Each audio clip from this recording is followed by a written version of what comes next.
Welcome to the start of our adventure in the 10th Mario Maker Celebration 10MMC, the latest in the long-running anniversary series curated by the active Mario Maker community. MMC began in year 7 as a successor to the old Years of Mario Maker YMM series that ran from Maker 1 to Maker 2 for the first 6 years after Maker 1's launch in 2015. And that tradition continued with many returning and new makers year to year. And this year we have a batch of 17 levels that released all together in late December. There was briefly one level that was taken down by Nintendo, but has since been re-uploaded, and hopefully we'll be able to get to that one later in today's set before it mysteriously vanishes once again from some stray and untraceable report. Regardless, we're going to be following the website order at mmcelebration.com. We've linked it in the chat, and we'll be going through as many levels as we can today. And as usual, we will be going for a true 100% by finding the secret rooms, which in the MMC series has been represented by celebration balloons. And so let's enjoy everything we can while we can, because there's no telling with the current state of Mario Maker 2 whether this tradition will continue very much further beyond this. I think it was very important for everybody to get to this point and mark the 10-year anniversary of Mario Maker 1 at this point, but we'll see if community interest comes together year on year, and for now, let's enjoy all of the new and returning makers while we can. So let's begin with Filipino's level, Mario Troid Dread. The latest, I think, in the long line of Metroid-themed Mario Maker levels that we've featured on this channel. Each of them has kind of had its own set of ambitions and quirks, and I'm very much looking forward to what Filipino has done with this one. It is time for Mario Aran to face the Emmys and investigate planet ZDR. And hopefully I remember how to play this game after having been off it for some time. I think the last time I streamed it was back in November. Okay, so we're here, and I guess let's jump this before we get squished. Wait, okay, oh, it goes back and forth. All right. And then I see it's a Twister Crush over there that opens that gate. Now, interestingly enough, that door at the end, it looks like we'll either exit or have something disrupt the spawning of the blasters on this side. I'm sure there's going to be some kind of return path in the bottom left door once we have a Fire Flower power at some point. And Mario, welcome, incidentally. And thanks for wishing us good luck with the levels. Yeah, we've been waiting for this for quite some time. Lots of overlap, of course, between the anniversary levels and our own streaming community. And we'll get to see some of what else is in store.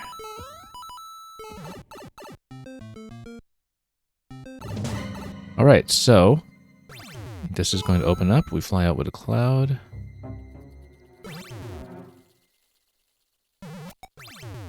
And then, oh, through here we go. Okay, didn't get crushed by that one, thankfully, while we're busy staring at the scene and making sense of it. Oh, I see, because this is supposed to be like the Emmy chase, hence the horror effect that is adding that grainy filter over everything, and hence, you know, us dashing over this gate to get to a point of safety just in time. So, thematically, that's what we're looking at. I've been trying to pick up on the ways that dread is being represented by this level, so I'm going to try to pay attention to some of that in the commentary as we go. And through here, we'll just hop through. And I'll switch over here. Oh, it looks like that's just a trigger to make sure it toggles the room to off, perhaps when you come in through the pipe. But anyway, we don't have the requisite power up to get through bricks just yet, so let's keep on going. And look at this, Chozo's statue, complete with music. Now, is it actually going to let me fall in here? I'm sure that there's going to be some lock protection out this way. Also, I have to remind myself that we do have to look for the balloon room at some point, because that was way at the back of my mind already. And now we can punch through.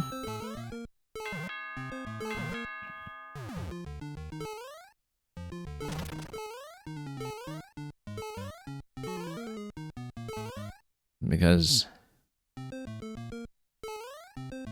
yeah, unlike Dread itself, you can't just do the strange little sequence break. That oh no, you have to bump this up for the switch. Strange little sequence break where you kind of dash around until you whoop, missed. Managed to shoot through the ceiling in the room that looks very similar to this one early in the game. Alright, so that's been taken care of. I guess since it was just a statue room over there, we should dash back this way, and this of course allows you to reload your powers as you go. We will take a bomb when we can to bust open the wall on the left. Whoop. Except it says SMB1 style, so I cannot pick that up. We actually do have to bump it. And bump it accurately, if we can. There we go.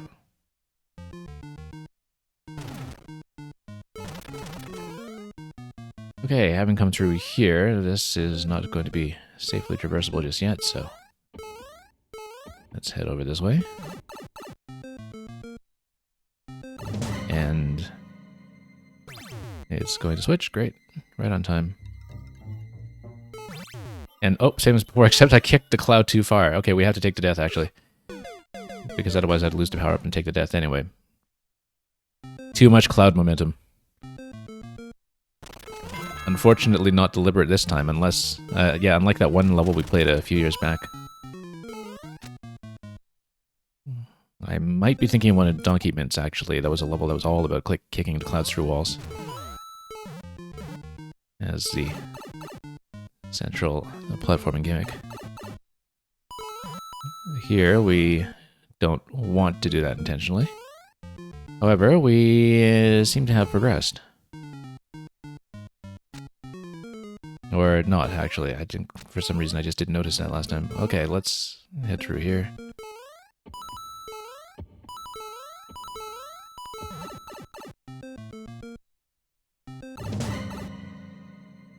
And we'll just go through the whole sequence again until we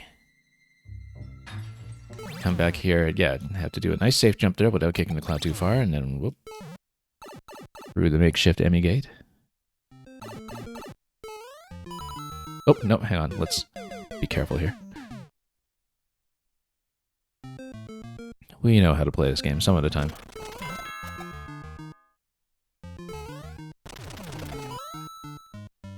And then... oh, whoops. And then we'll jump back up.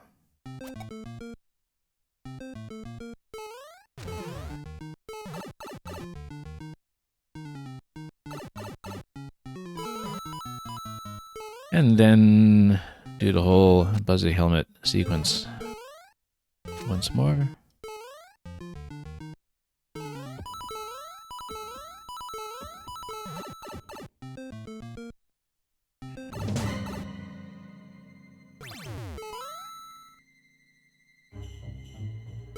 No, well, we did it again.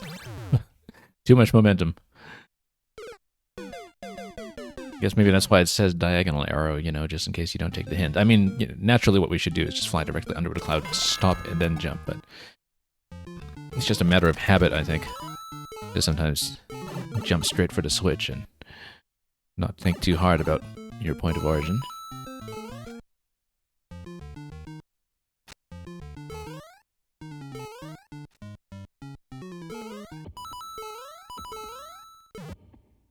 But you can see how the cloud kicking mechanic had so much intentional design potential in its own right.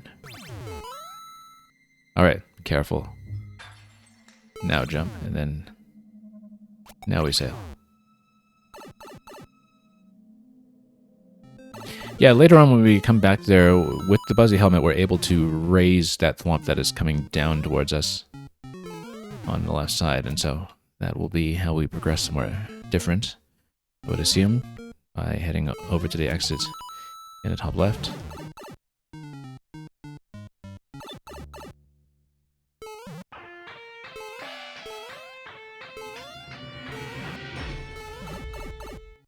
There's one note that's actually a little too high.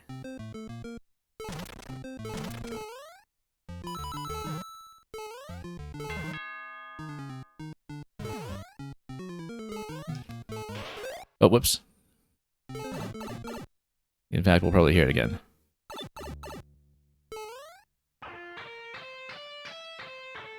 Yeah, too high.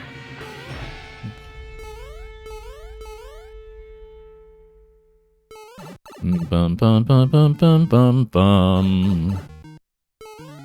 That's the note.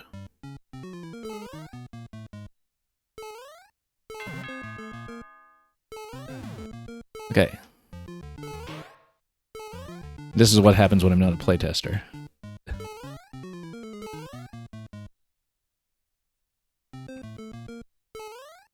Now, let's pump this bomb once over again. Whoops.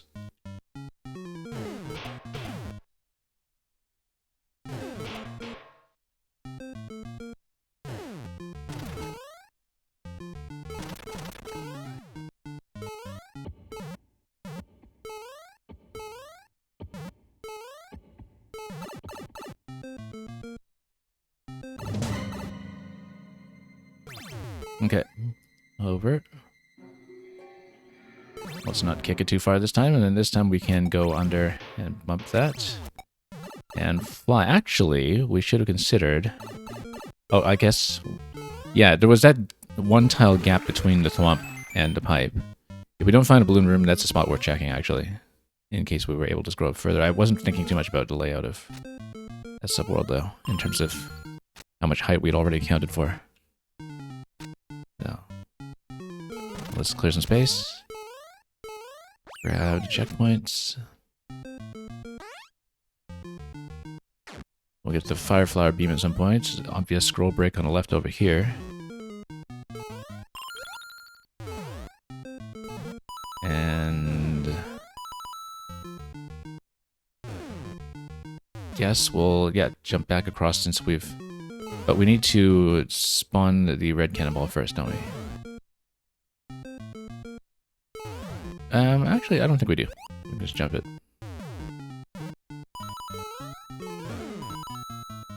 But we will drop the red cannon after peeling off the ice, of course.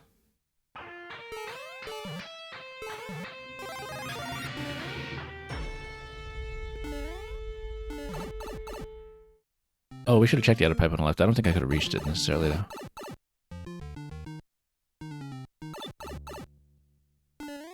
No, nothing.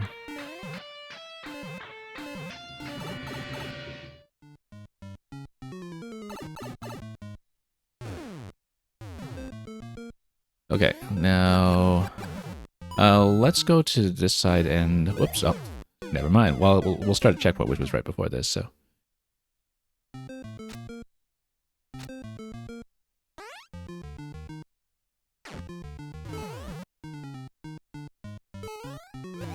you know what? Okay, let's do this carefully. And for momentum's sake, we'll do everything safely. Like so. And we'll see about the cannon drop once we've collected the Fire Flower.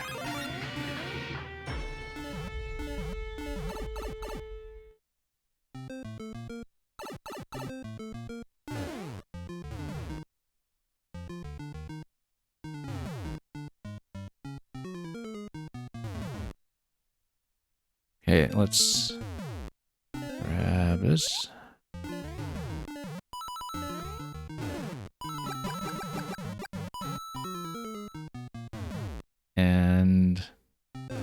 goes down. But then that would mostly allow me to return up to the upper door. Oh, I see, because that just gives you a fire flower anyway. I don't think that was even an exit pipe. That just reloads the item, so... Back we go. Okay, pretty clear sequence over here. And this was where we came in originally, so let's see. I don't have a lot of visibility of what's down there. I don't have any visibility, actually, of whether there's anything below. I don't think there is. I think that's definitely death. So let's wrap back around.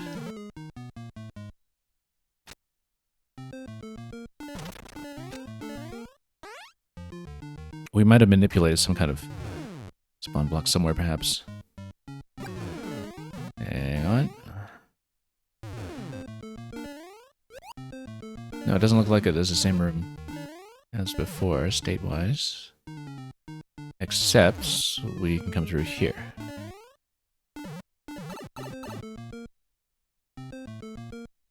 No, that's actually just where we came in. Yeah, no, that's the chosen statue room.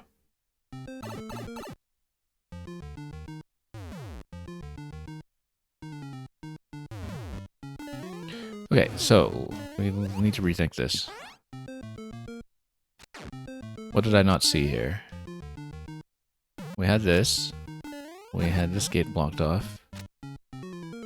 We don't have a way to re-enter the same pipe here.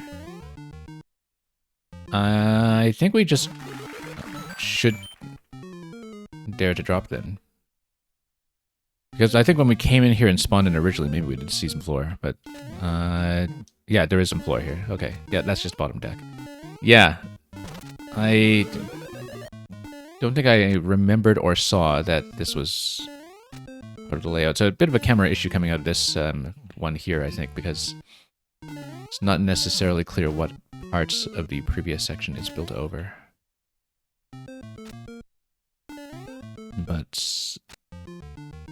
oh yeah, because I guess this is just the same lift that we saw before.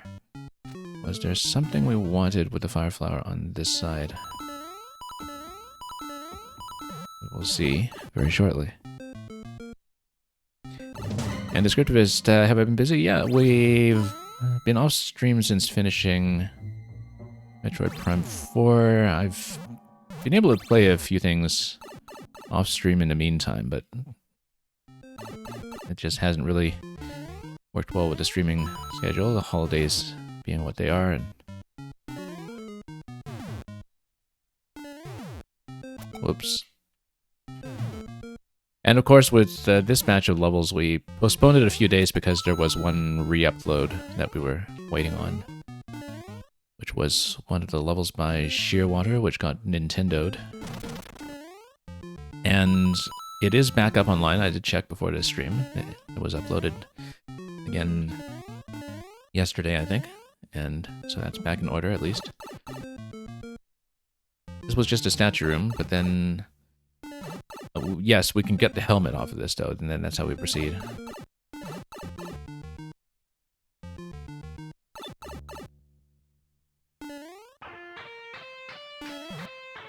And... yeah, Shearwater, welcome.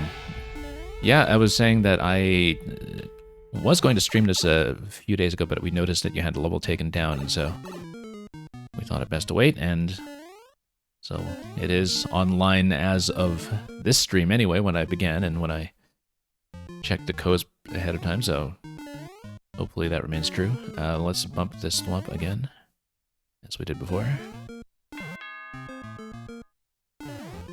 Descriptivist, actually, the item jingle, the way it was implemented here, it's off by one note. It has a descending minor triad when it's supposed to be a descending major triad in second inversion. So there's one, like the low note in the second half of the phrase is off. I absolutely noticed this kind of thing. Points for effort, though. We always like seeing custom music in levels. And yeah, you were saying earlier you got a wonderful shepherd's pie. But it was beef and not lamb. Yeah, close enough, I guess. If there's a mutton shortage. Okay, when we're tall, it's actually a little harder to aim this. There we go. And then let's let this detonate before we blow ourselves up and revert too much progress. What was I even doing here? We've been up there. We have a helmet now, though. Oh. Yeah, actually, we do still have to go up here because of the way to muncher stops all progress on that end. And we have to be careful not to kick the cloud too far. Okay, now we can go back up to the upper level since we have the helmet obtained once again. Yeah, because, you know, if you're playing this properly, you should be keeping the helmet going into the Fireflower sequence instead of having to deal with it at a checkpoint. So we are back here with the helmet now, and that changes what?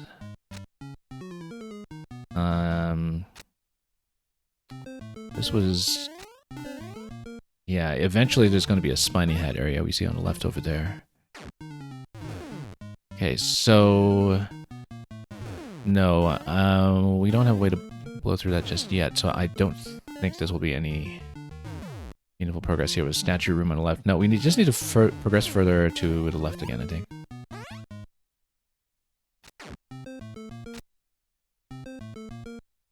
Okay, have to do the drop here.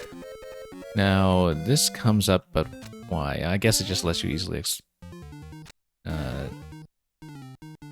again and reestablish your progress on that side. Let's check this side so we know what we're dealing with. Was there something in the entrance area that we could have unlocked at this point? Yes, nice. That's what we wanted. I have not been keeping track of what's in the subworld and what's in the main world. That's typically important information that we have not gotten through. I guess this is meant to be another chase sequence of sorts.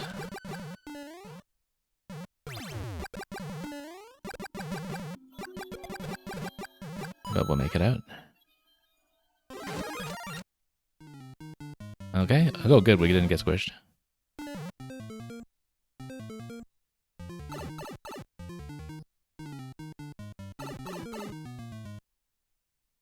Oh, let's get out this way. And yeah, we don't have a boot or anything yet to bounce off of that. Is either going to be boot or bone shell?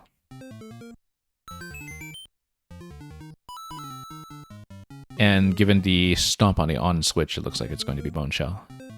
If we make it that far before the timer gets us.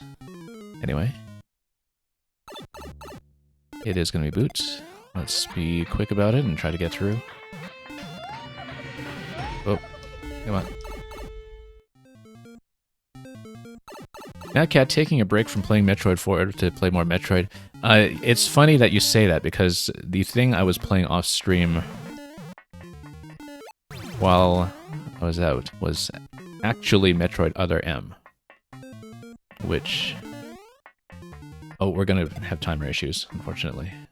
Okay, back to the last checkpoint.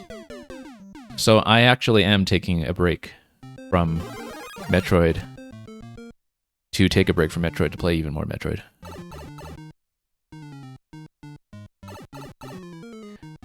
Speaking of which, I've actually been trying to find a time, hopefully, to stream the fan game Another Metroid 2 remake. I've had that kind of waiting, and we're ready to go for some time. We're just trying to find a good time slot for it.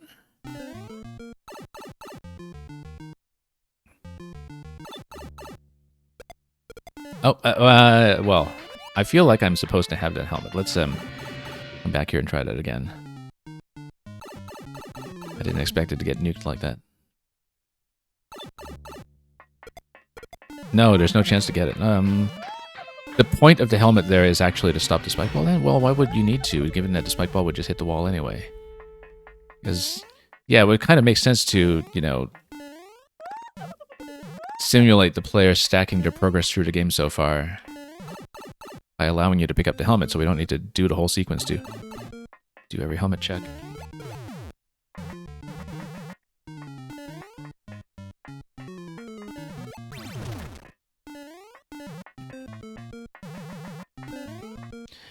Okay. And welcome 06i as well. Oh, we could have just gone down this pipe. I bet the checkpoint flag was right there or something. Oh no, this is actually just the same room as before. Except... Okay, that's the little quality check on the bottom. Yeah, so this just gets you the boot reloaded, so we just need to go back out with the boot. Having toggled the on-off switch already. Boot, as we saw, does get you up here. As we expected. That will break the gate. And this will let you stop down below. This gives you the fire flower. You see, nothing's giving me the helmet, though, because the one place that seemed to give me the helmet actually just blew me up instead. Now, this part on the left, no, doesn't look like it will give me anything there. Let's just go down this way. Does the checkpoint save your power up? No, but it gets you pretty close to the latest thing that you've collected. We can stomp on the blasters at this point, actually. That's going to be how we do this. That's how we get to the door on the top right. Yeah, we were not able to reobtain the Buzzy helmet. I don't know if that was an intentional behavior for the helmet to have blown up in the room where you get the boot. Anyway, another ME chase sequence of sorts.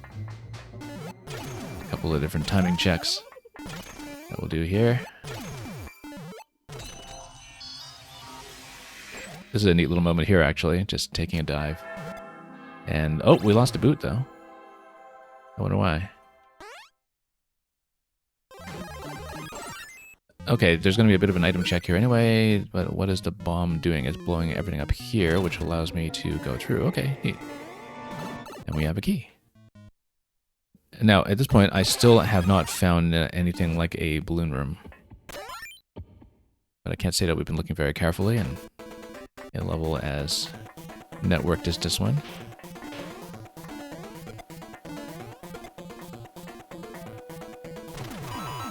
No, okay, so we never let him stop. Yeah, that's the idea behind this fight. I just took a little too long to read that.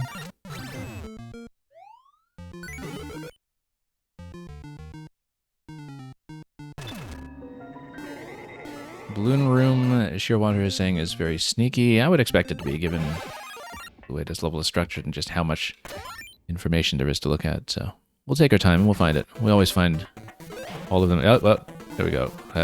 So much for being able to take out the Spinies. No. Okay. Well, no, now we're just dead. Yeah.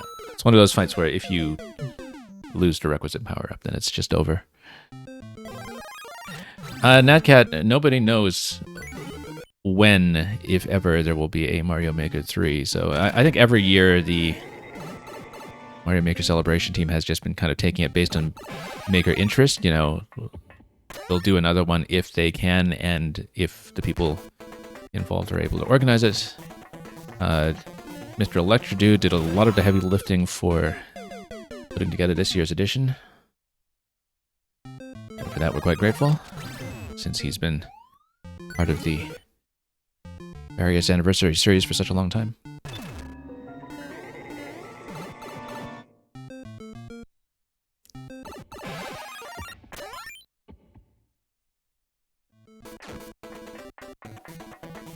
Okay.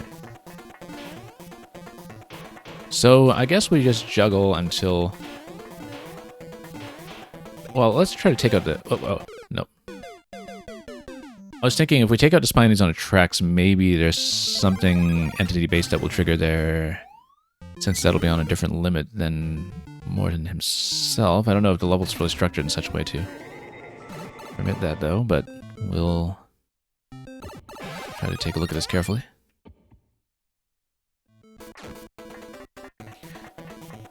Dr. Cliché, MM2, Mario Maker 2, did sell more than Maker 1. I think it probably sold less than Nintendo would have liked, given the install base, rather, of the Switch as opposed to Wii U.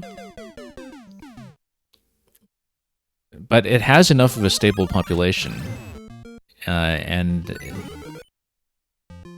the sales were certainly in the range of exceeding most of the really stable regular Nintendo B series, essentially. So I do think it's fairly high likelihood that we'll get another Maker game at some point, but we just don't know when, because the strategy for what Nintendo sees as redundant between their Switch 1 and Switch 2 output is not really clear as yet, in terms of what's just getting long-term support to extend itself and what's actually getting a sequel. It's not really clear what they want to do strategically. You know, whether with the Switch 2 having full backward compatibility, they already consider it as having a Maker game and a Maker community on the platform. I do think that in the event that there will be a Maker 3, there's no way that a Maker 3 is going to launch without some kind of Wonder representation. I think that's absolutely going to happen. And it's just a question of how far off it will be. As everybody has noticed, it's also a very natural fit for a mouse interface. And given that Mario Maker 2 has conspicuously not been updated with mouse support when other games that, arguably need it less or have a less active community already have. That certainly raised a couple of suspicions. Let's aim a little more carefully here. Yeah, Animal Crossing is getting its update rolled out in 2 weeks.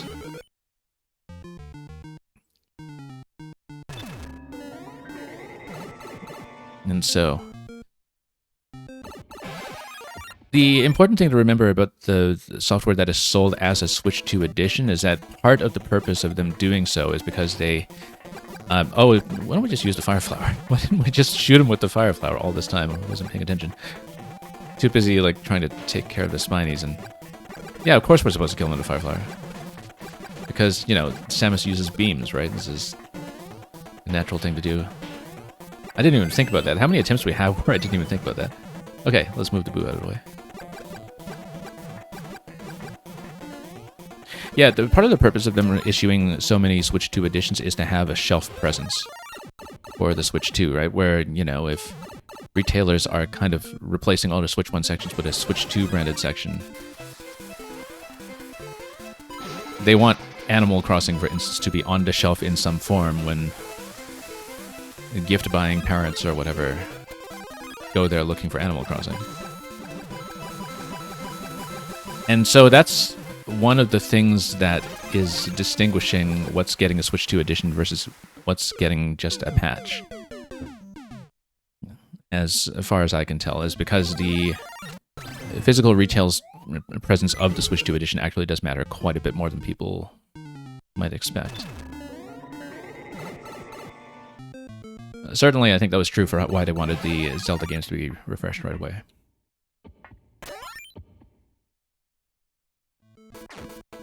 Yeah, the thing is,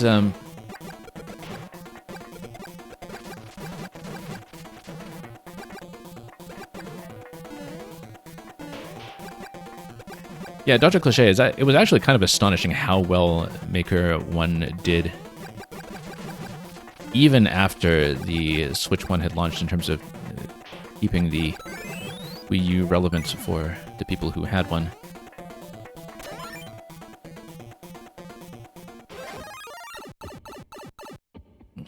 But again, it's also just a matter of who's in the install base and who's actually still engaged enough to be playing on their system, right? That naturally you're going to have that overlap between people who are still playing their Wii U past 2015 and people who would be interested in keeping up with something like Mario Maker.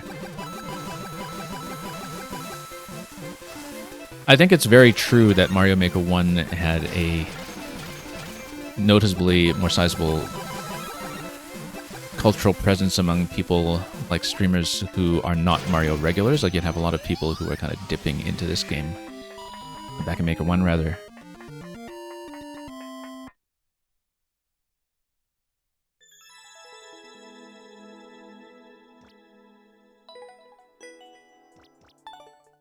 So it was very much an open question.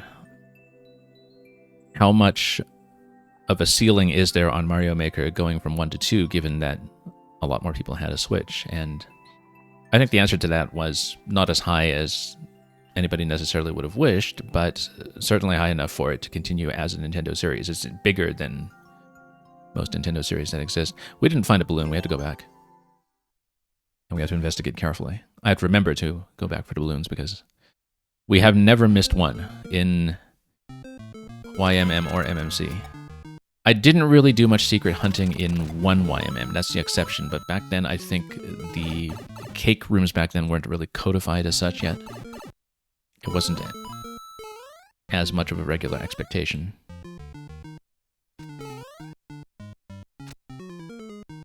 But I think past that point, certainly since Maker 2, we have found everything, and so we will need to inspect carefully. One thing we should do is try to keep all our power-up progress as checkpoints instead of reloading, because that might actually have an effect. Just watch it turn out that the cloud kicking mechanic actually ends up mattering here. Also, we were going to check that one tile slot that was in that ceiling. Well, we'll see. We dropped into this pipe here, and yeah, we'll just have to pay attention to everything. X-Men, welcome.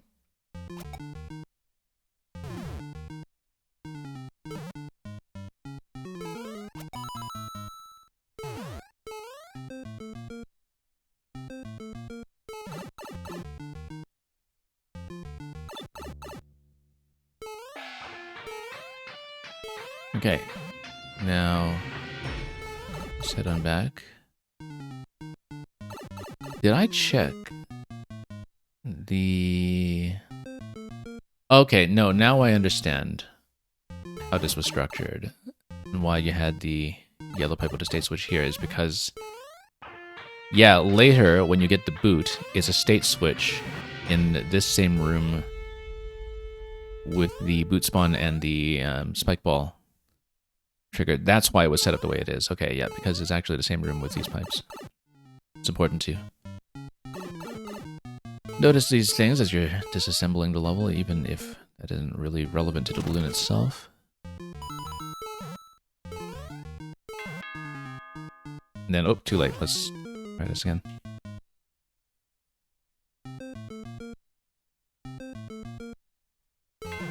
Natcat, you're saying no puzzles this year? I am not sure about it. I know there's at least one Zelda dungeon level. I don't know how puzzly it is, or if it is at all. Now, I'm just going to check this once again to see... Yeah, because this is set up as the boot room now for the second half.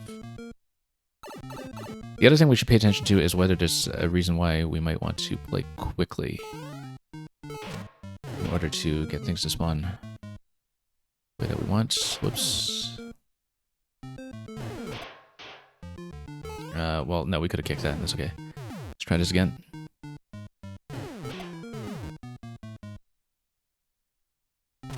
Yeah, Shearwater, there are a couple of light puzzles, but no huge puzzles. Yeah, I know that a lot of the very puzzle-focused makers have been a little bit dormant of late. We had a big puzzle contest event with them early in the year, unless it was the year before, like early... I can't remember if it was 2024 or 25 at this point.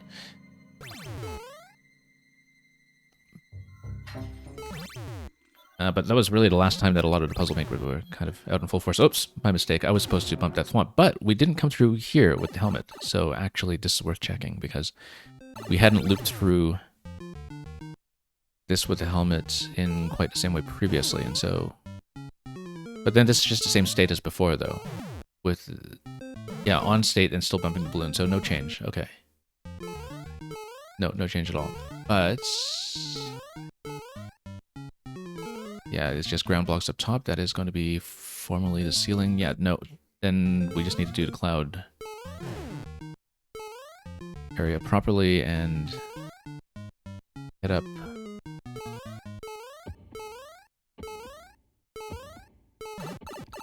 Through the thwomp drop.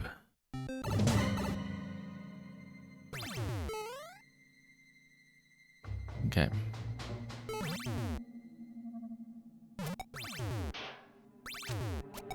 Now, what do we come up here? Thwomp goes down that way. Nope. I'm looking at this and wondering, like, is there anything else that we could have done with the cloud? Like, take the on switch, return through the pipe? No, that couldn't have done anything. Off state through the pipe. Okay, I'm thinking of trying this with a damage boost, but I won't have enough time. I won't really buy enough time to do it.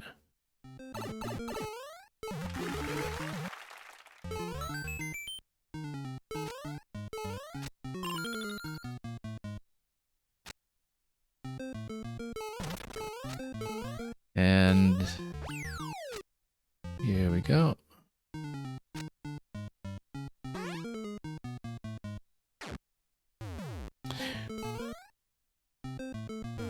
I'm trying to remember.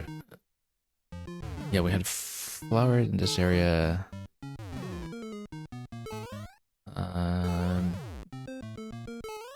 Trying to remember exactly when in the sequence this scroll break was. Whoops, no, my mistake. Let's redo it.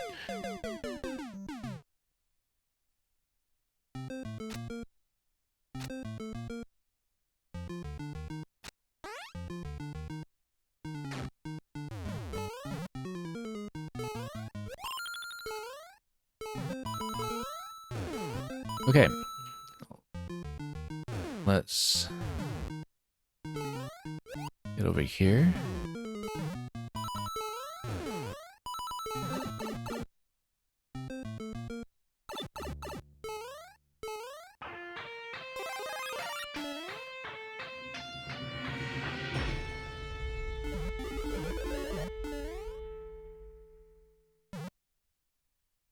And yeah, Dr. Cliche, we were saying earlier about the description typo and how people would spend dozens of hours making and testing a level and then they'll proofread a description. That's kind of how I feel about the one music note that was off in the Chozo statue item get melody over here, but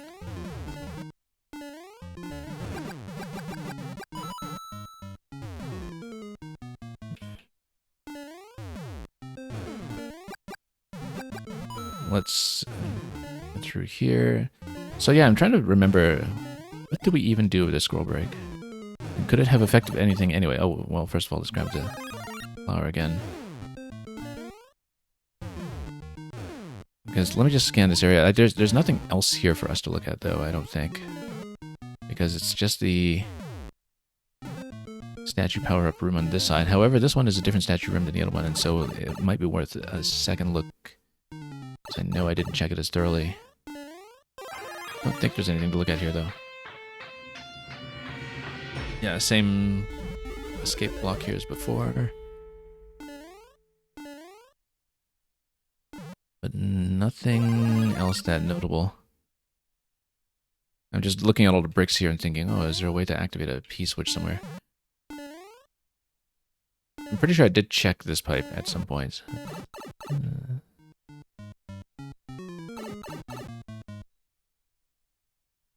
Yeah, sure, well, you're pretty sure none of the judges for this level played Metroid? Well, I guess because given when MMC launched this year, if you're the kind of person to have your hands full with Metroid, you actually did have content to distract you elsewhere. You know, if you take the boot through here and punch all of this stuff, but then you wouldn't be able to get on a vine. You'd need some other way to get up there.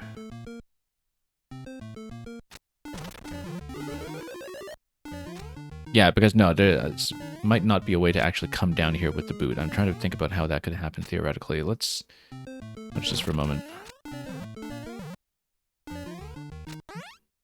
This pipe here. Over this way. Let's think about that. So we're able to drop through here, punch through the columns.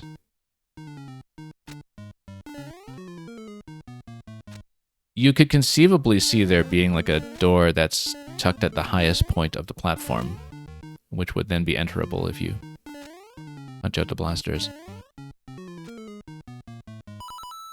Actually, there's a whole bunch of stuff here that we could have done with the boot, potentially, but didn't.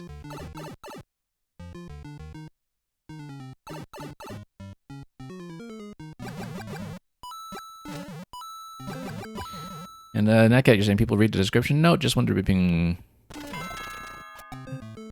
a picky person like myself.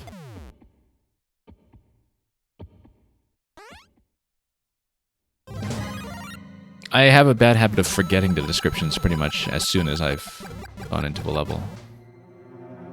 So... beginner maker mistake to think that people will actually not only read the stuff, but remember it and retain it after having read it through once. Okay, checkpoint over here. This is where things got busted down by the bomb later. And yeah, so Luca, I hope you're doing well. I'm trying to remember how early in the batch your level is to see if we'll have a shot at getting into it today, but we haven't actually checked all of these muncher pipes.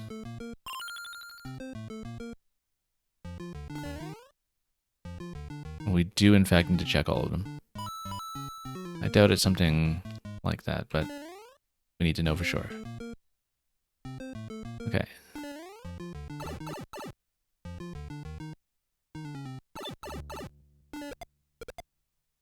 Yeah, so you don't get to refresh the helmet here because of the way this is set up. It replaces the helmet with the boot.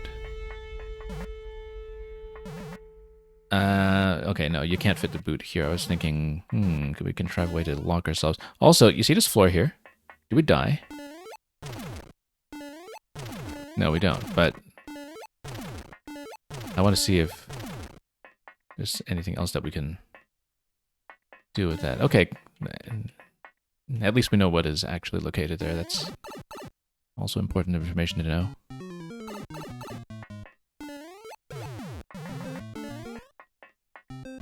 Yeah, so we actually do want to hit the on-off switch, but wait, what if we don't, though? What if we proceed without doing that? Because that's naturally the part of the sequence that would be important here.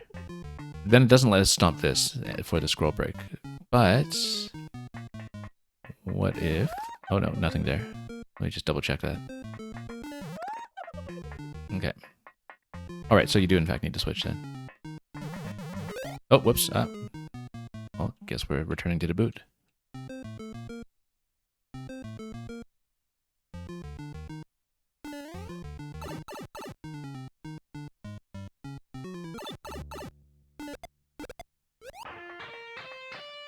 Okay, now we'll get back in.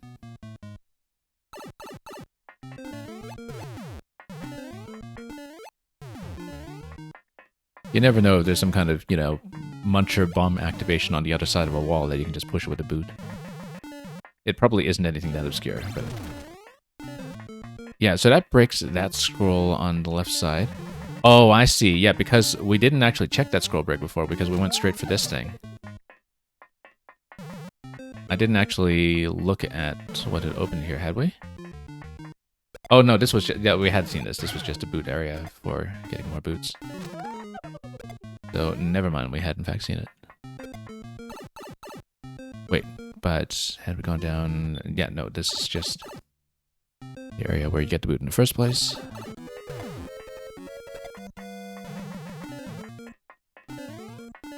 It's alright, we'll take our time to look carefully. It's not the clear that we're going for at this point. Also, notice this wall here, that's going to break open with the stomp. Then this goes through that way. Back down to the lower level, we've seen that. Wait, oh no, hang on. Now we don't have anything to break that, like a spiny hat or something, but... Oh, and that's walled off. Okay, that's unfortunate. Because I was thinking... that maybe...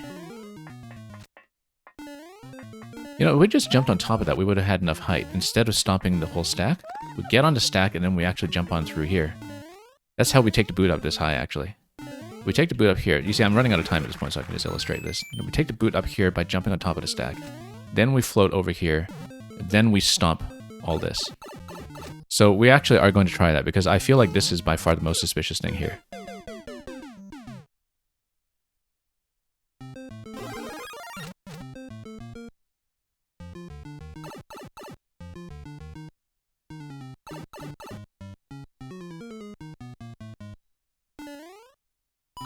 Yeah, Paxman, do the kids still say sus, or is Among Us an old man's retro game at this point? By kids' standards.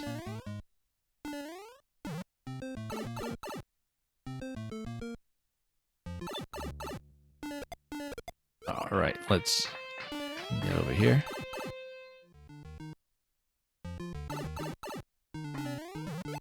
Yeah, sus is independent of Among Us. We know that. Because it has been in the Scrabble dictionary for ages. This is why we run the bot these days. Alright, now let's get back up there. Yeah, we're going to try that whole sequence. Let's do this first.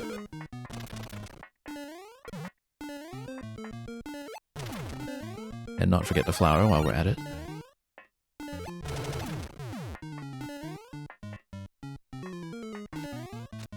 Oh, whoops. Come on.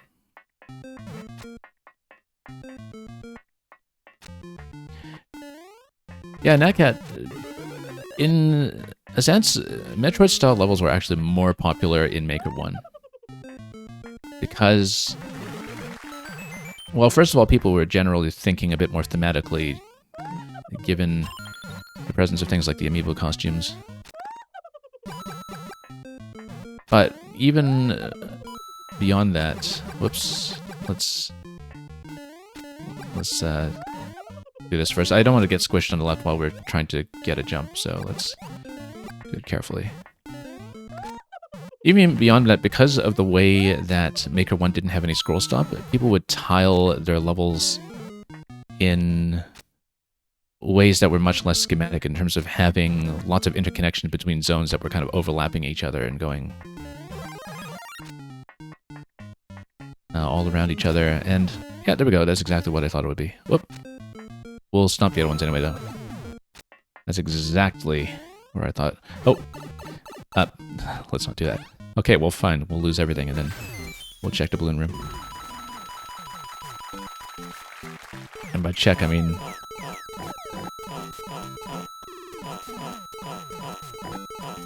yeah, it looks like we actually had the bottom of the sprite here, in fact, the Samus sprite. Do we? We do. But yeah, if anything, going from Maker 1 to Maker 2, Metroid-style levels actually kind of fell out of favor, and it's for a number of reasons. And part of it was that in Maker 2 as well, because the levels being streaming content became a much bigger part of the community meta, as it were, that I think a lot of longer exploratory levels started to become a bit disfavored. And I know that because, you know, I actually go out of my way to look for levels like that and feature them on my stream, levels that are supposed to take you 2 hours to progress through, for instance. And there was definitely a noticeable drop-off in how makers would approach them. Now, the interesting thing was, because of the kind of item progression issue that you noted, and while we talk about it, we might as well just play through the level unless we hit timeout. If we hit timeout, we'll end. I think we'll just go to the next one, since we did find a balloon room. I remember that in the earliest days of Maker 1, before the first patch that introduced checkpoint flags at all, people would actually come up with passcode systems for progression. Even within the first month of the game, people actually came up with some really sophisticated passcode locks for essentially handling save points the way that video games in general handled save points before there was such a thing as battery saves, right? Where you would just enter the code to restore your state. And so we actually did play through a lot of levels like those early on back in 2015. Whoops, not through here. And it's very true that if you can lose your power-ups, right, then you don't have that steady accumulation of power that you're used to in a Metroid game, and you kind of have to handle in some elegant way a solution to that in a Mario context, usually by just having item refresh gates like what you see right here with the Fire Flower, where you just kind of verify that the player has progressed that far to this point. Whoops. Did I get myself lost again? Let's go through here.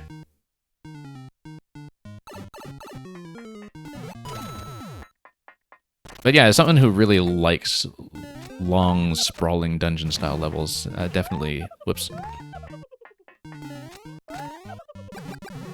We noted their relative absence in Maker 2.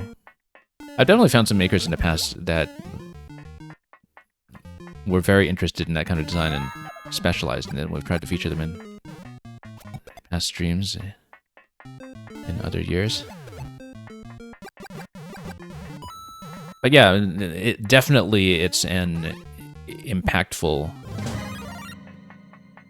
consideration that those levels can't really get much streaming attention, especially if, you know, you're trying to make it into a viewer queue and people have a time limit or something.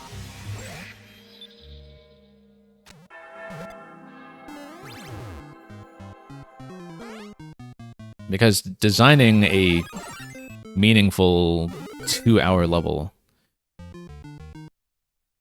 for instance, within the palette that you have and the 500-second time limit that you need to accommodate in Maker 2 is certainly no small feat. Okay, now we'll actually remember to bop him with the Fire Flower this time. Okay. And we'll just get under him. Easy boss, but...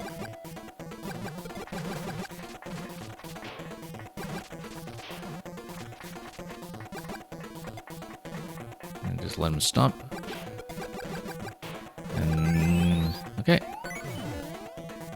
Make it through here.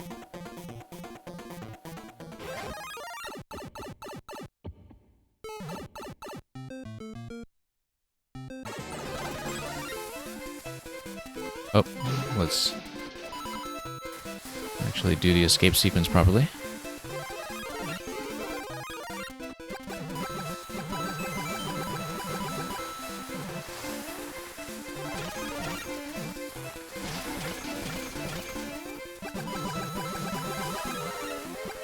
And we're through.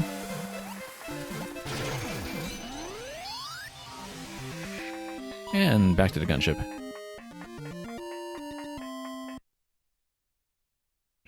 Accurately the post-fusion purple gunship, or at least the shade that is closest to that. Anyway, found a balloon. That's level number 1 in the bag. Thank you so much for the GGs. We'll catch up on the chat in a little bit. I'm just trying to see if there's anything interesting in the artwork. Because when community projects get attention, sometimes you have a chance of finding something neat. I Want Mummy. That's also the plot of the Metroid series, actually. Of a surprising number of games in the Metroid series.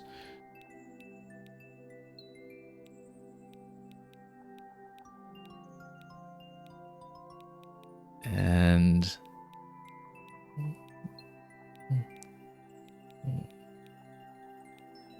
yeah, nothing too thematically on point so far, but I'm sure we'll get there. I knew somebody would say this. You know, just by having to backtrack and explore it all. I knew somebody was going to say this. That was on the bingo card.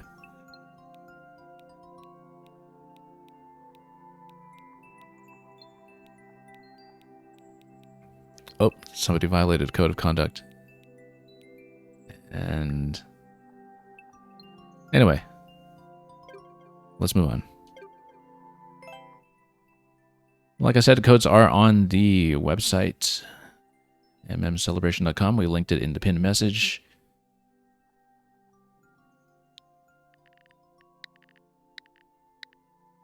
And let's see what we have next.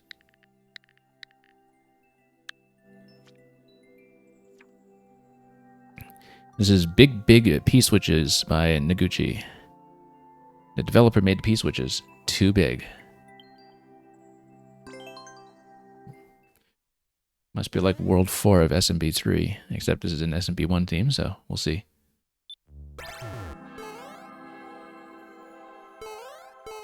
Paxman, someone commented Sonic with the F word on a level of yours like 4 years ago and it's still there. I don't think Nintendo realizes that furry is a bad word, so maybe that's why.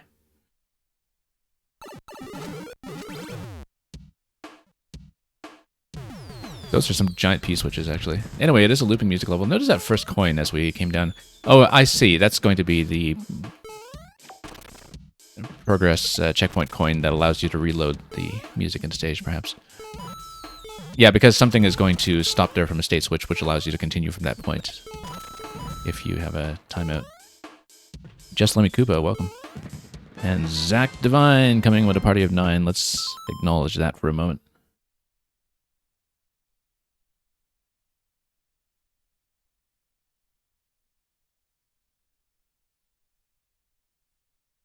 Welcome, Zach. Thank you for bringing your crew.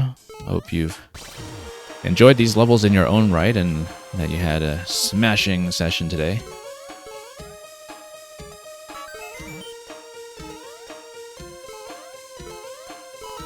Anyway, with big P-switches come big P-switch music.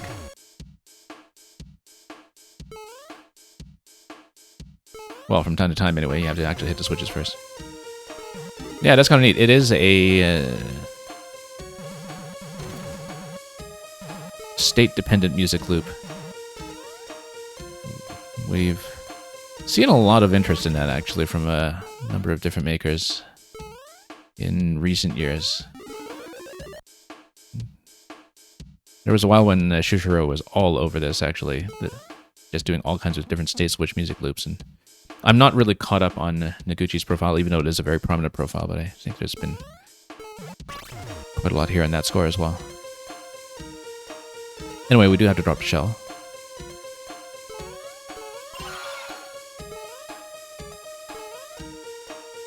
And, oh, here's Lemmy. Now, let's check this side first. Oh, coins. Yeah, we need to remember to actually get the coins. So it wasn't really a save state coin after all, it was actually a bonus room coin, by the looks of it. We need to do this a lot better here and really catch this at the peak. Nope. I can do it. Need to let it send me up here. We can absolutely do this. Actually, no, it says mushroom up there. Like it's telling me that I should get a mushroom here first. So, never mind. That was totally trying to signal to me that I needed a mushroom first. This looks like it's something like a bone drop, really? We don't have the bone. Or... oh, actually, no, we just let the Lemmy ball through. Yeah, we escort it through, and then we let it bounce. I know how to play this game, or at least I used to.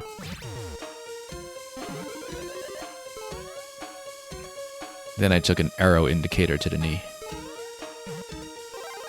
Anyway, here's the mushroom. We drop back down. We got that coin.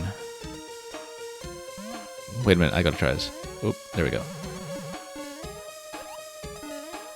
No reason, just wanted to see it.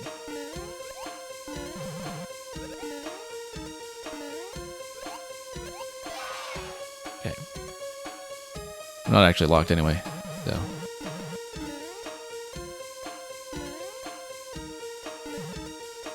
And we do in fact need this state to get through here.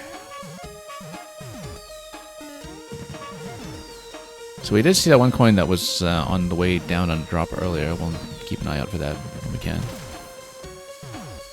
The P-switches are shooting projectiles now. Something has gone wrong in the P-switch factory.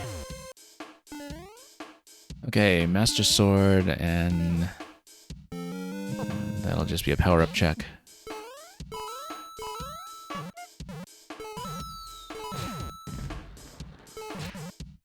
And yeah, 2 bits, it is indeed the P-switch theme, except bigger and bolder and...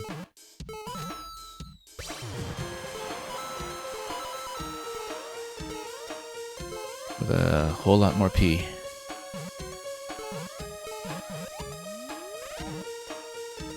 Okay. Boom Boom here with a POW and a P-switch. Am I supposed to decide something based on this mechanism? No, that's just part of the music loop. That's just there to get the loop to go. Now, we're only at 2 coins so far. I feel like we're totally not on pace, but we'll pay attention to that when we can. Oh, no, we're supposed to shoot the on-off switch. Of course you are. Poor clown car. Just trying to do its job.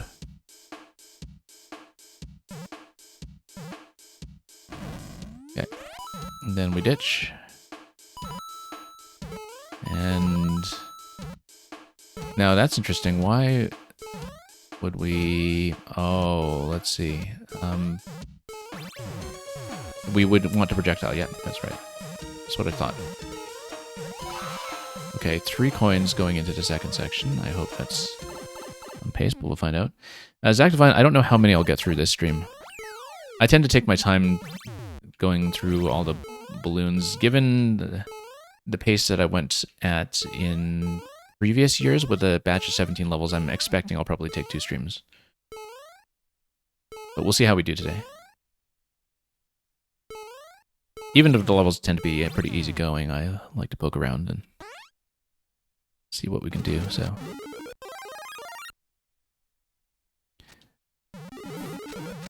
Yeah, I've run some pretty long streams in the past sometimes, but 17 levels with exploring for all balloons would be pushing it. So I'm expecting 2 streams. In many previous editions of MMC, you'd usually have a limited release of about 8 levels a week anyway, right? And so, kind of accustomed to that being programmed. Notice that we only have 3 coins at this point. I feel like with the boss here, it should have been like 4 coins plus a safety, and we might have been missing one. Like the one on the way down in the introductory section, we thought that was something checkpoint related, but it was actually collection related, and I totally didn't take notice. So, we'll likely have to redo something, but...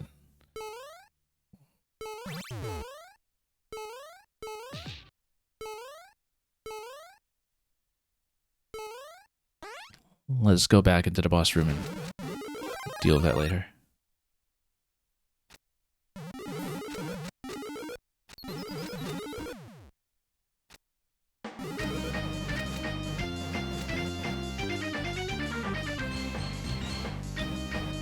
Now, I don't know if anybody wants to play Name That Tune here. We have to hit the switches 3 times. That's what it says up top, now that I actually bothered to read it. So we'll wait for the reset and then hit once again. There we go. Except the stun lock is something we need to watch out for, given Morton's very short jumping distance in this layout. Now, if we're up top here, at least the stun lock only sends me down partway. Whoop. Now, we did hit that 3 times, so when is it going to trigger? Maybe after the next reset? Ah, no, there we go. I feel like we hit that more than 3 times. But we shall see. I might want to go for that flower, yeah, since it's safe now to do so. Oh, I accidentally let the P-switch expire. That's okay. Maybe we didn't need it. We'll just come here instead. Yeah, we missed 1 coin, so we'll redo it. And... whoop, hang on. Had we retained the P-switch state, we would have been able to jump over. But unfortunately, we let the P-switch expire in the giant P-switch level, which is very unbecoming. So I think it was actually the coin on the way down, unless I just misread that, in the initial music loop drop. But we will take a careful look.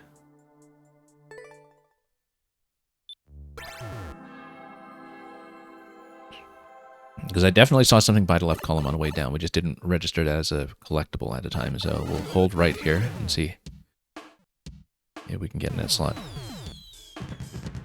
Okay, no, you see that? You see that coin? Okay, we actually need to hit this with the bone shell and climb back up.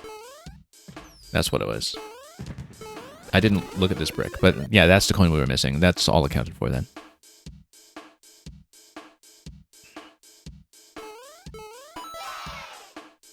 Luca, your Switch Online membership ran out, so...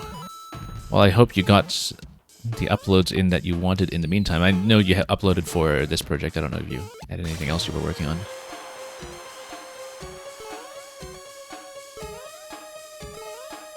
But I do know to expect a Luca level in this match at some point.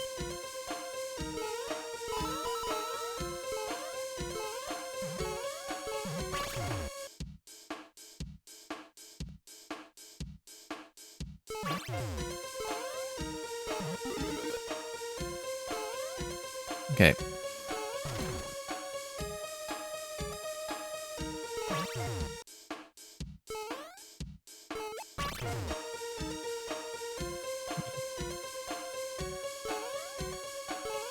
Now, yeah, the first one after this was past a mushroom, I think. What were we even doing here? We needed to spawn a vine here. There we go. Wait, no. What was I even... I totally lost track of what I was doing.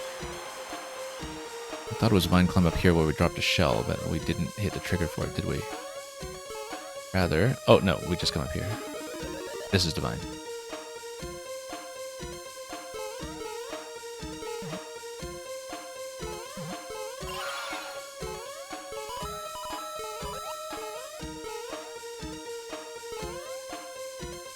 Yeah, that's the problem with having solved the rest of the level, that I've slightly put myself on autopilot here. But, oh yeah, okay, we escort the ball. We hit the switch with the ball. Next ball.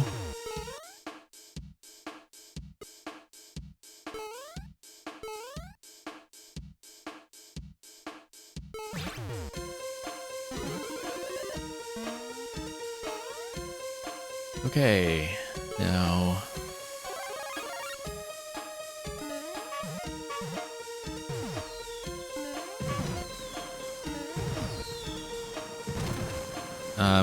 did we get that coin on the right side? Did I remember to do that? I think I forgot. Let's get another mushroom. Yeah, I totally forgot to do it.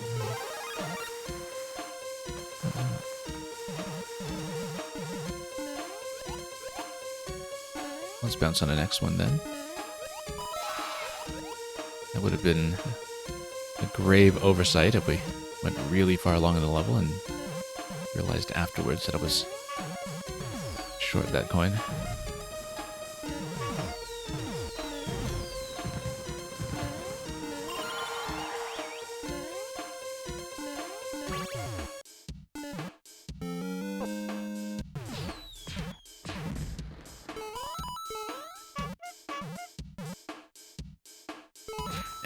Anyway, I bumped the swamp. Totally missed it because I got caught on Divine. Whoop. Here we go. And let's watch the timing. I wasn't even thinking about this as a timing gate last time, I think. But we'll hit the switch. Continue. Okay, Clown Car gets you a coin on the left, if I recall. There we go.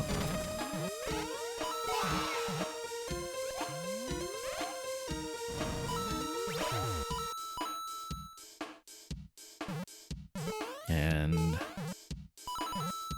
we'll leave that behind. Set it on fire once we abandon it to distract the police. And that's all the coins we need prior to the safety, which is going to be after the boss.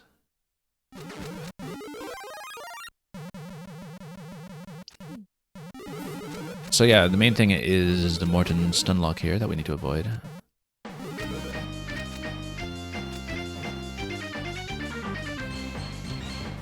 Yeah, so that's kind of interesting. This is P-Switch remix, actually. You hear the P-Switch melody very up-tempo early on, and then kind of takes the phrase to its natural conclusion from there. I don't know who deserves credit for the arrangement, whether this is Noguchi's own doing or something else that he found that was thematically very appropriate.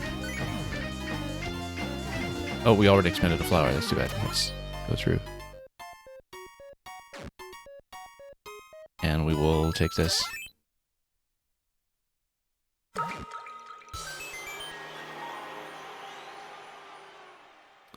That's more P-Switches. Okay.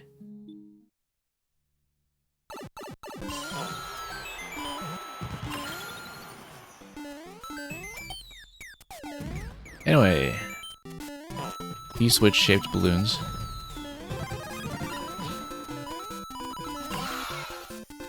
Not to be confused with P-balloons. which are something else entirely.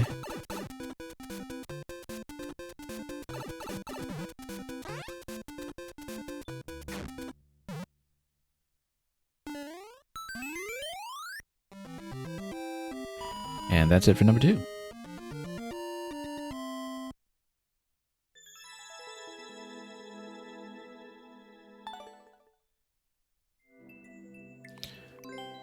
Let's take a look at the comments to see if there's anything interesting. Hey, look, it's Zach Devine. Leaving some comment cards before summarily rating our channel. Yeah, once again, I hope it was a good streaming experience over there as well. And that for the makers especially, that you've been seeing some good runs of your content over the past week. Something looks backwards about this, but I can't quite tell what.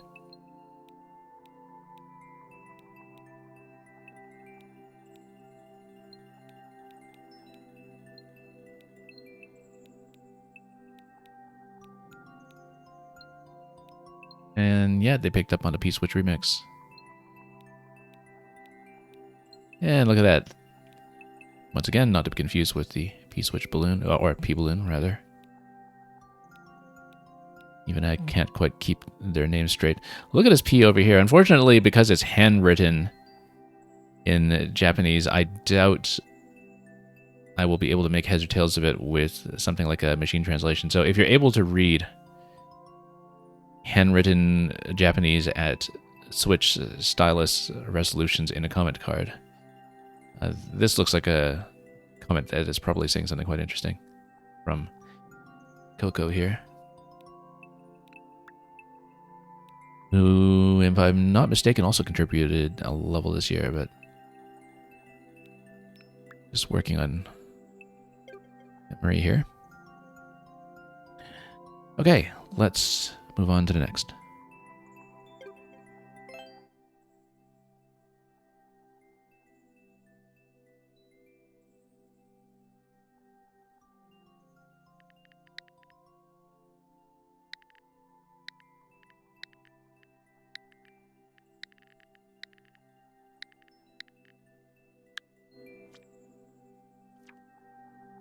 Boom Boom's Doom Room by Luca. This is the final for real Crushdown.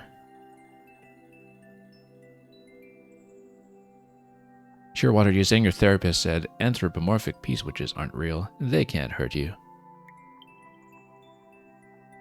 The non-anthropomorphic ones that don't actually have any agency, though, those can hurt you.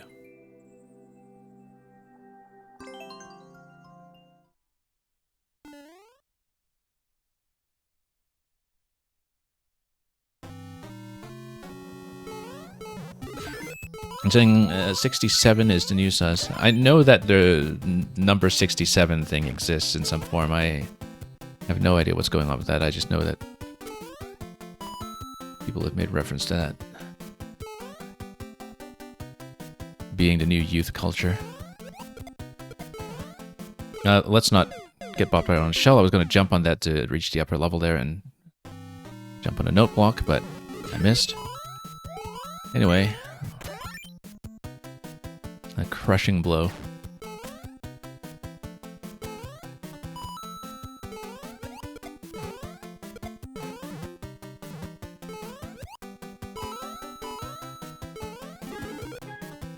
Oh.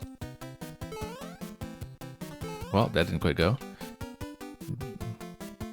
But we want to... Oh, no. Use the Buzzy Shell to hit Boom Boom. And that'll get us the key.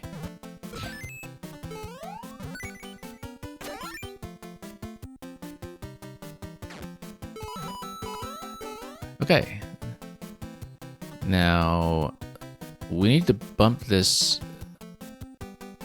such that the Thwomp is able to...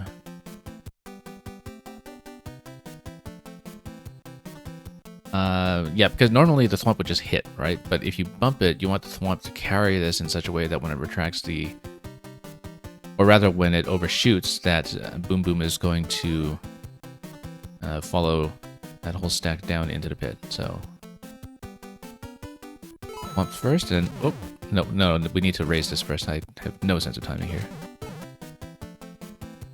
Okay, there we go. Except we really need this to get on top, and then we let it coast. There we go, exactly as Thwomp intended.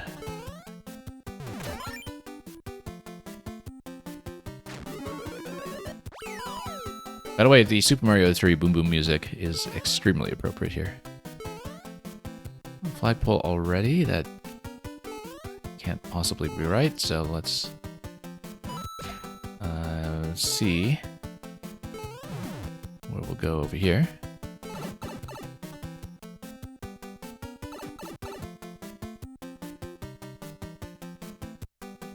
Okay, skull platform's gonna go that way. We load the Boom Boom onto the skull platform.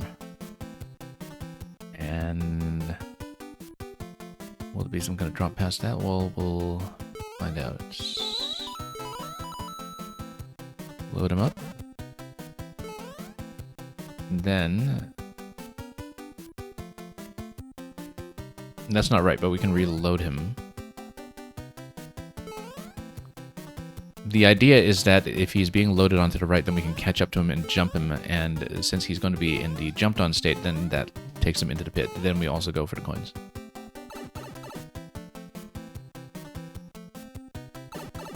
Notice the vines at the pipe that are just past the flagpole.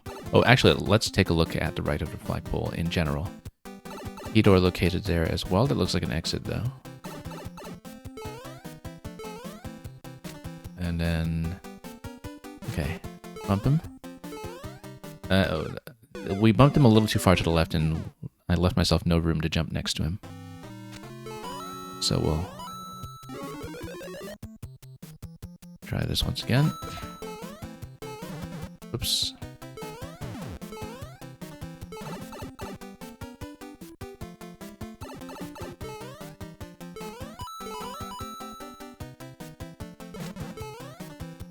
No, too far over. We need to anticipate that a little bit. There is something to land on above Boom Boom. A couple of tiles that are landable up top. We'll be looking for that.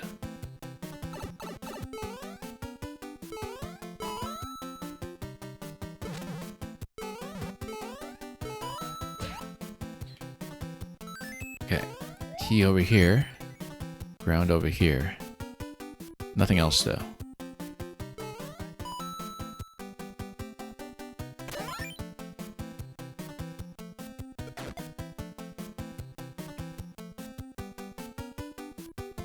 Okay, at this point, we go down through the spiny trap down there. We hit the block.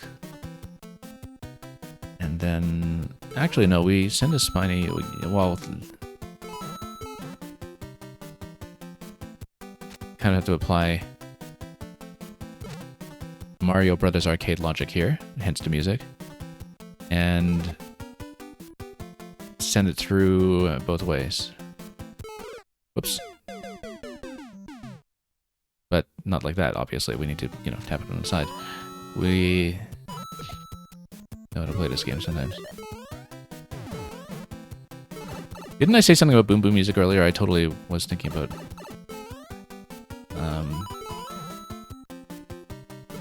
Arcade Mario Brothers as well. Let's get up here for a moment. Never trust anything I say while I'm streaming. We're prone to factual errors just from being distracted. Oh, whoops.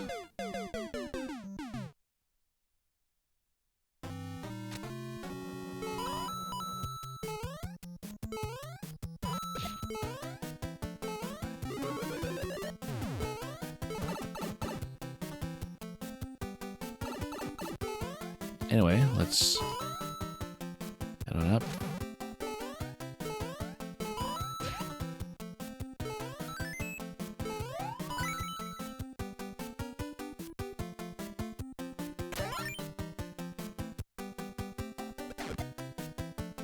Okay, at this point, let's be a little more careful to flip, I was about to say, but of course we need to get down next to the spiny before we can flip it. Definitely noticing that spring on the left. That looks like it's going to be the trajectory that the Spiny will be nudged towards if it hits the blocks on the left side, over in the bottom left later. Just dunk him and go back.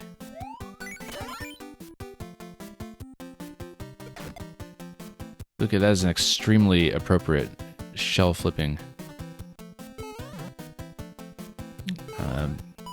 emote there from Sauce Powder Collection. Oh no, we need to flip it back over this way. And then we send it.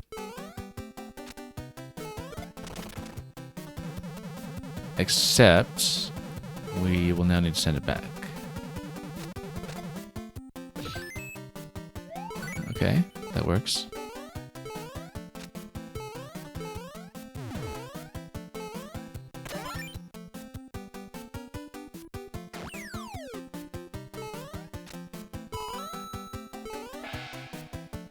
Now that we have a helmet, we'll bust that open.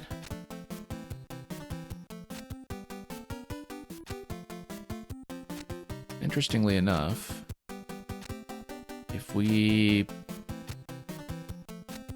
get on top of that, okay, then we're able to send the shell down.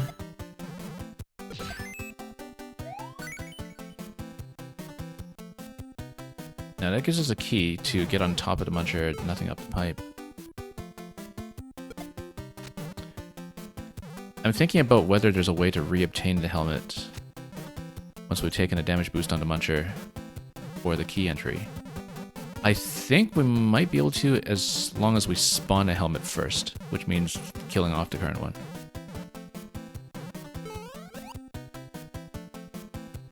Oh, no, hang on.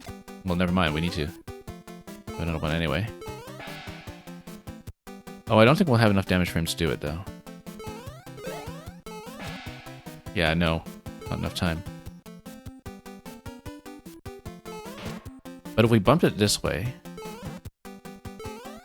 Well, let's see. No, it returns it here specifically to avoid that kind of thing, I think. Yeah, probably not enough time to drag it over here and get a new helmet.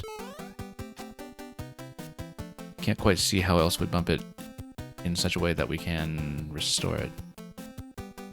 Well, we'll look ahead to see if there's a reason why we might want to keep a second helmet. I don't think we will necessarily. You know, we could bump this muncher, for instance, but that really would be the only immediate impact. Pac-Man, you're saying it's so weird that it stays stacked? Okay, so that's going to take a Boom Boom.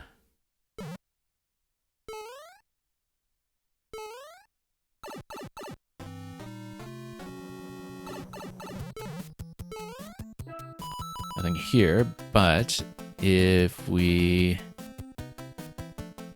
send a bomb over... It looks like, yeah, these are two different 5-tile snake block platforms. Or are they? No, it might just be a single one on track. Well, no, we'll find out. We kick the bomb, the left side would lower the blaster, the right side would lower the pokies. Why would you want to lower the pokies? Guess we'll find out. Oh, whoops. Not like that, we won't. Jump over the muncher, go left. Yeah. Okay, let's do this properly.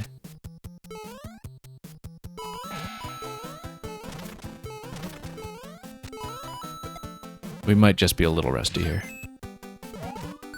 Okay. But what if... Wait a minute. No, hang on. Let's let that crush, if we can. Okay, in order to let that crush, we need it taken out. What if we did a bit of a series of bumps over here? Oh, no. Okay, I was thinking bump, bump, bump, bump, bump. Leave it over here. That'd still be too far to reobtain it, though. Oh, never mind. Have to drop that anyway.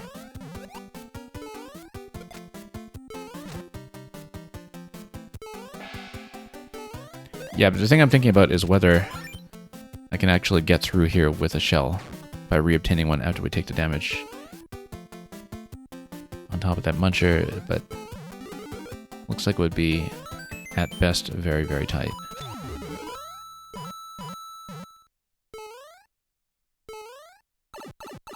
Though we don't really see a utility for that yet anyway, it's just purely theoretical.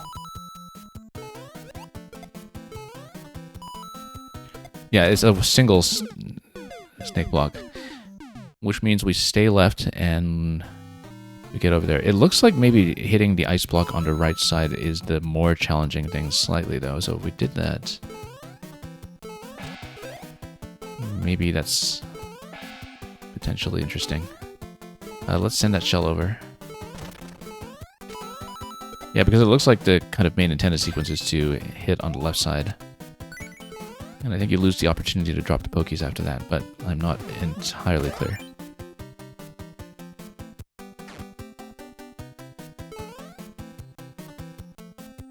But we'll find out.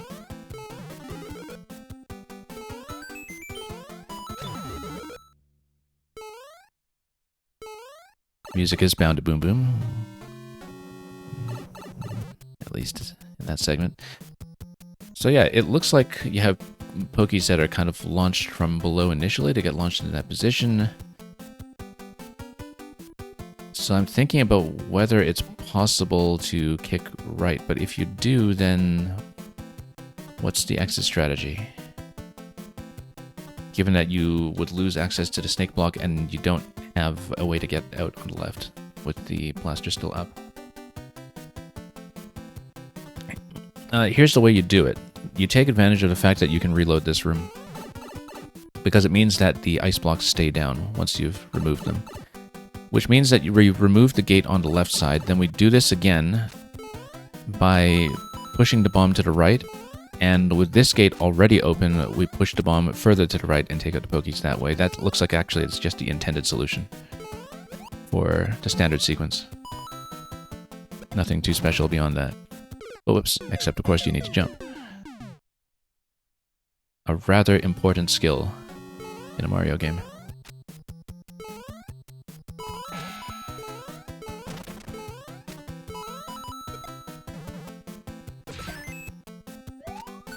Okay, through here, and whoops, might as well open up some space in case we need it for emergencies.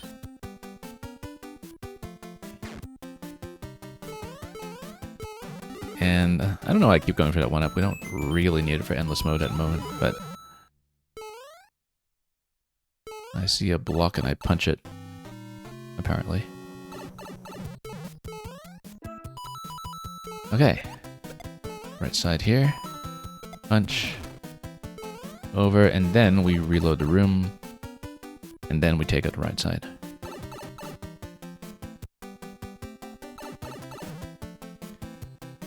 Oh, except it goes down right away, which I didn't think about. So,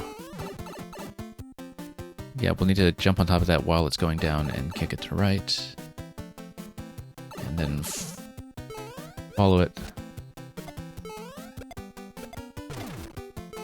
And then we respawn the room again to see what has changed after the removal of the ice block. Because presumably, yeah, it was a spawn block.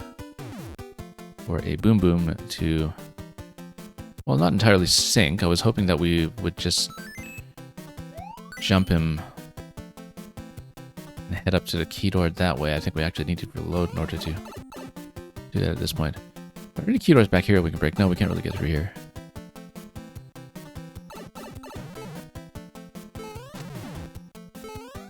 And then we do need to come through here. Anything else to look at? Not yet, it seems. So, we see the vines up top, and there is something to stand on in order for us to climb. And that's the balloon room. Balloon boom.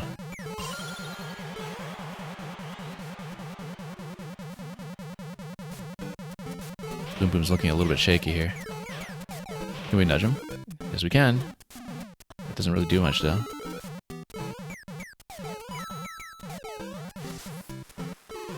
But if we try to get below him here... Hang on. Can I actually make it on that platform? Whoop. Not very well. Oh, I bet we can make it.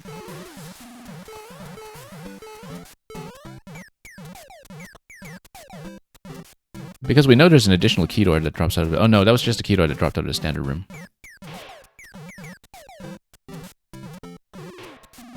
Nope, hang on. I'm gonna just bump him from this side. I can't quite make it.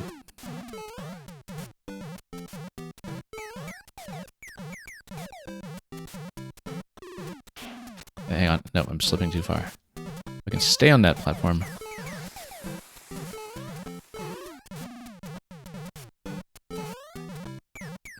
Wait. We used to know how to play this game. A long time ago. In a Mario galaxy far, far away. Oh, nope.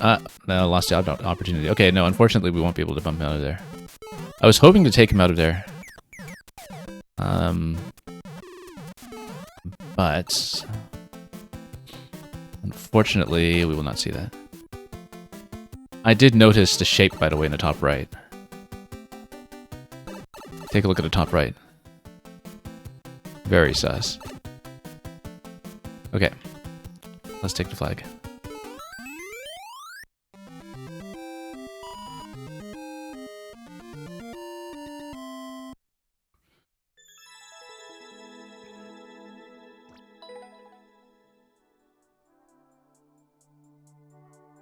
And assuming that we can talk to the server here, we'll stamp that.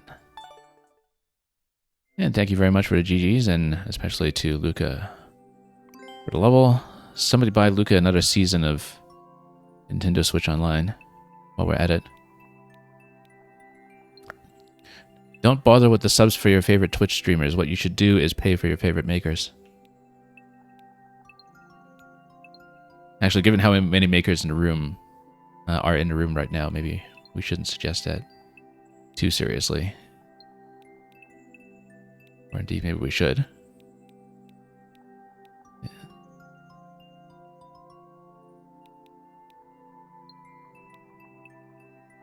The breakup with my true love was harder than I thought it would be. By that, he definitely means Boom Boom, doesn't he?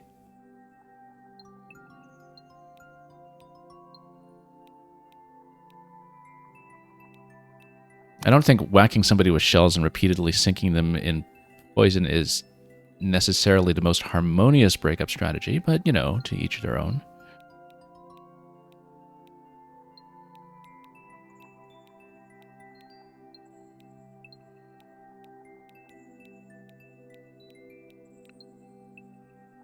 And, oh, it looks like Shearwater was here. Imagine that. So you can take the Shelmet if I do it the right way, Lucas says, but you only get a chance of having a soft lock. I see.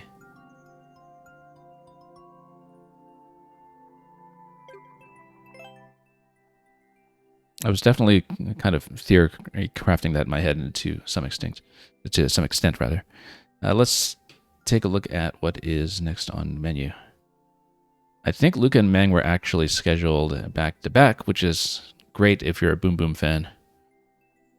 Or indeed, if you're a Boom Boom nemesis, it's even better.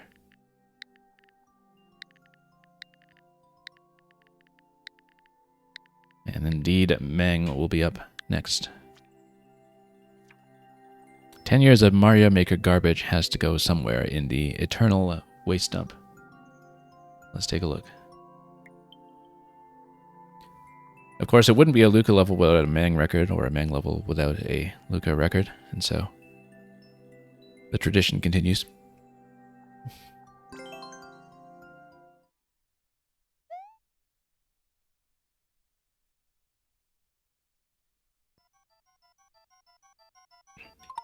Okay, very fishy. I've seen a couple of different Mang fishbone concepts before. So this is telling you that it's... Yeah, we want to raise this so we have a safety point to drop into after we get the key. I think. And we need to be much better at timing that. But I think that's the idea, is that we create a safety point and waste dump and then dash back. That seems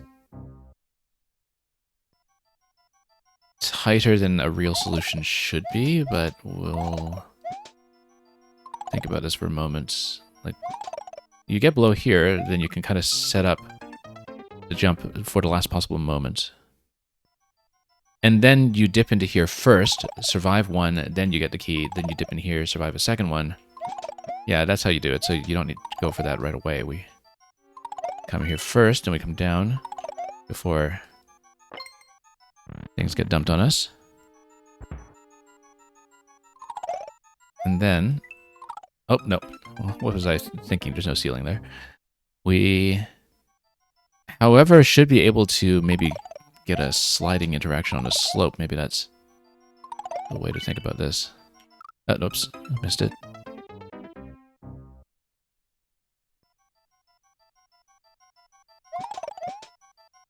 But we really do need to have them both up and running here. Except, if you stall there too long, of course, as long as you are there, it keeps spinning, but as soon as you leave, then you lose the block. So let's time this a little more generously, if we can.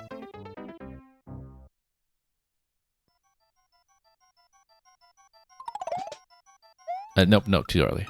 I knew that was too early.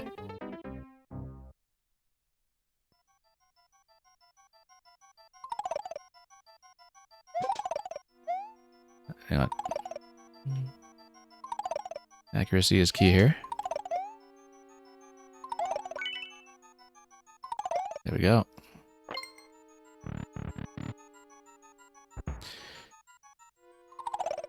Okay, so...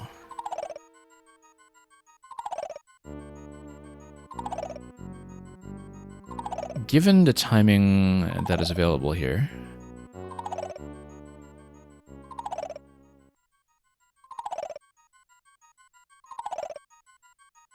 I feel like it may actually be a slide.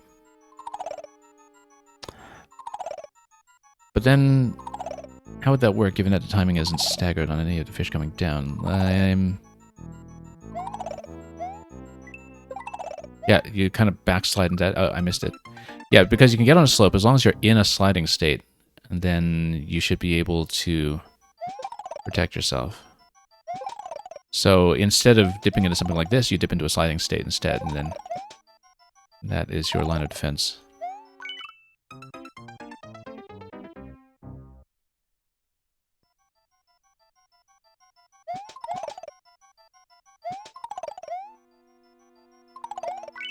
Although we were told earlier that there weren't any, really big full-scale mega puzzles this year. Actually, between this and the Luca level, this kind of conceptual puzzle platforming has sufficed for that itch somewhat. Oop. And then now you do need much better timing there to sneak over, though. Almost like you need to kind of slide on the way to the key so you don't lose too much time.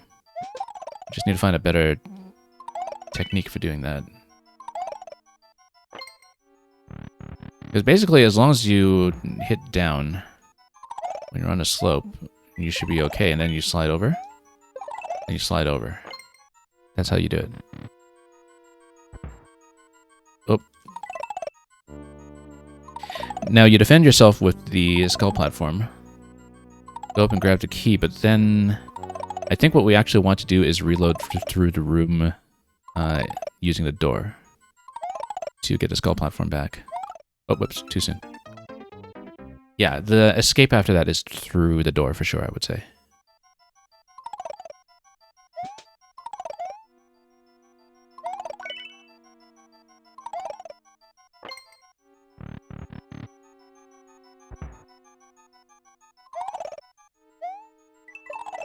Yep, just slide that way. Nope, too late. But you can definitely run and do a forward slide that goes up the slope towards the key, and if you do that quickly enough, then you have plenty of time to get back.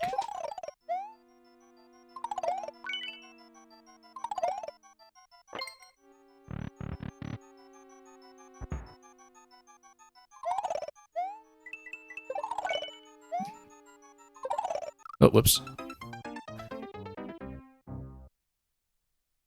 Yeah, Luca, you're saying this is a tough one. Actually, by back standards, it's pretty gentle. I mean, you know, you've got time to think on each of the obstacles. Actually, kind of reminds me of that other fishbone level that Meng made, the one with the fishbones coming out on pipes that you have to bounce on. If I'm thinking of the correct one. You speedrun all of them, you would have remembered this one for sure, I'm sure.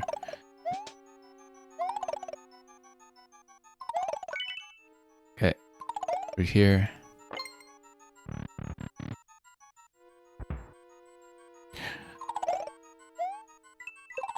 And, oh.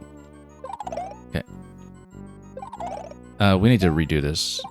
I'm losing too much momentum here to get back in. There we go.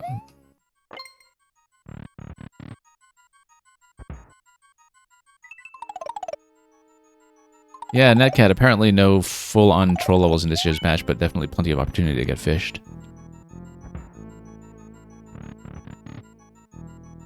What happens if we take a key back even earlier? I don't think there are any key doors that are unaccounted for, though. No, never mind then. Had to be sure. Oh, no, I missed it. I missed the platform. I just jumped on the skull and got pulled back a little bit, and that was unexpected.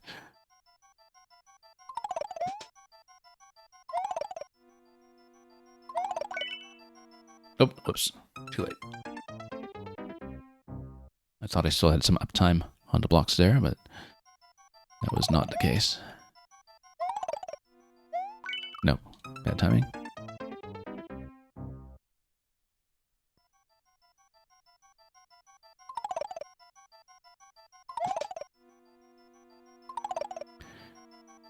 Let's wait and see. Down. Good.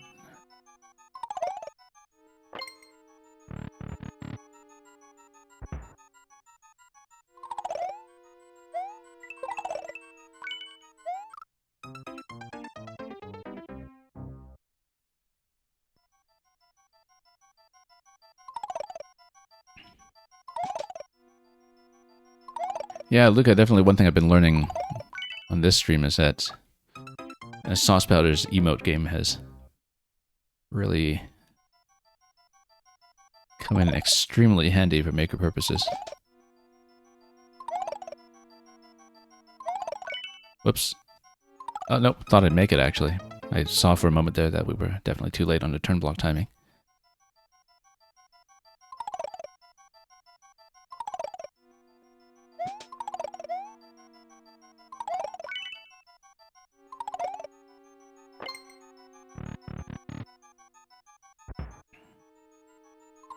Down, then... Nope, too late. Lost too much momentum on the slide. I thought I was a little ahead of the timing I needed on the slide. Actually, we shouldn't worry about that, because if we're in a sliding state, even if we're kind of in midair and sliding our way over, we're still going to be fine, and we just need to be in the sliding state. So instead of cutting momentum, we just need to commit to the slide and take it all the way. Oops.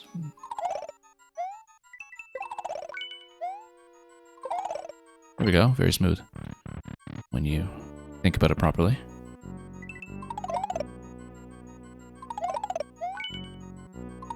Oh, no, too far. I shouldn't have run towards the door quite that aggressively. We did have some uptime remaining on the skull platform.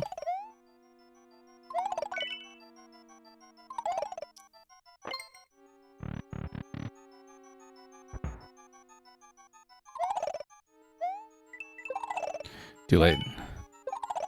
Maybe not. Thought we were in a bit of trouble there. Okay, back below the platform first. Now we go.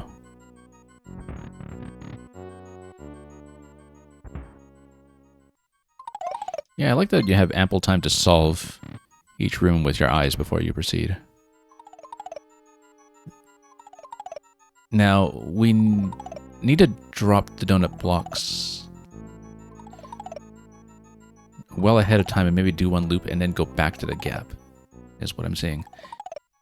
Because otherwise we won't be able to stay alive long enough. The next thing after that is that we do need to get up to the upper donut blocks in order to have a shot at the key, but once again, it will take a little bit of back and forth, perhaps. Which might mean we drop one donut block at a time in order to cut off the fish appropriately, but let's take a look, and...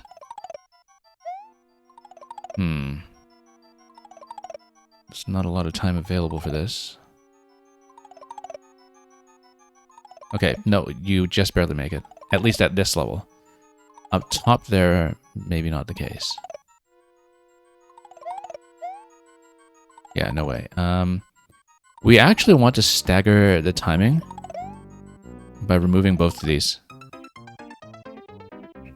The way I'm thinking about it is that the fish are synchronized right now. Actually, no, they're going to be synchronized either way because of the yellow pipe timing. As you can see here, the fish are dying at different times, but we still have them reloaded on the same cycle. Even with this discrepancy on the left side. Because it is just going to be a standardized yellow pipe timing for when they spawn.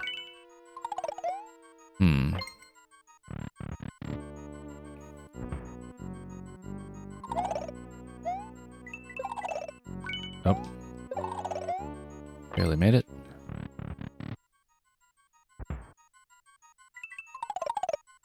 Yeah, Luca, you're saying everyone thinks that... Well, I mean, it's worth kind of considering for a moment to just sort of work out the logic of the level, but there's significant visual indication here everywhere in the level that everything's synchronized to the yellow pipe timing, so...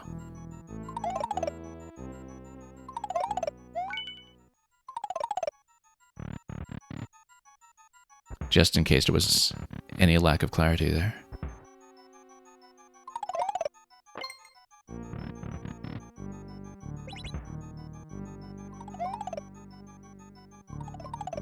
Yeah, you go immediately, then you're safe. Same here. Now, we'll need to think about how we actually get up to the upper level safely then, because it is on the same timing, which means that, you know, it doesn't matter that the top right fish is hitting that early, because relative to the donut block drop, the main thing is that it has much less distance to cover. But if you're just on one donut block, it's still going to be stopped by the other one. And so we just need to make sure that we land on one, and only one. Hang on, we'll need a bit more momentum here. Actually, maybe not. We just need... Yeah, actually, no, we want to hit the one that's on the wall. No, too late. Much too late. Because I was thinking, you know, if we just lower a single block at all there, then we might be in the clear, but... Evidently, we haven't really thought that through.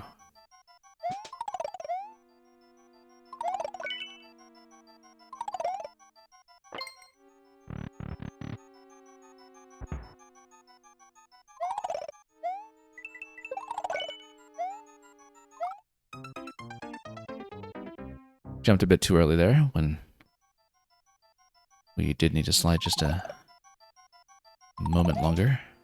No, too early. Let's hit this again.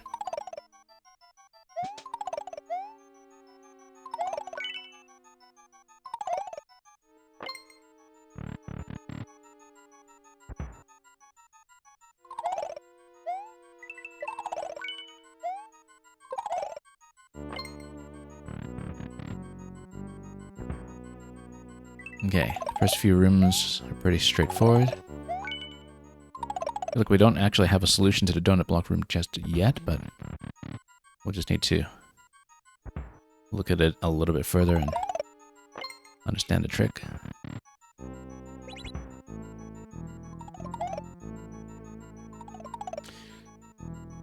Yeah, so we know the timing for the first one. As soon as it hits, we go.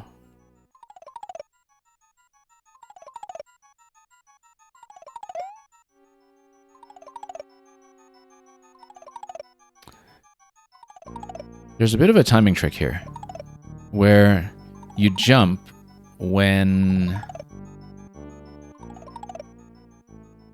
the first one hits and the second one is still coming down. The angle was wrong, but I think the idea behind the timing is right. That to buy as much time as possible, you have to get there as soon as the first one hits. And you've got a decent amount of spacing on it because it hits so early and it's still waiting on the rest of the yellow pipe cycle for the next one to spawn. I think if I get the angle right, that the principle of it is sound. And that's what we should be aiming for. Nope, too late.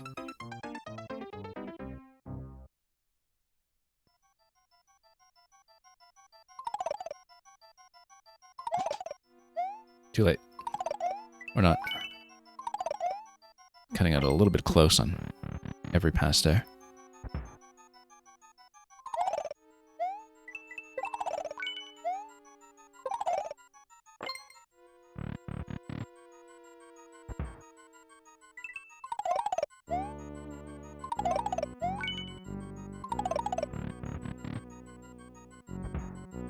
And let's take a moment to collect ourselves, and then plug in the key.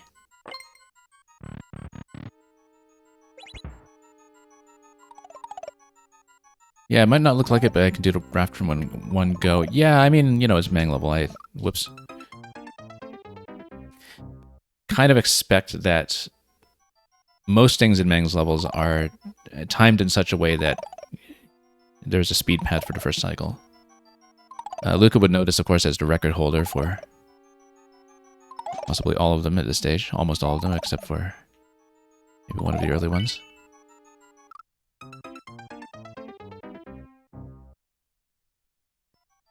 I don't trust myself to be that accurate, so we'll do things a slow way, but I was definitely kind of mapping it out in my head to see what the sequence there would be.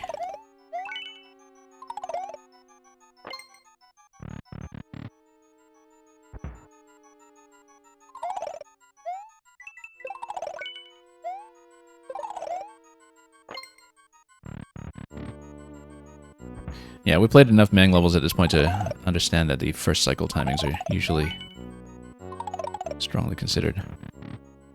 Yeah, plenty of time to make that, actually, but we'll play it safe, since we're this far in.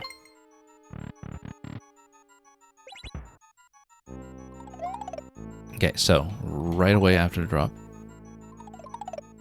Okay. Now, if we have a better jumping angle off the end here,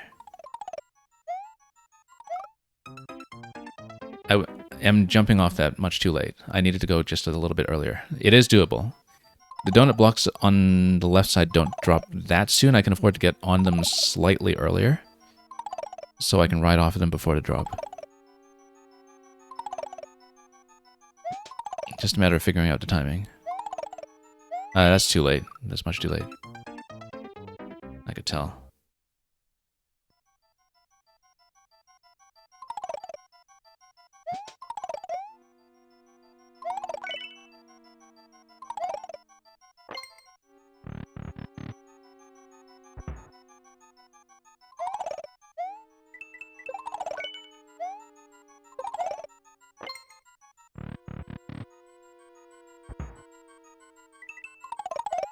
Okay, let's get over here.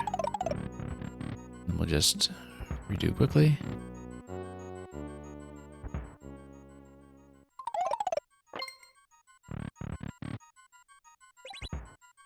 And we'll try to get this sorted out.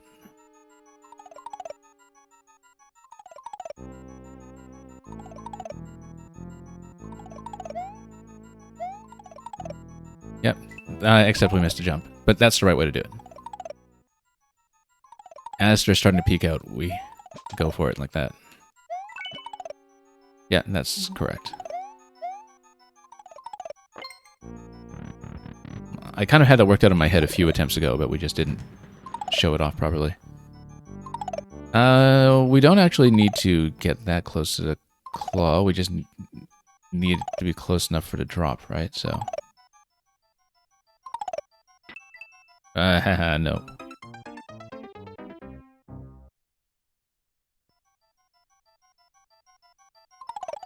Well, it serves us right for trying. Actually, no. You can go under the claw and drop it because it will catch a fish. Won't it? It should. So it's actually safe to go under the claw instead of trying to time that.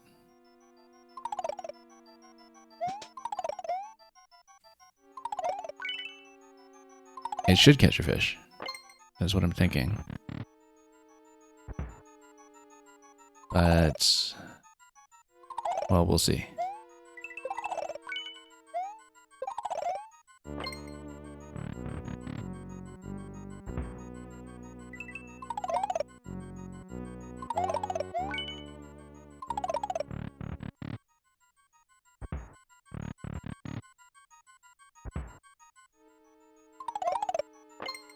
Anyway, I'm pretty sure that our method for this room is pretty repeatable, so we'll do it just like that. Yeah, as soon as the fish peek out, that's the timing.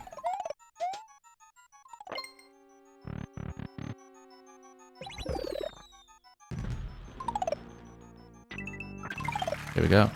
Except, of course, you don't want to stay under for too long because then the fish drops on you. However, if you drop the fish, then the claws catch the next fish, and then that lets you exit.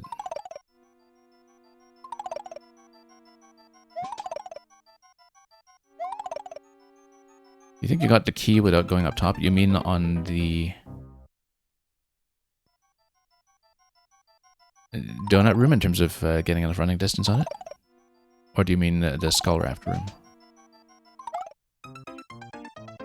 No, the skull raft you definitely need to get on the raft to get up top. But yeah, in terms of taking the lower donuts instead, to have a nice running arc towards the key, yeah. I'm pretty comfortable with my method though, so we'll probably stick with it. I don't trust my ability to jump off edges.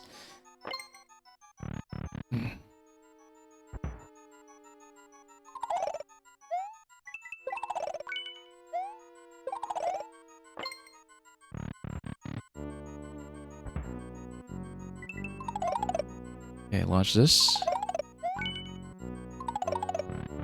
And we'll reload.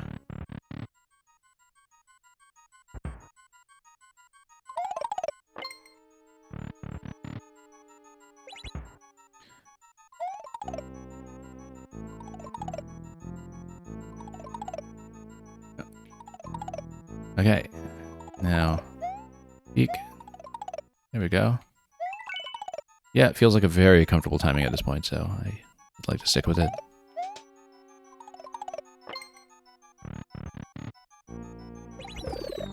Okay, rather foolishly, we're going to go for the 1-up once again.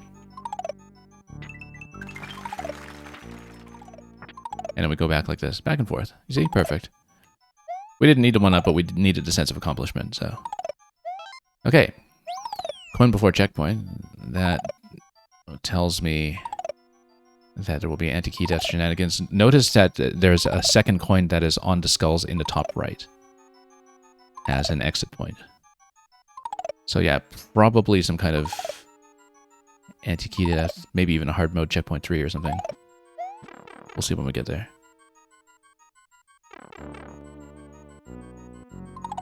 Just knowing how Mang levels usually work. Okay, objective here, hit the hell block, go back to the muncher. Now, the POW's going to hit everything grounded. We'll take a muncher. Then...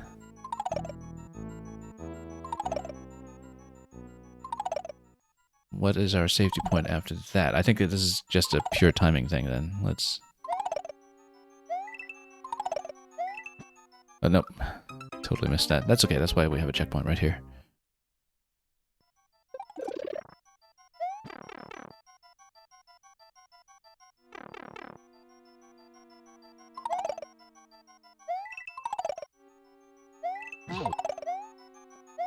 Yeah, no, just take a relaxed timing there. That's all there is to it. Stop and go, stop and go. This is the same idea, I think. You drop the muncher off the claw, then you have a fishbone on a claw to jump over. Except... we want to stay an additional cycle for that to really have a maximal safety margin here. Dr. Cliché, happy to see 10 years after the game release in ostensibly well-tested and well-designed levels, we're still putting checkpoints before transitions. Yeah, no, that would almost certainly be because... oh, you mean the pipe transition here? Yeah, no, I don't mind that kind of thing, because you need the room to load in the same way for everyone.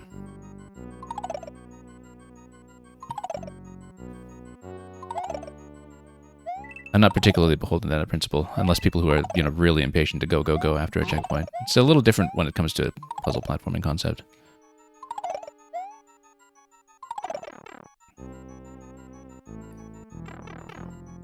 And it's clearly there because there is definitely, I think, checkpoints spread between the two zones in such a way that there's a setup for the anti-key death, hence the coin before checkpoint. I'm expecting it's actually like a hard mode checkpoint 3 for the bonus room. This makes a lot of sense for it to be that way.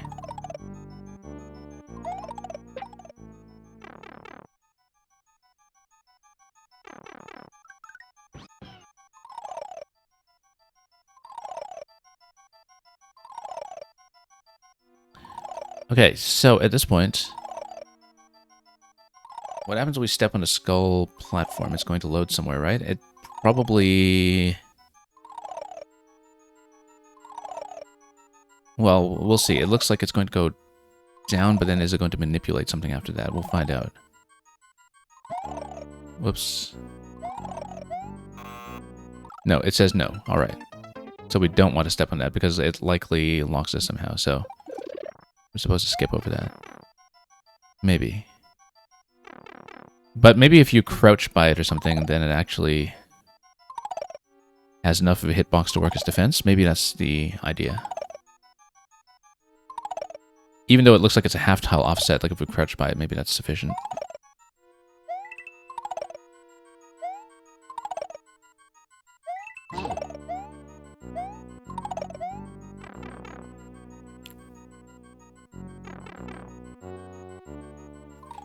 Okay. Here we go.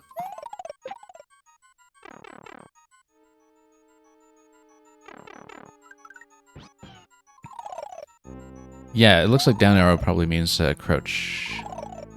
It totally works. And then you just need to be within the hitbox for it. Now, as for that thwomp, I think we used a skull to displace the thwomp. No, we don't. We just need to go next to the thwomp so it drops. Yeah, no, of course. Let's actually think about this properly. Or change.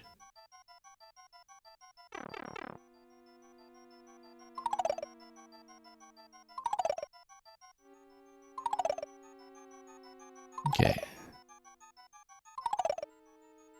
Yeah, the thing about the checkpoint is that for the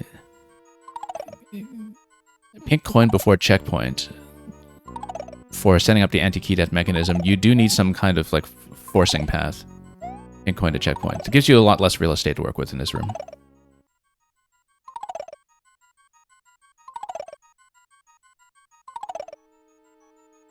Because remember, one of the key things about this level is that the pipe spawns all have to be synchronized. So you load them all in with a scroll stop all at the same time. So you can't have something like, you know, checkpoint sequence and then you kind of auto-scroll into a full-size room like this. I mean, I guess you could if all the pipes are on screen at the start, which with this layout, maybe that can be done, but it depends on how this fits into the overall layout and, you know, whether having some kind of forced scroll affects anything else that's going on in the level, which might make it impossible.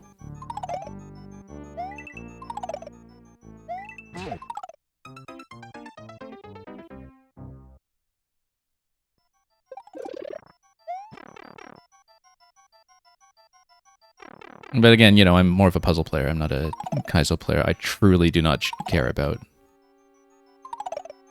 checkpoints before transitions.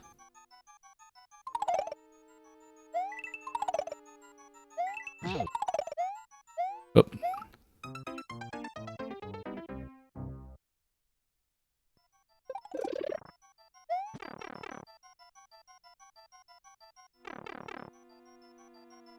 Yeah, because as you can see, there's a little bit of scroll that kind of nudges over by a block in this room. Let's get this done this way.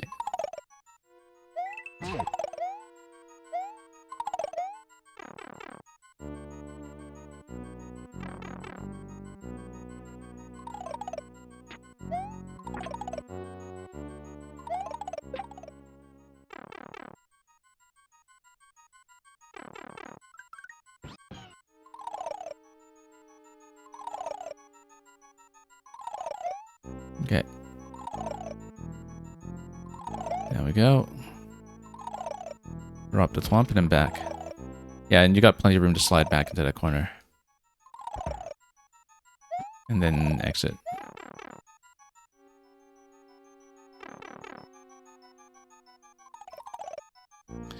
Now, this is interesting. I think it's going to be an up throw. I think it actually very clearly signals an up throw. And you can up throw repeatedly to defend yourself, as long as you don't just run into the Goom directly. Yeah, you just up throw to defend yourself on every cycle, and then you can always just catch the Goom again to make the next jump. Then use the Goom to throw through the spike. And that's how you open that gate. Up throw into the fish, carry it through with you, throw to open the passage.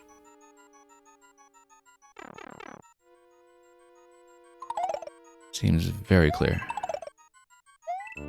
Oh, whoops, too early.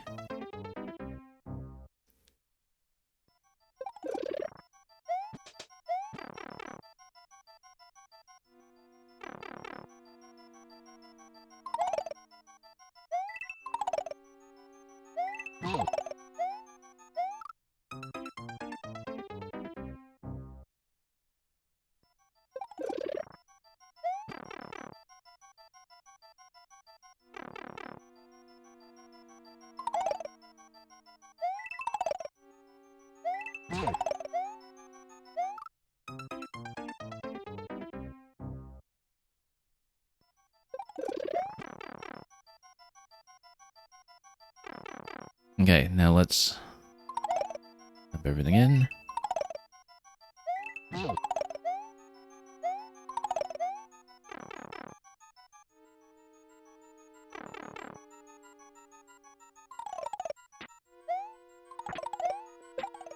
And that's plenty of time to get through.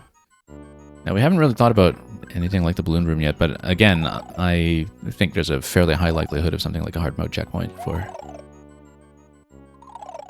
the CP3 mechanism. Do I actually need to crouch through this? I feel like I don't want to test that unless I absolutely have to, I think. It's pretty clear that crouching at least at the Skull Raft offset is going to defend us adequately.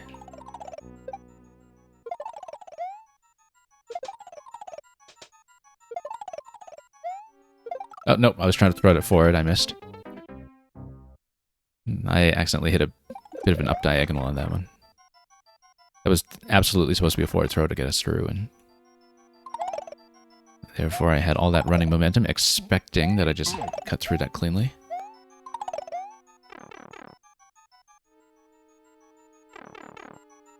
Rather misjudged, perhaps.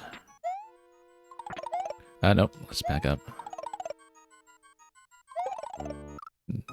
And missed anyway, after all that meticulous timing.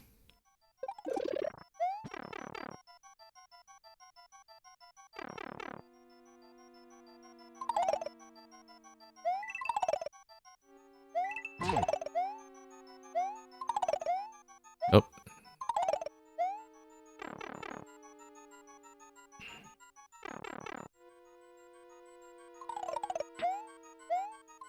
Dump that, and then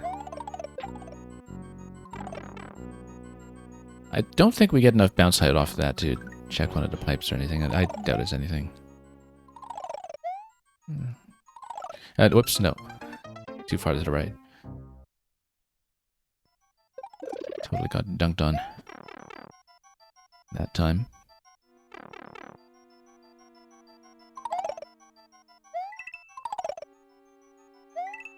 Oops. Come on. Yeah, just need to take it patiently. I'm sure there's an impatient cycle for it as well, too.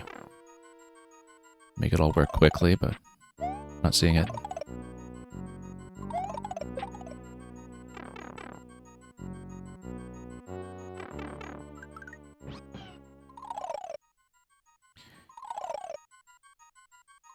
You'll have heard the Yoshi egg rat hatch off screen. For some purpose elsewhere in the level. Don't know if it's blaster blocking or anything else like that. Oops.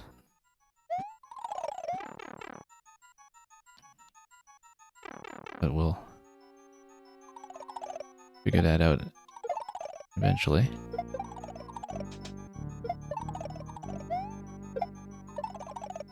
Okay. No. I think we lost opportunity to that. Bad idea.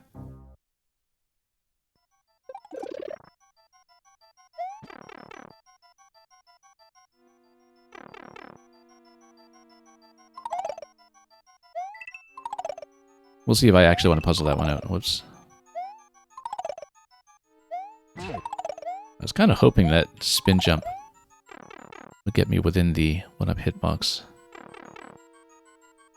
But I suppose not.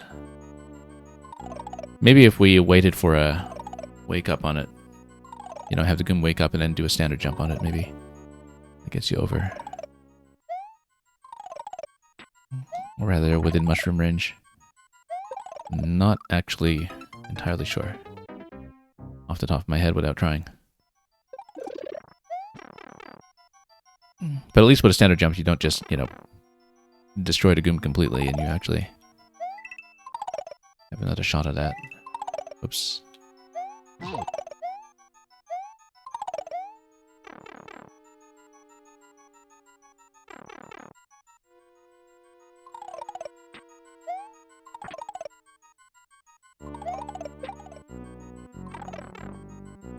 Okay, through we go, and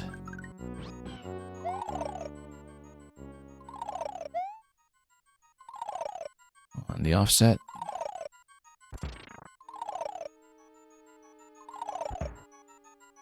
Very satisfying timing here, actually. To go back and forth to that one. Now let's let these drop. Whoa, off center. Or rather, too close to dead center, where the left side fish dropped on top of me.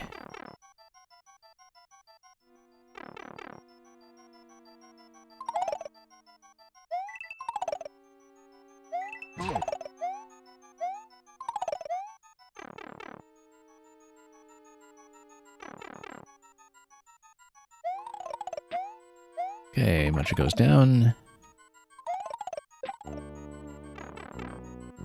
Mario goes up.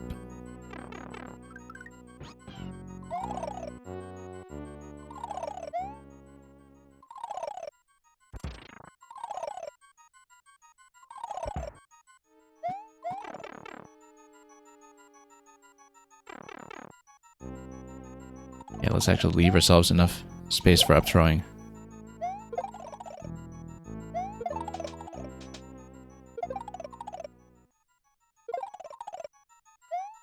No, too late. I could kind of tell at that point that I wouldn't quite make it.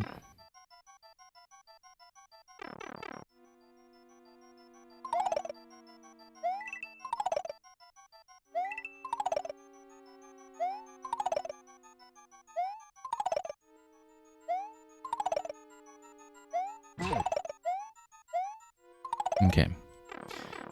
Back through here.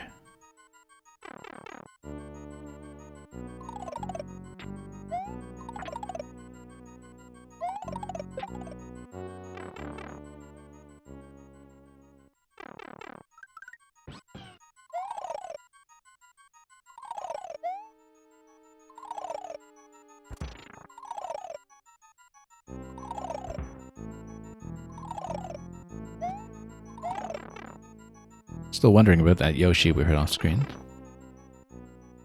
We'll find out something about it eventually, perhaps.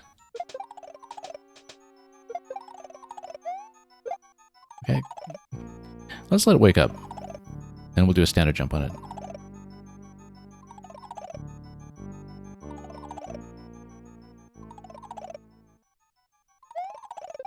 No. Seems tricky to get that accurately.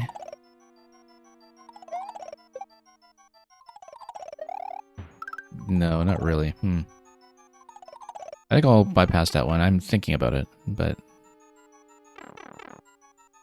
Okay, and this is an item check. The fish bones are just here as a thematically appropriate Goom Stopper. As well take checkpoint, and at this point, we need the thwomp to hit the POWs. We can take cover under the thwomps once it has launched. Then it's going to do a bounce back. I assume that it might also be holding the key.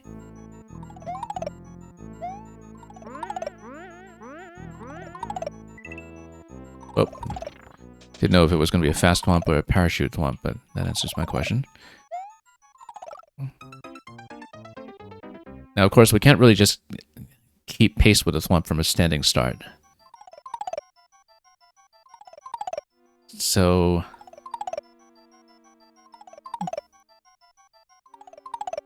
yeah, but it's moving independently. It's not moving the munchers, so the munchers can shield us. At least until the thwomp bounces back. Since the munchers seem to be resting on the skull platform. Did I read that correctly? I think. Try that. I know, icicles. Okay, never mind. Didn't think about it sitting on icicles. Never mind that. So you do, in fact... need to follow up with a thwomp. I think we just dash all the way to the right and kind of depend a little bit on prayer or something here for the timing to make sense. Yeah, it's gonna hit the POW, and I'm sure it's holding the key.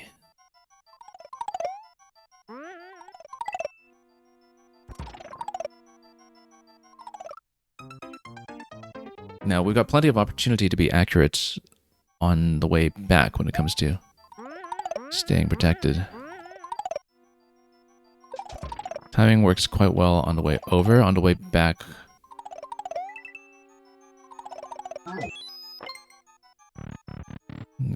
we stay slightly behind it, and that tends to clear well enough. This was the Yoshi we heard hatch earlier. Now, the thing about Yoshi is that if we take damage, then we just lose him and he runs. But we don't want him to run off here, right? Because we actually do want to take Yoshi over the munchers to the door on the top left.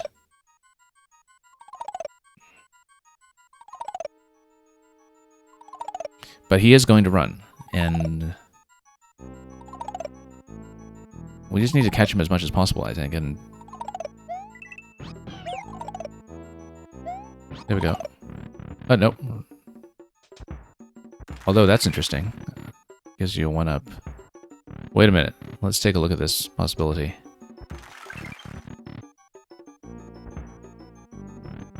Can I actually keep Yoshi alive there? Launch the thwomp. Get over to the left side.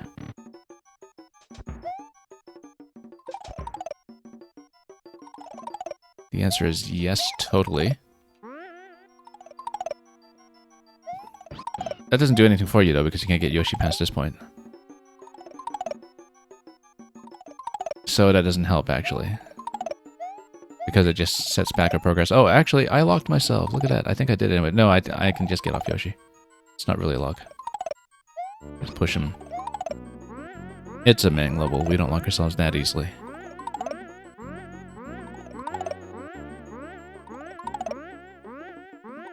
I guess there was that one Mang-shaped decoration in a wind level once where I actually did lock myself, I think.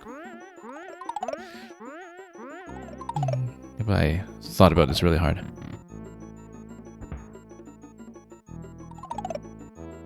But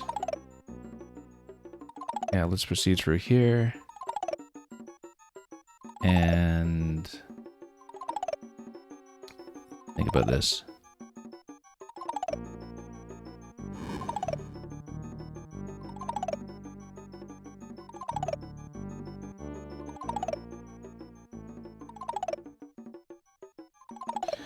Okay, so we just go back up to the top left.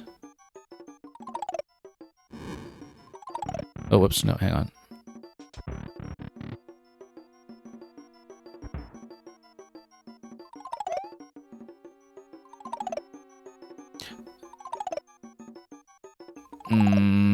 I think we just have to take damage and lose it.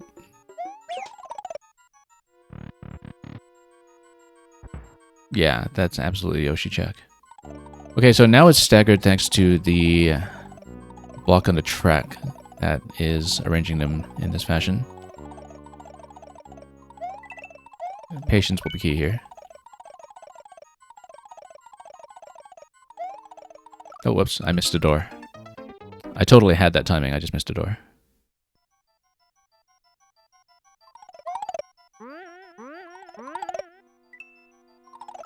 Oops. Yeah, if you stay behind the swamp slightly, it actually clears the way somewhat, just by giving you cover along its path.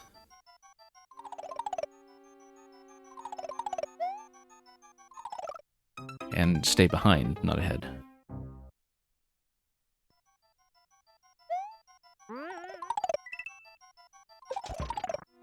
Okay.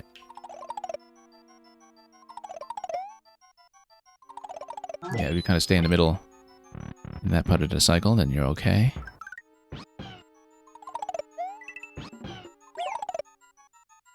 Catch. Nope. Let's do it again. I did manage to catch that last time. I wonder if you can get a... Yeah, you don't really have room to jump on the fish, but...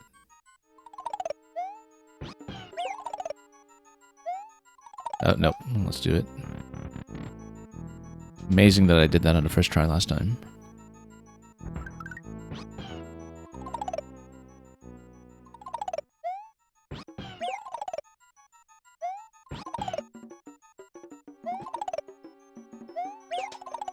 Yeah, you kind of have to jump off Yoshi as you're taking the hit. Somewhat.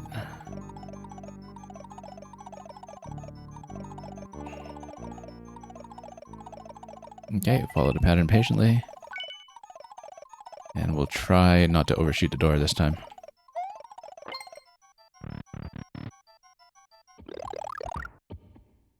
Okay, Boom Boom Room. If you stand next to Boom Boom... No, not next to Boom Boom. That would be... You have to take advantage of the slide. Slopes everywhere. You definitely slide it.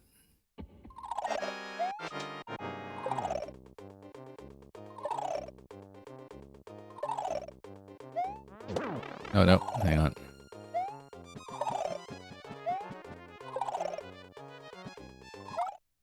No, tried to jump a little bit too early, but we were stuck next to Boom Boom there, so... Not the easiest choice to make. Oops.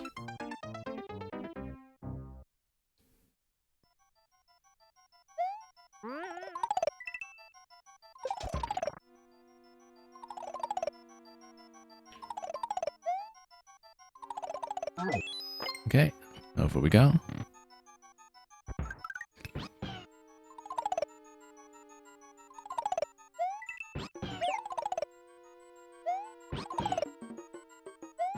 Nope. Accidentally jumped off Yoshi after hitting my head on the ceiling there. That put me right in the path of the fish.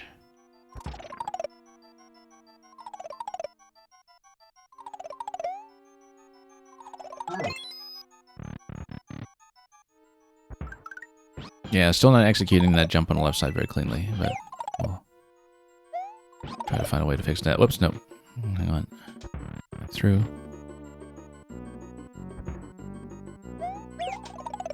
Here we go. Yeah, because if you hit at that point, then Mario bounces on the fish as he's being dismounted. And that's what gets you over. That's the mechanic.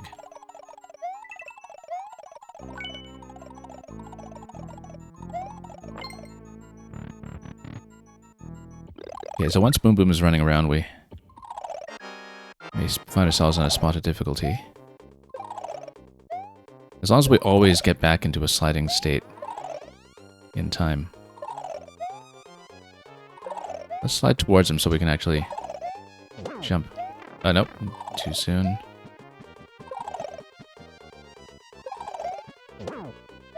Nope. Can't jump like that.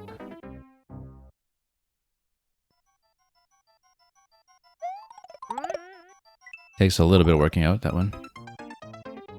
But we'll manage.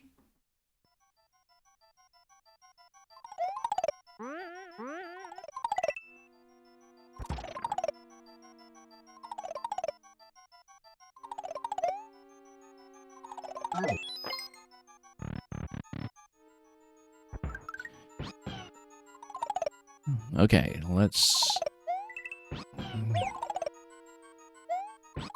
grab this. Oh, no. Hit my head on the ceiling once again, so let's replace the Yoshi.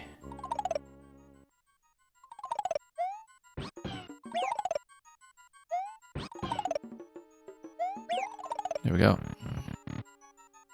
Yeah, there is that audible bounce off the fishbone as Mario.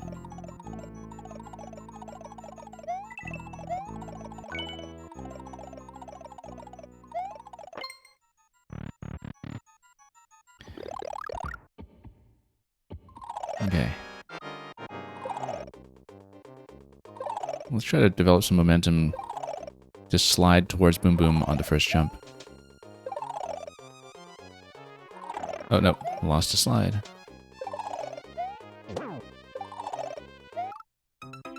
Yeah, and we actually want to track Boom Boom back and forth like that, and we want to switch between the left and right side as often as we can, because then that gives us enough room to jump over him when he's in the middle. Correct principle that time, bad timing, and I landed badly. But I have an idea of what I want to go for. We need to take advantage of the slide momentum when approaching Boom Boom for the attacks that we want to make. Oh, whoops, wrong door.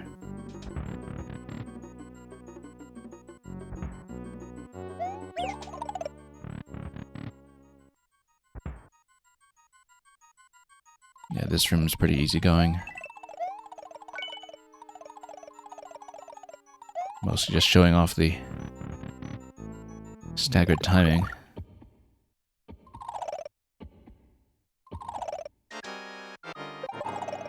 We want to stay grounded as much as possible so we're in a slide, but we don't want to slow down like that, otherwise we just squandered a mushroom.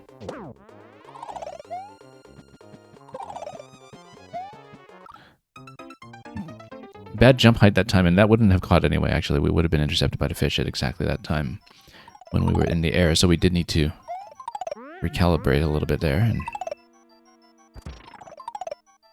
make sure we have a safe cycle.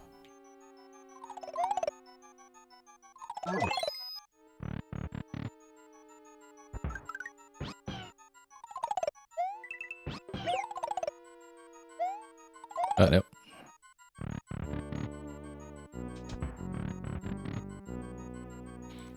But everything up to Boom Boom is more or less repeatable. I say more or less because that's the second Yoshi we've lost in this attempt.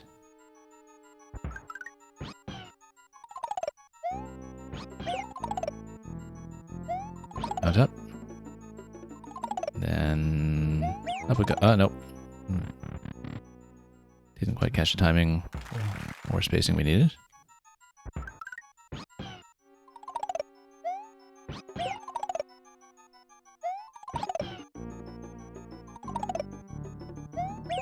There we go.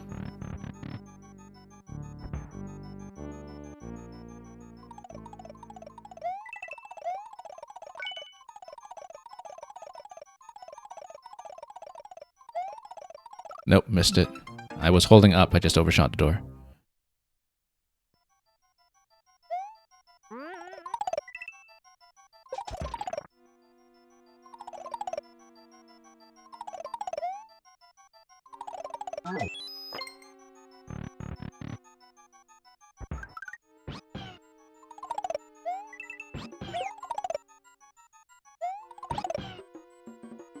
Okay, let's catch this. There we go.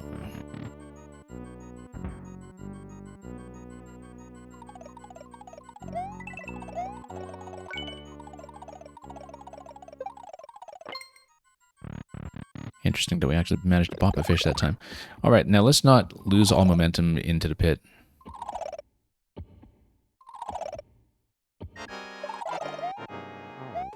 And I just missed a jump completely.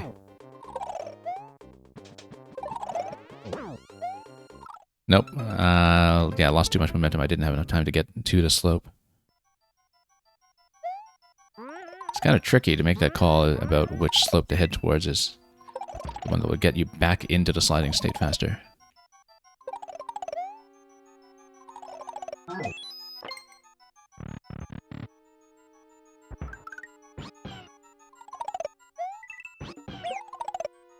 Yeah, you want to time things such that you maximize your chances of being on the slope when the fish come down.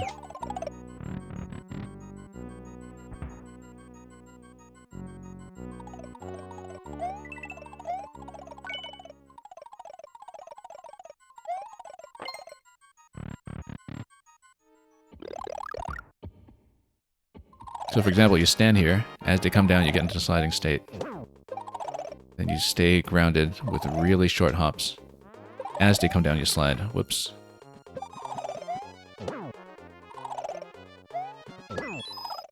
And of course I landed in exactly the wrong spot. Had I gone left, after that bounce, that would have survived. But I landed right in the flat area. At the bottom of the slope. And that was that. But it does give you a sense of the general pattern. Or how to time the descents down the slope. Because you want to minimize airtime, you have to stay grounded as much as possible to get back into the slide as soon as you can. And be able to slide on demand is the critical thing there. The rest is just being able to hit Boom Boom on target. Which, well, we'll try to demonstrate. So yeah, you just kind of start here. As to come down, slide. Great. Much more accurate. Great. You know what? We had the flexibility to take a hit. Now the thing is, did I require the mushroom for a bonus room? Hopefully not. We might require it for hitting that POW. Well, we totally do. Yeah, we totally needed the mushroom here, actually. The muncher is here. Yes, the muncher is here in order to give you the chance to take a death so you can retry. Because you see a scroll break on the right side, you see the turn blocks there that are probably affected by a P-switch, perhaps on the way out of the pipe or something. You absolutely do need to beat Boom Boom with the mushroom intact, I would say. Now, then that raises the question of then why the anti-key death setup, and I guess we'll find that out when we actually get the second coin past the exit pipe that we saw much earlier. But the way I'm reading this is, if we want to see the whole level, absolutely we need to beat Boom Boom without damage.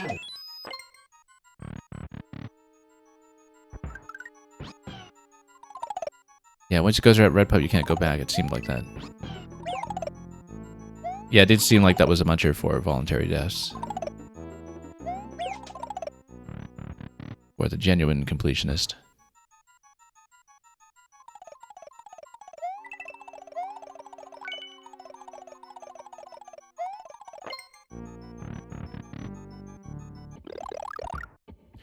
Okay, we have a method. We just need to jump accurately to do it. Uh-oh. No, we'll take the death. Again, we need to beat Boom Boom with the mushroom intact. It does mean we'll keep this sequence quite a bit. That's okay, we've practiced it. We haven't had too many mishaps here lately. I say as we have a mishap.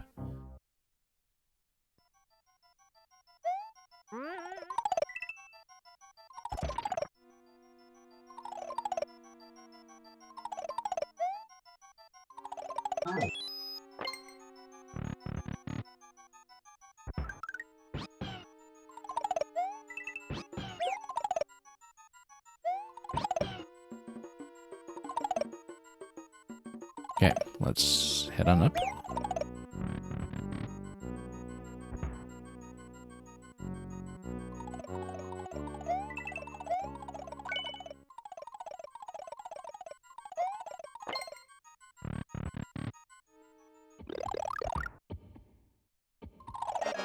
Again, kind of have a pattern worked out. Oh, no.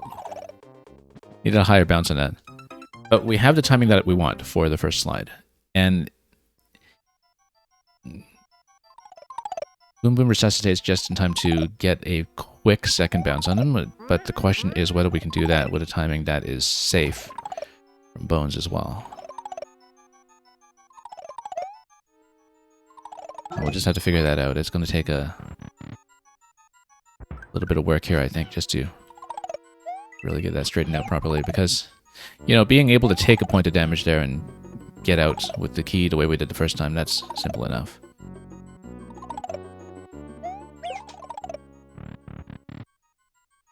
But beating it damageless, it does take a good bit more finesse.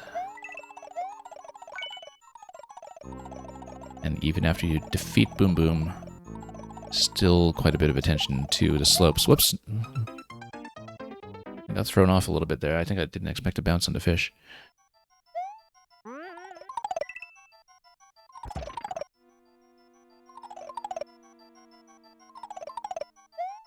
Oh, no, too high.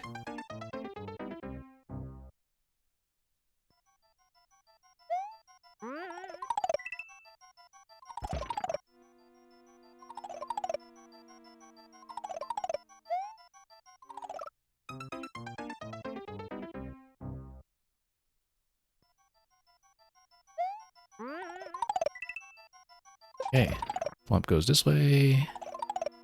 We go this way.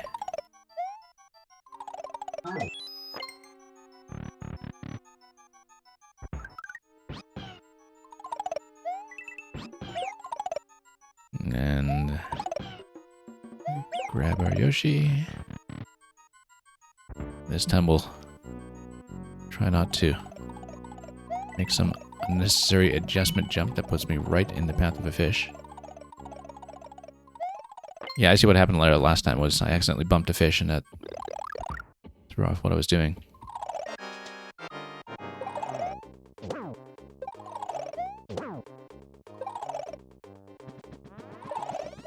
Okay, that was kind of rather close there. Let's make sure we get a slide. There we go. Didn't take too long, actually. We just needed to have an attempt go nice and patiently.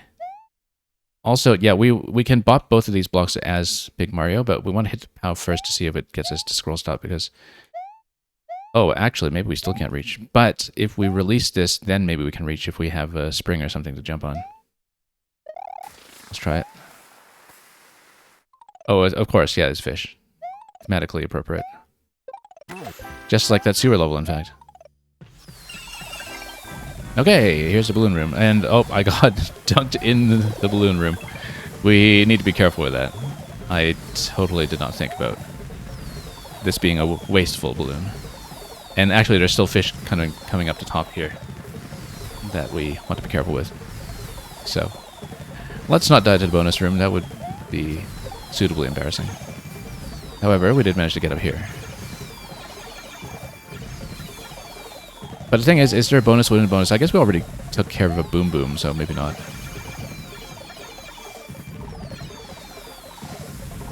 Oh well.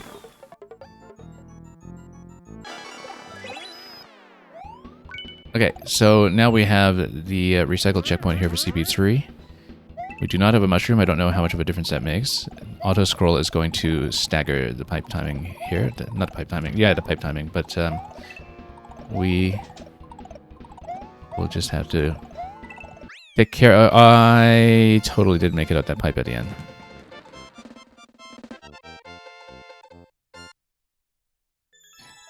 Luca, I probably should just ask you, is there something in the pipe at the end? Do I need to redo the level to see it?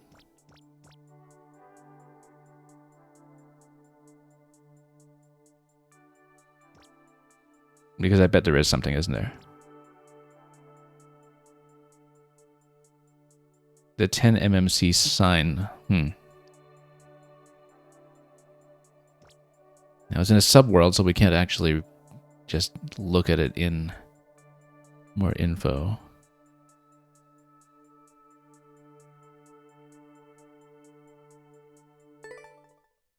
I'll try to make it quick. Because we did spend quite a bit of time on this level, and, well, we might as well try for it while it's fresh. See how much we've improved. We don't need to see the bonus room with the mushroom this time, so yeah. I will only try for this so many times, so I'm not going to play it again and again every time we accidentally hit the goal. I was trying to get over the goal too, we just didn't make it. Whoop. That's okay, I mean, you know, we've solved a lot of the individual rooms, we've practiced a lot of them. I don't imagine this will take too long. Famous last words. But yeah, most of these things, once you've solved them, they're very repeatable, so.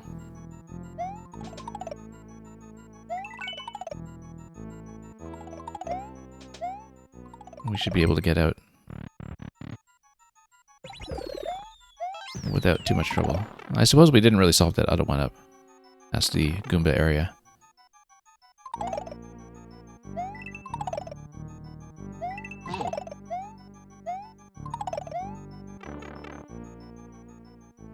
You're saying it's a bit tough to get over, but you did it by doing a big running jump. Yeah.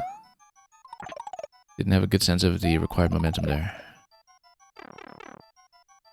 But, as you can see, we're making it through this early segment pretty smoothly, so not too concerned about our ability to get back there.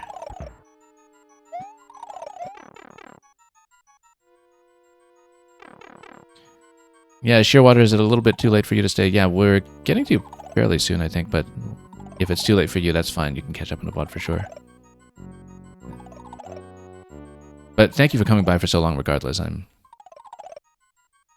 glad you did. Of course, there's a certain urgency to getting to at least your chain chomp level, so it doesn't get deleted too soon again. So we'll want to get to that today, if possible. Oop.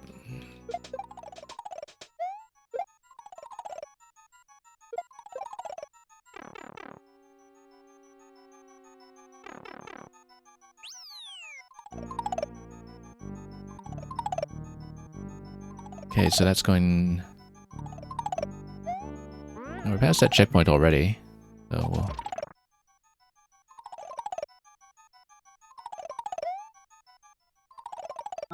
try to be quick about it, and not make too much of a disaster out of the Boom Boom fight.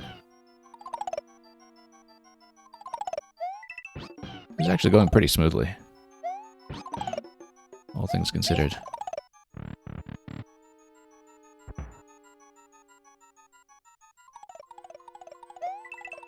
And I guess most of this level was just a learning process.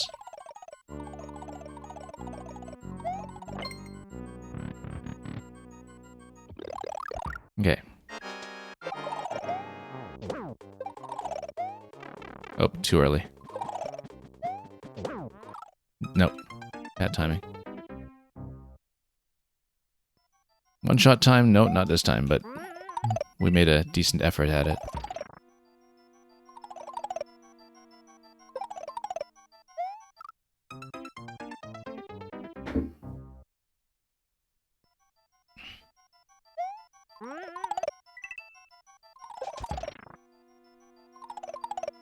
I mean, you know, we don't really need to redo the whole level for the last pipe, but At the same time, I don't know how many times it's already been filmed and how many people bothered, so we always like to see the bonus content when we can.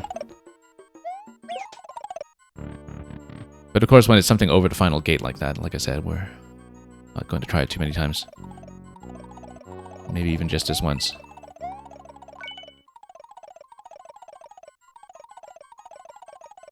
That was, whoops.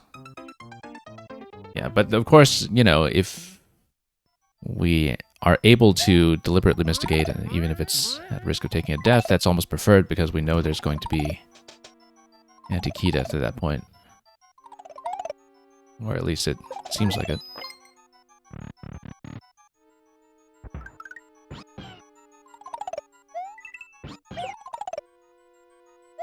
Yeah, in that case, we like to be thorough here because, you know, we understand how much time the makers put into fine-tuning every little thing, and I feel like that deserves attention.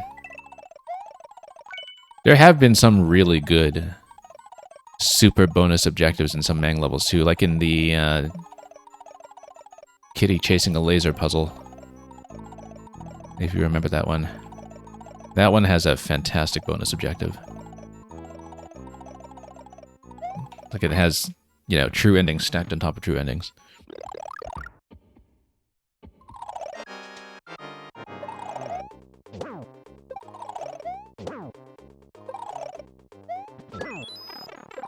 It's okay. Don't need mushroom.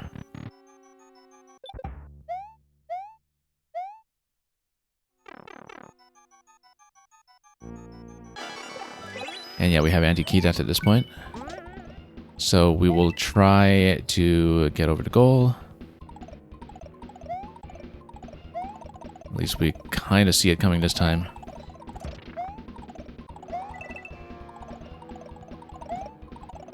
And okay, the scroll has stopped. That's good, because then we're going to try to build momentum here properly.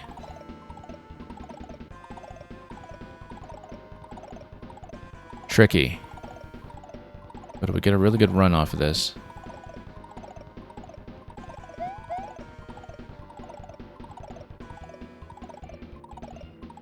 Maybe even get on this close to turn block expiry. Like after the second fish. Nope. That is a difficult arc. Like, you need to go early, actually. I mean, the coins kind of trace it for you. Speaking of avoiding the tape. Yeah. Okay, that only took 5 minutes. Maybe just one more try. I don't think I'll do it beyond that, but... I was actually trying to remember in my head, like, which one was it? Maker 1 or Maker 2, where it matters whether you touch the tape. And... I was definitely trying to run through that in my head. No, because we've done enough gold tape puzzles in the past that we know it's a tape in Maker 2 implicitly, but it was one of those where I think there is a difference between Maker 1 and 2, right? And for a moment there, I kind of hesitated and had to work that out.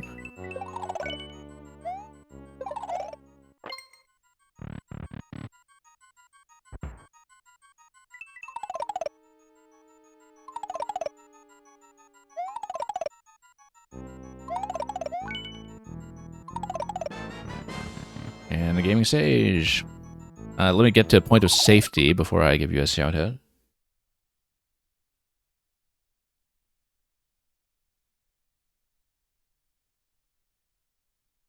Hope Age of Imprisonment is going well. You must be in post-game by this point, I'm sure. Yeah, I stopped after end credits myself, but I know there's definitely more content coming at some point, and so I'm fine putting off post-game for now. And I don't even know if I'll stream it necessarily, but... we'll go back to it at some point, because when I hit credits, I think it was at 67% or something. And you maxed out Zelda already, wow.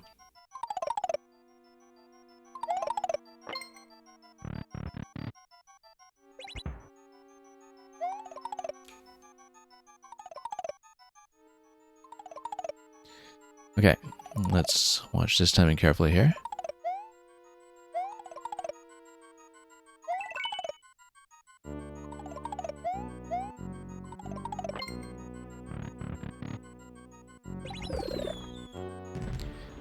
Yeah, because I finished the game right after it received its first content patch that introduced, I think, the vicious enemies or whatever the endgame content was.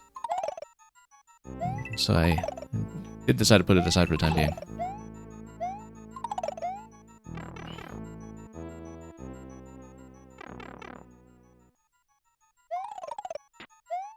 The thing about Age of Imprisonment is that I had a lot of fun the whole time I was playing it, but at the same time, I put in about 50 hours into it, and I don't feel like I accomplished very much. And I think part of it was that the maps didn't have as much of an identity to them as some Warriors games sometimes do.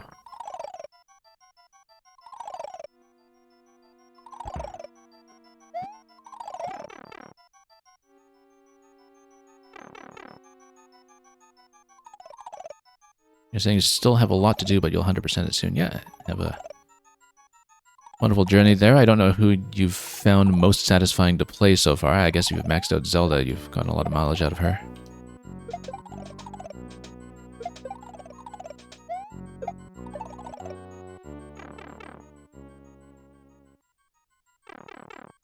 You're saying that the extra content consists of quests and bonus challenges to help boost up your experience? Yeah.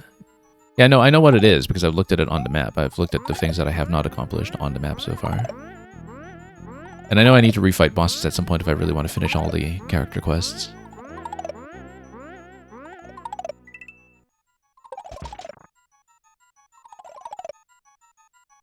Again, it's one of those where I don't necessarily know if I'll do it on stream. It's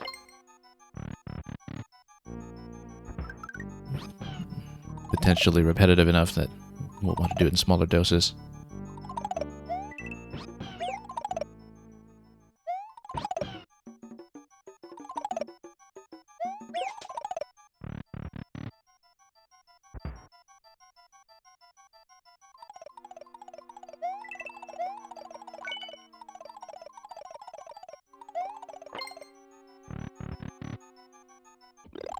Okay, let's watch their timing carefully. Oh, missed. Uh-oh. Nope. Good. Got it. Smoother than usual. Alright, let's watch that gold tape this time. You hear the character quests are endless? No, I don't think so. We hit the conversations with some of them when you maxed them out.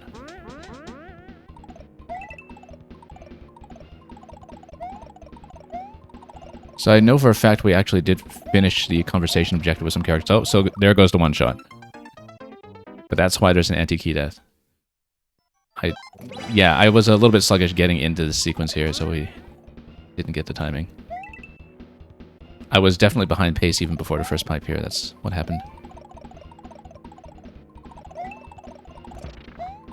Was that even one shot? I thought it was, actually. But never mind.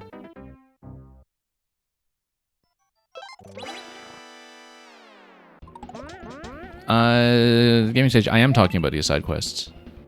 Because I think they cap out when the characters need to get the kill shot on the particular boss that they're associated with in many cases. We definitely hit the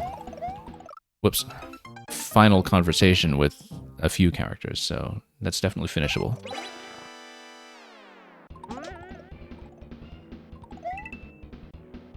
And yeah, Luca, I mean, what is this? This checkpoint that was right before a transition, right? It's almost like it was relevant to the anti-key death CP3. As we suspected all along. Okay, let's actually watch the gold tape this time. Tape is down. No, tape is not down. Yeah, we need to watch two things. We need to watch, well, we needed to watch three things. The turn block cycle, the fish cycle, and the tape cycle. No.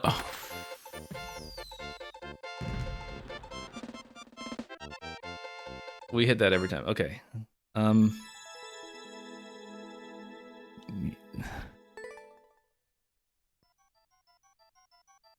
Okay, I said that we would only try that once more, but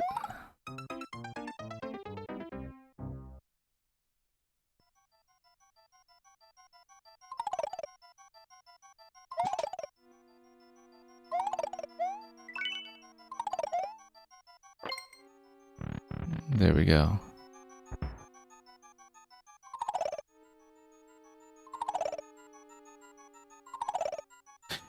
Oh, yeah, no, okay, the gaming stage. Now I know what you're talking about in terms of the side quests are generated. I will have to think back because this was a few weeks ago, but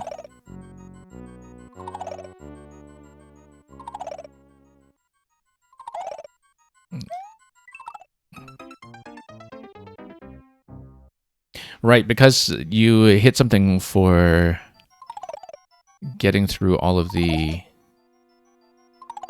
upgrades for the characters, which are the side quests, but then the side quests are the ones on the us side quests are the ones that are kind of generated on the board, right?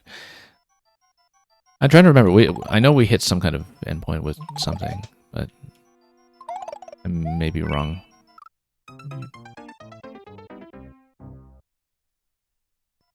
Okay, we probably should move on from this level at some point instead of just going for the ending objective, but...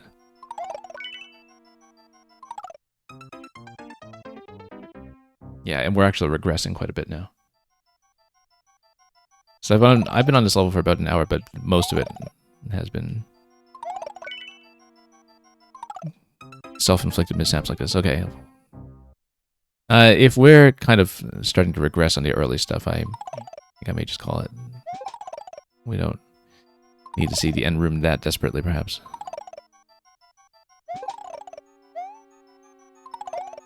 But at this point, the sunk cost fallacy is setting in. Yeah, as Luca also just said.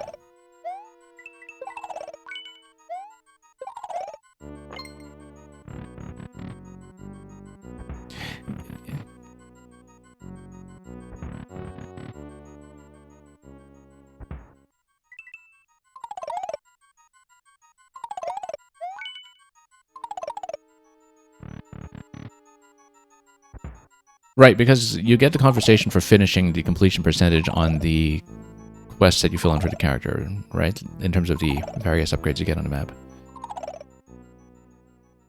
I think. I actually don't remember. I have to think back to this. This was a few games ago for me at this point.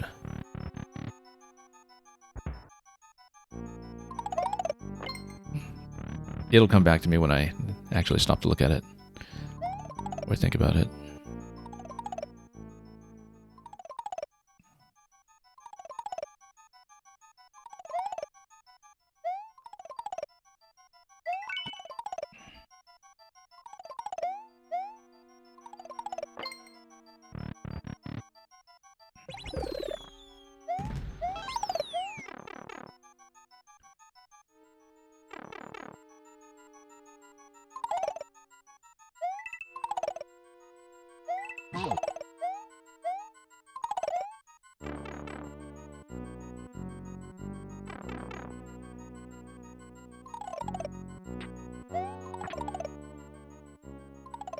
Regardless, I'll get back to the game at some point, I'm sure, after some more content has come in. I do wonder if there's going to be any kind of DLC plan for it.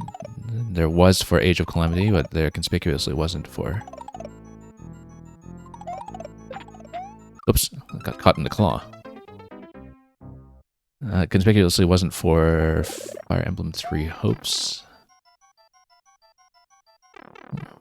Which was quite good. I quite enjoyed what I played of Three Hopes. I played one of the routes. It had a lot more of actually playing strategically on the map, which I felt was kind of missing from Age of Imprisonment. Although, obviously, the respective foci of those games are a little bit different. Chris Moneyslayer, Happy New Year to you as well.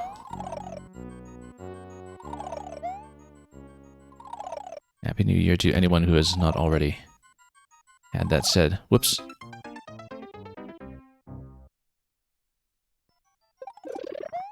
I've beaten this level a few times already. If you've just come in, I am trying to go for an extra special objective at the end. And am trying entirely too hard for it. Rather needlessly so, at the expense of the other levels behind this in the set. But that's okay. We know Shearwater already went to bed, so it's not like we're keeping him awake. the pressure's off. Whoops.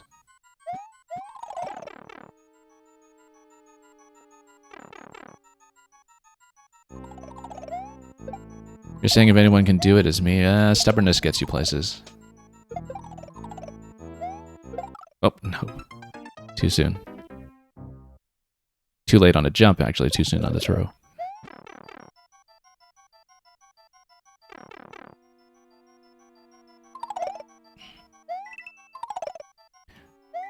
Oh, Natcat, I absolutely believe in the sunk cost fallacy. What I don't believe in is correcting one's behavior around it.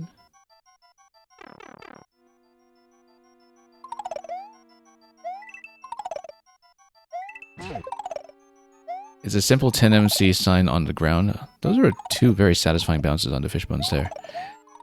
Yeah, that's okay. It's not the prettiness of the reward, Luca. It's the principle of the thing. Kind of like that 1-up earlier. And I guess we're not really going for a true 100% completion because I did give up on that 1-up by the Goom Throw room.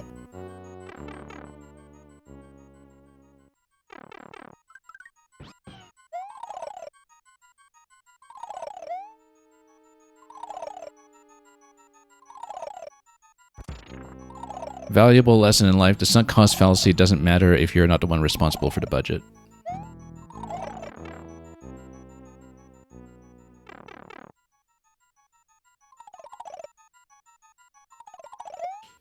Oh, whoops.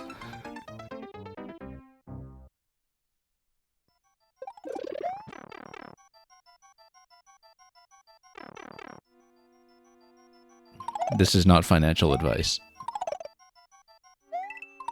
Whoops.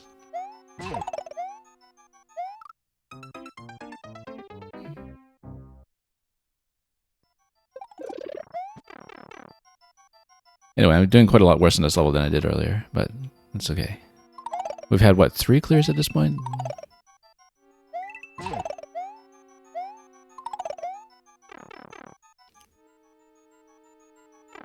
This will definitely be the last. I have to hold myself to that.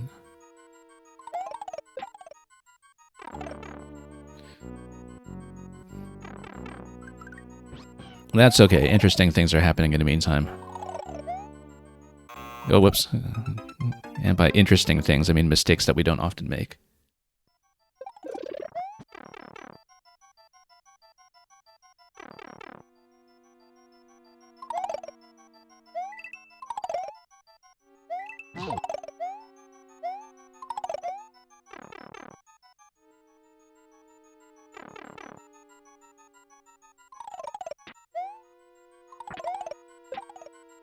Oh, that was close. Not the wisest timing that time.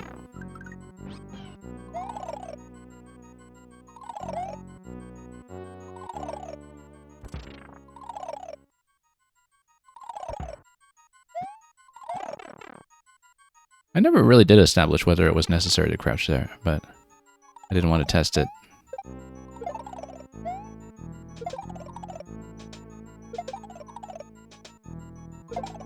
I need to throw a bit earlier so I can catch earlier. And, whoops. Actually, maybe just stop and do one more up throw at that point. I had that timing down perfectly earlier. I don't know why it started falling apart.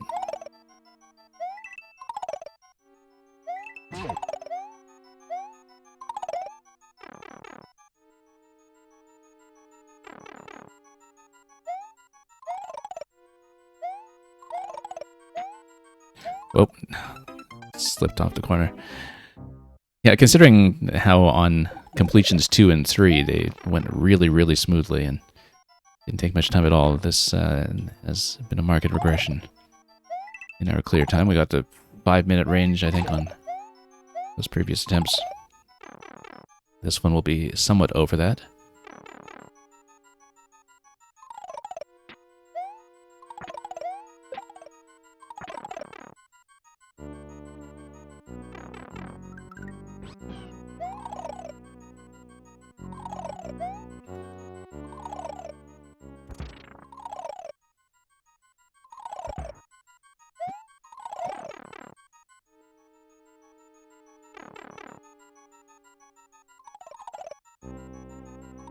All right.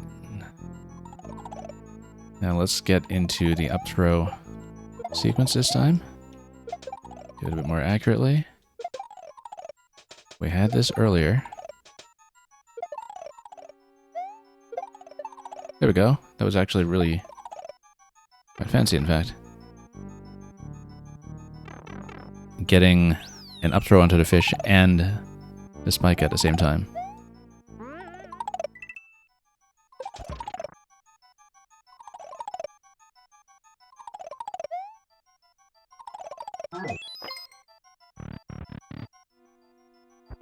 Okay.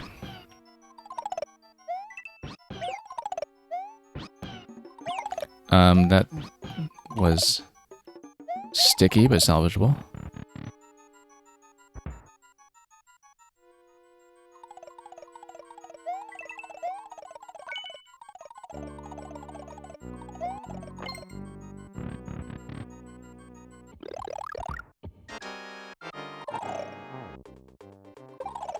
Okay, I'm off my usual pattern now. Let's start this over.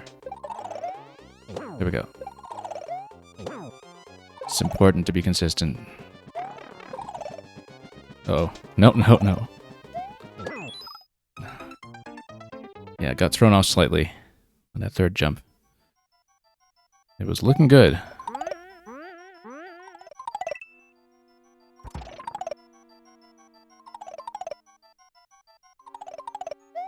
But yeah, there is an intended pattern that I'm going for in that room in terms of the timing relative to the first hit on Boom Boom.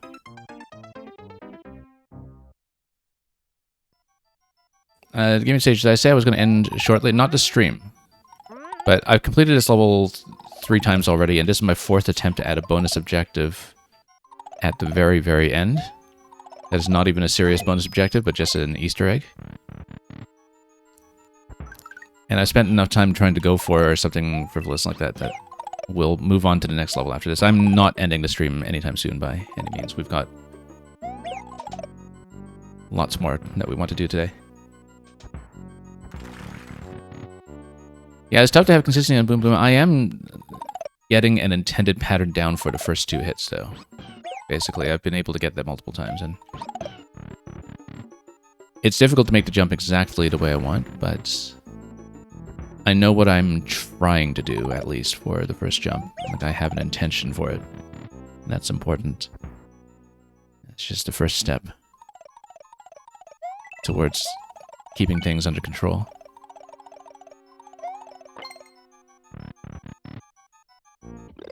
Yeah, and Happy New Year once again, the Gaming Sage, and enjoy everything that you're doing on your end. Hope you had a wonderful holiday leading up to this point as well. Whoops.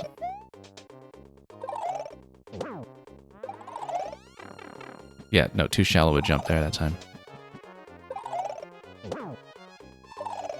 Okay.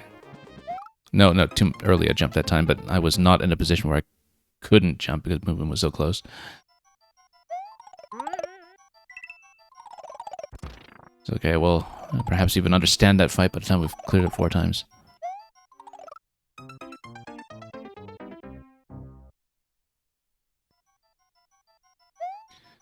I'm amazed we actually managed to get it with the mushroom earlier, actually.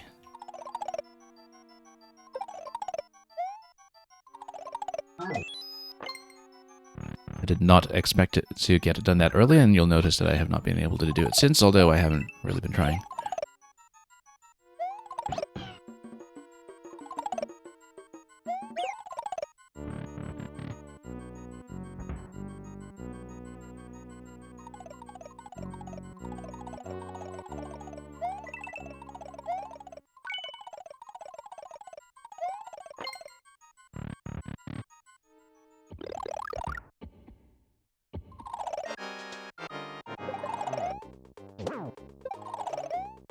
Okay, not too shallow jump on that one. There we go.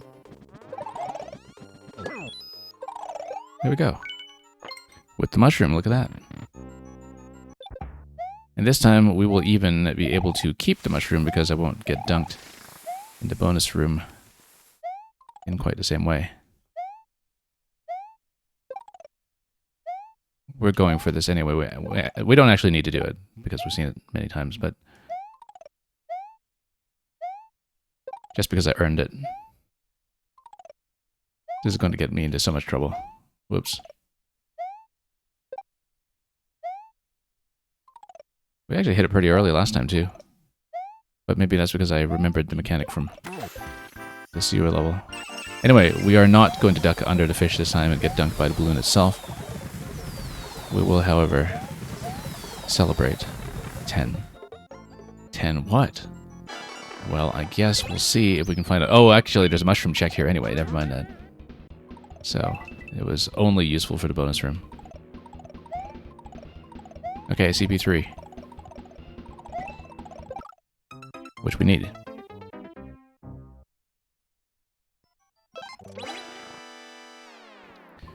Zero 6I, that balloon belongs in bile water. Yeah.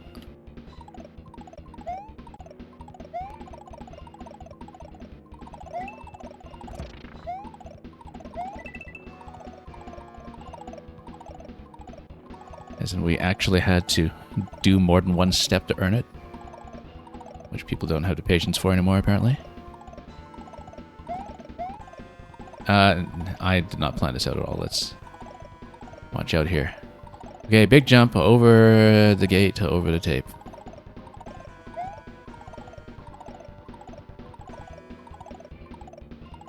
This is my last try at this.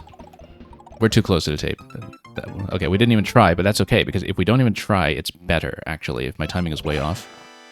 We want to take the death, and we want to return to checkpoint. If I'm not confident in the jump, we don't take it. That's the principle here. That we should abide by. Whoops. That applies to this jump over here as well, in this corner.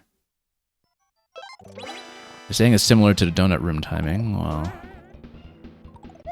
you say that like you think I remember the donut room timing. But we'll figure it out soon. Oh, no, I missed a jump.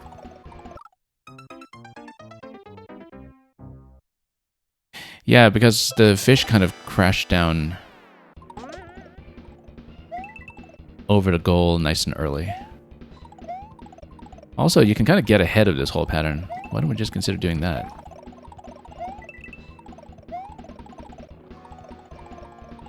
Okay.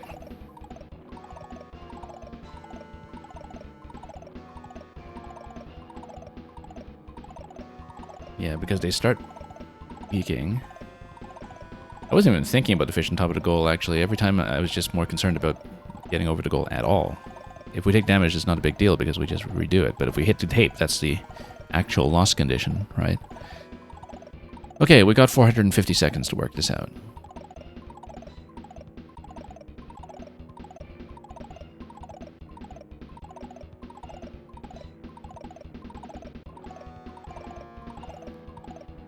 Yeah, second one starts to fall when the fourth one peeks out. When the fourth one peeks out, we jump, I guess. Oh, that's already going to be too late if we want to build momentum. First one falls as the third one peeks out. The third one peeks out, we go. Maybe. I mean, we're starting with a one block offset here as well. No, okay. We're not doing it. I couldn't make that jump at all. I wasn't close enough to the edge, maybe? I don't know. It looked like... I couldn't tell if the jump was just too close to the right or we just didn't get enough height or what, but no, we can't do it. That's alright. I can't say we didn't try.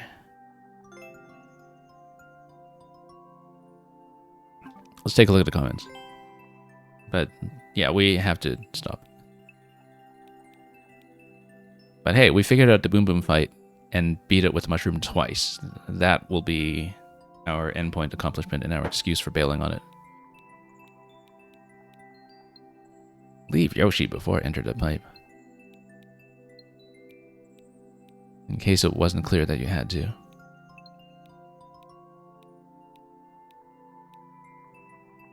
Yeah, actual artwork from a fellow maker.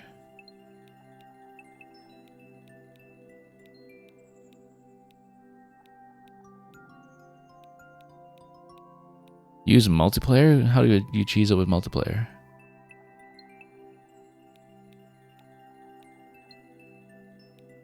Yoshi and I will live peacefully in this eternal waste dump forever. Natcat, I'm so glad that you could join our chat today from the waste dump. Say hi to Yoshi for us. And lovely bit of artwork from Coco here as well. With the balloon fish. Okay, let's keep going. I don't know how many levels we'll get through today, but that was only number 4 so far.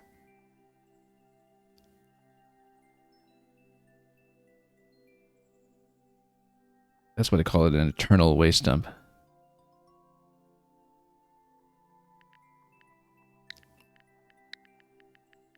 Alright, let's bring up the next one. So, 17 levels in this year's set. I was hoping that we would get through about half, but we'll see how long I'm able to stay today. Crystal Crusher, smash icicles with the help of driving Koopas by Klig. Let's take a look.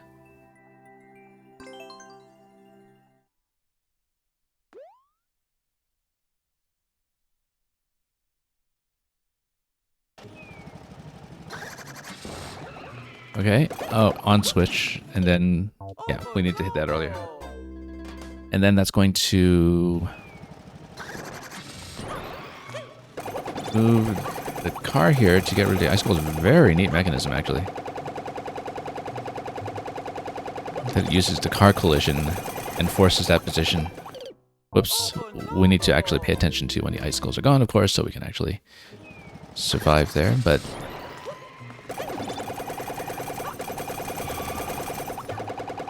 kind of like some of the spike ball mechanisms that we've seen in various styles as well, actually, except it's always fancy to see something use the car because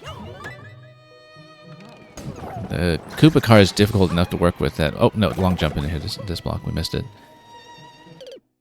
The Koopa car is difficult enough to work with creatively that whenever you see a neat concept with it, you really do take notice.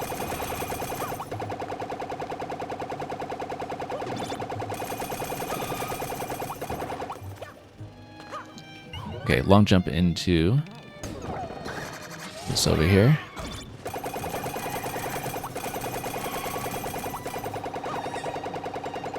And yeah, the the bop bop bop sound really does complete this, doesn't it? I'm trying to hit the question block. Oh, it's just letting you reverse there. Anyway, we do want to send this back. And oh, hang on. That didn't get destroyed for some reason. I think it was still reloading at the time. We need everything to come back first, and then so we can blow it up again. Oh, hang on. No, let everything come back.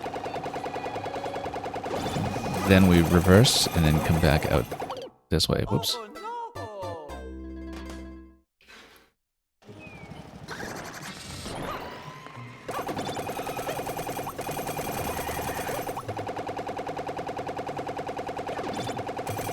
We just played a Mang level before this one by Klig, of course, but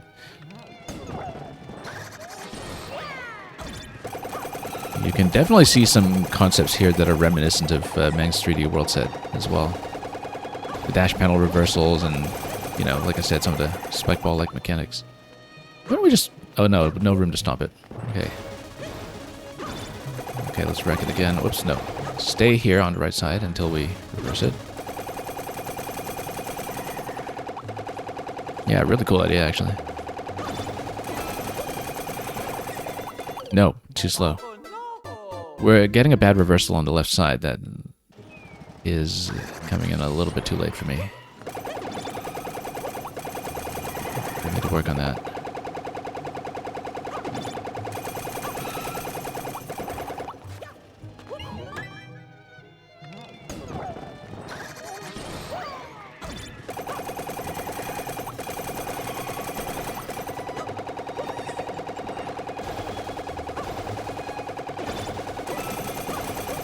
No, that's going to be too late.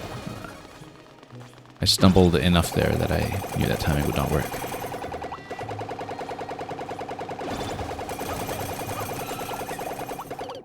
too late. I'm hitting my head on something a little too much there, on the reversal. I'm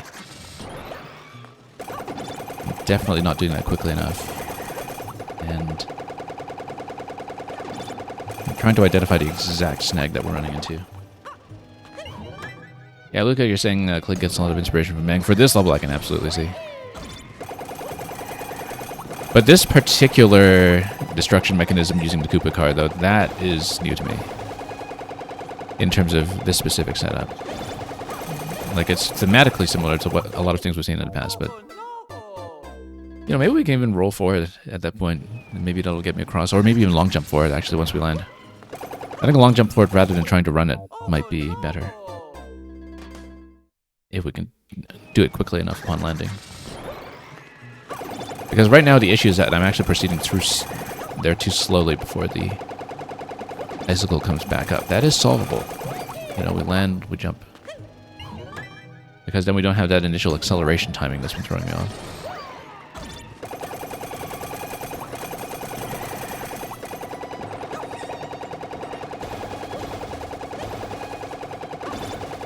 No, let's send it back. We need to run right away after this one.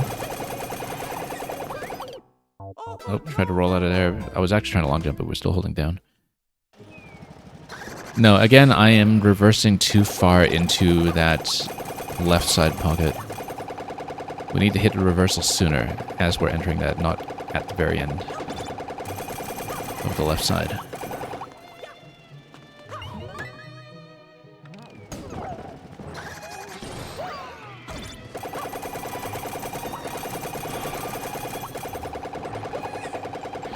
You're saying, is this just a speed thing? Yeah. Yeah, as far as I can tell. I am stumbling on the left side there, because the thing is, you have to have the icicle respawn, so you have it destroyed as late as possible, right? This is as late as possible, but the thing is that I'm spending too long reversing on the left side, that I'm tucking all the way into the corner when I should be reversing at the first available block. And I'm getting caught. As you can see, when I'm jumping up as well, I'm jumping too late off the dash panels, and so my arc getting over to the pipe is a little bit too slow. I'm bumping into something there, so we actually need to jump out of the dash panels earlier, since I built up that speed and I need to take advantage of it.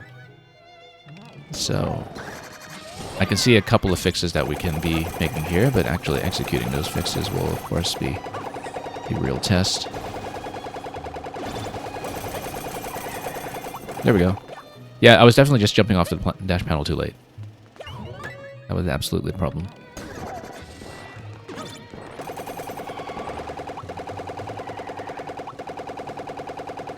Okay, let's take a look at this sequence. Question block is just there for reversal on the dash panel. The idea is that we need to outpace it in the on states. Wait. No, that can't be right. When you eliminate this... So we need to get below the blue blocks. When the left side icicles are eliminated, we need to follow them in and then hit the on-off switch and then reverse. So we need to follow the vehicle as closely as possible so we can hit the on-off switch right after it passes. Then we need to stay ahead of it to exit.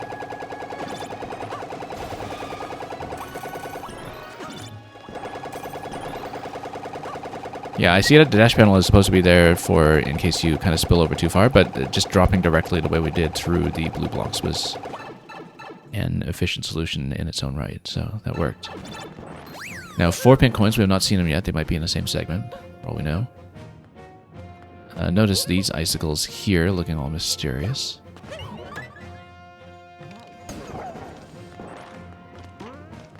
Like a sign of things to come.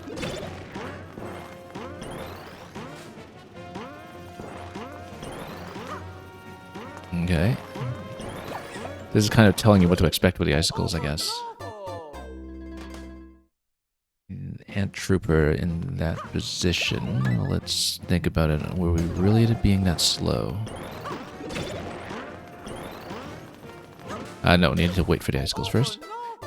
Yeah, so as you can see, the icicles were eliminated off screen before Mario gets to that point, hence how they are mid-respawn at that point. Yeah, you can see that even though you don't hear the sound effect, there's a destruction effect happening with the icicles that goes ahead of you. I feel like we need to be in a sliding state there. I don't know how we accidentally canceled out of that. I think going off of the slide, like I want to maybe ground pound onto that if we can. Yeah, you can see there's a slight visual sprinkle of a destruction effect on that side. That's not right. I was thinking we just need to be in a sliding state. How come we don't have that?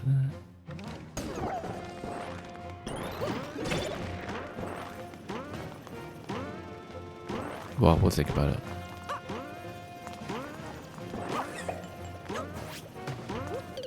No, that's not right. That's not right. We need to think about that. I'm missing something obvious with that. That trooper.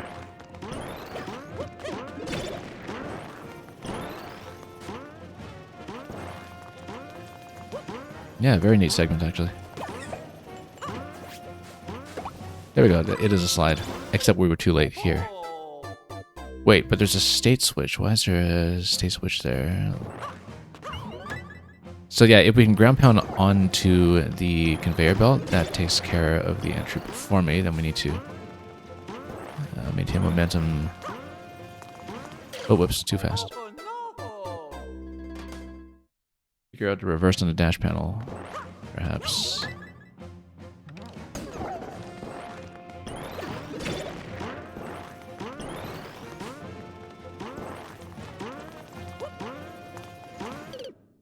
Yeah, this is a very neat mechanic here, actually.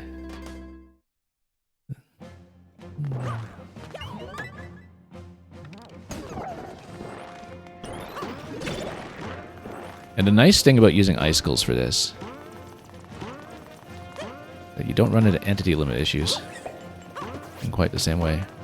No, missed it. Okay, so when you jump over on that side, I didn't see what triggers the on-off state switch. That's important information that we don't have yet. So that affects how I read that area.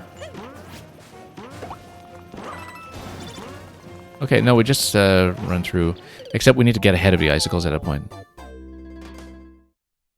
And yeah, I slowed down a bit because up to that point, we wanted to stay behind the icicle spawns. But you actually do need to drop ahead of him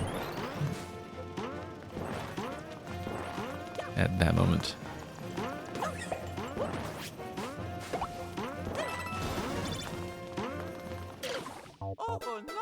Now, we jump up at this point. That's a big jump. I wonder if I'm missing something about it. We have a lot of dash momentum at that point, though. We have dash panel momentum, so that should actually solve itself.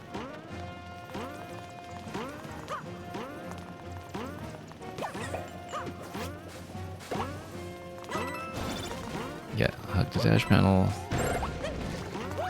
Oh, neat. We needed to hold into the bully bounce. That was correct. We just didn't hold the jump well.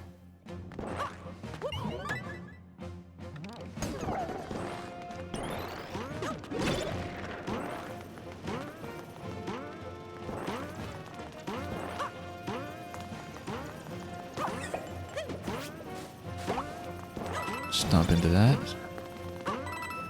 Jump. Too soon. We need to wait for the icicle to spawn off. Down there first, obviously.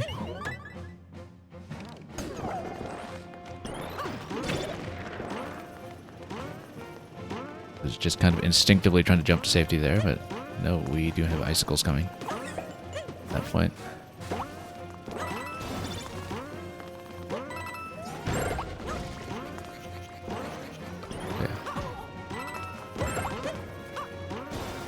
That's long jump. We're a little bit behind here.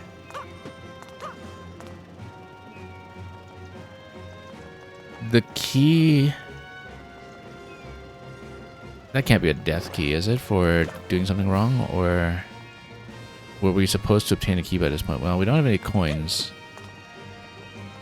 Maybe this is like a death key for having done something wrong. I'm not actually sure.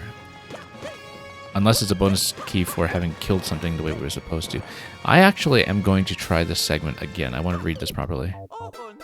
I feel like the Piranha Plant is in fact set up to allow me to do this, that we should be reloading at that point so I can see what was going on, because there was quite a lot to read there at once. I didn't see what was killable.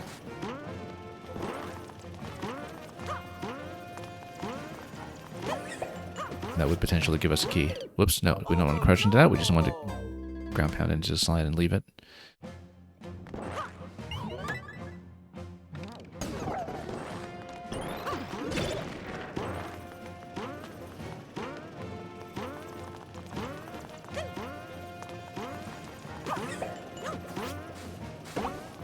Okay, hug this. Jump. Wait for the icicle and then take the bully up. Long jump here. I don't see where a key was obtainable. This looks like it's an exit. This block here. But then that implies to me that we're supposed to get some kind of bonus here, which would then take you to another room that drops you back here. And so I do think we missed something. I do want to read this a few more times.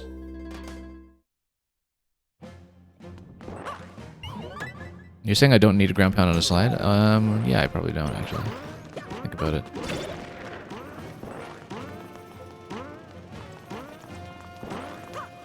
Force of habit. But of course we still need a sliding state past it.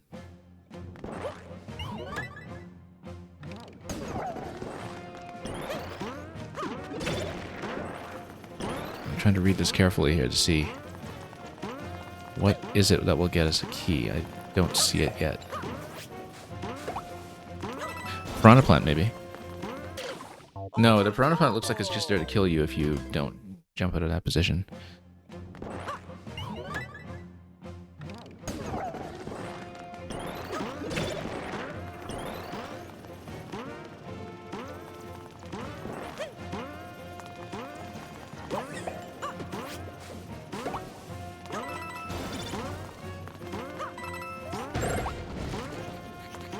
Skip Squeak, maybe? No. What is the Skip Squeak there for, then? What's it interrupting with that jump? Maybe it's just enforcing timing. Some kind of anti-cheese, perhaps? I'm not sure. I'm looking at this and I don't see where to theoretically obtain a key. Like, you have the Piranha Plant.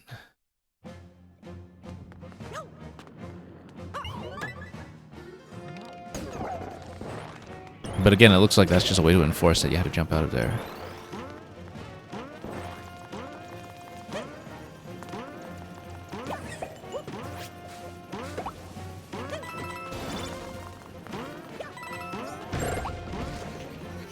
I don't see it.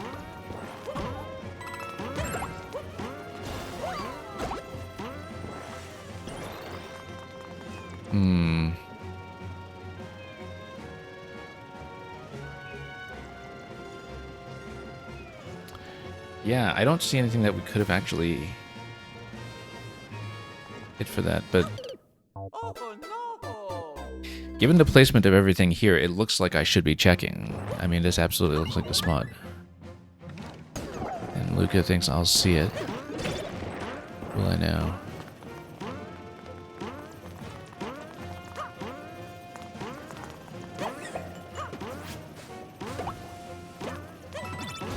Whoops.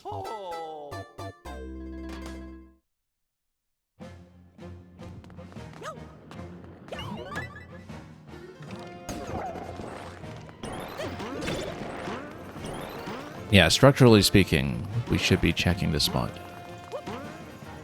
It looks too conspicuous.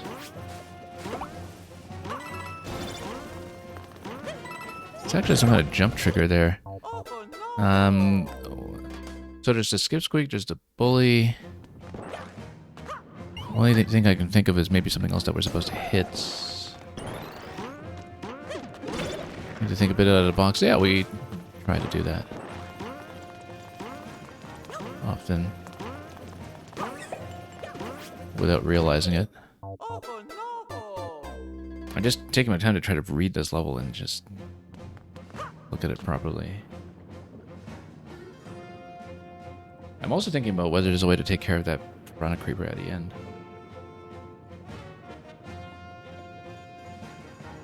It doesn't really look like it.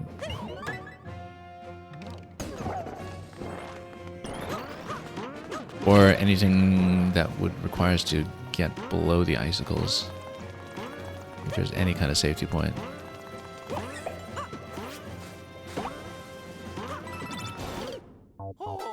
Yeah, some kind of... either... looks like a jump trigger, but maybe that's just coincidence.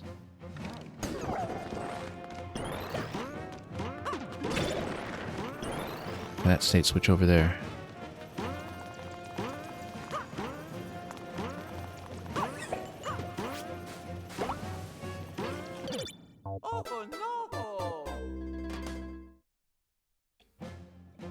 Let me think about this. You go up towards the dash panel. Dash panel takes you back down.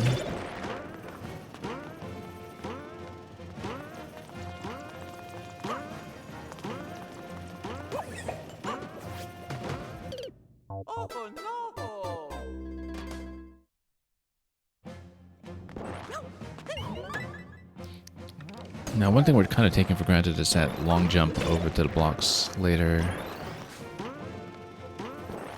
Maybe that needs a rethink as well. Oh, I keep missing.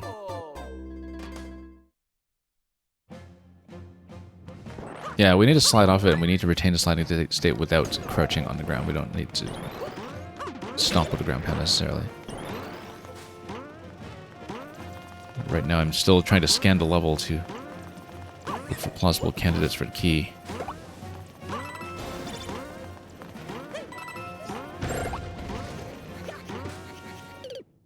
Let me think about this.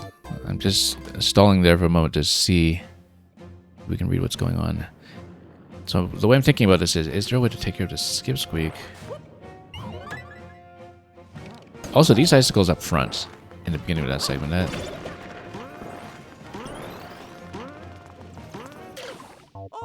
looks potentially relevant. Like these ones here, there's probably something that we can trigger with them. Maybe? No, not really. Maybe it's just decorative.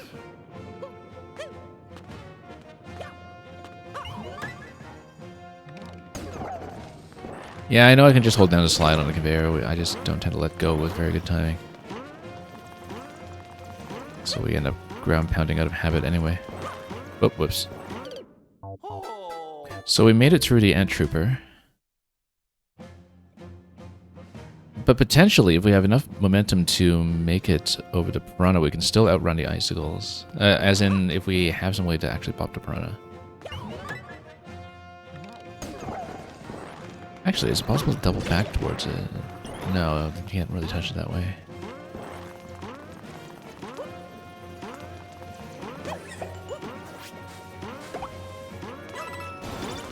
Yeah, I don't have a way to back up towards it.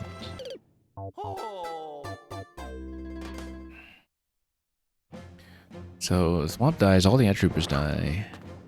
Skip Squeak is still alive. The Skip Squeak needs to be grounded when you hit the POW. No, but no, that's a proximity POW though. That's a red POW. So that can't be it.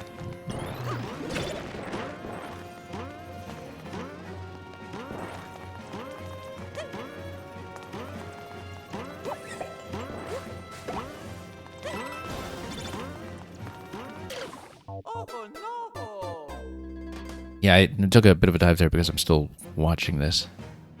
Still trying to read the level and figure out what we missed here visually.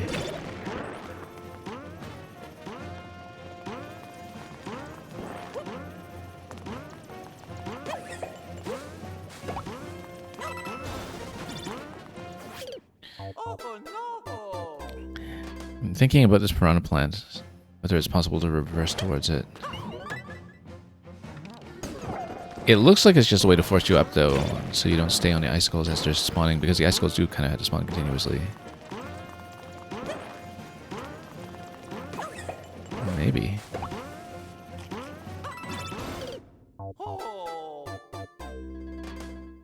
Like if we get some kind of meaningful sliding state towards it.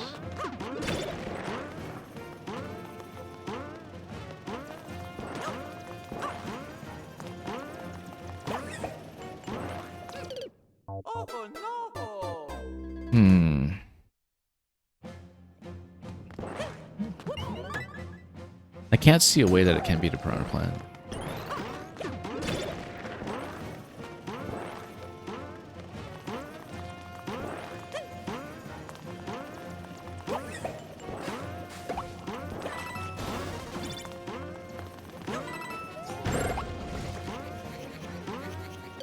If we're sliding towards the skip squeak,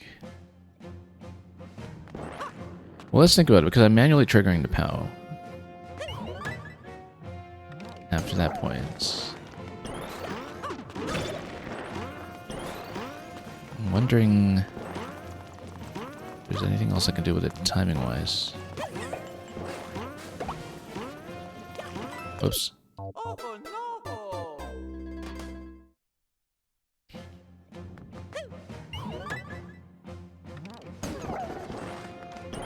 Yeah, I'm taking so many tests here because I'm trying to read the whole level here and look at every part of the screen.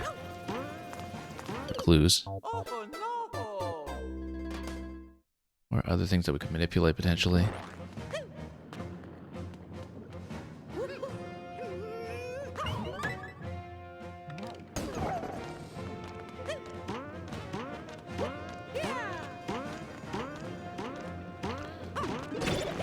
We hit this. Go.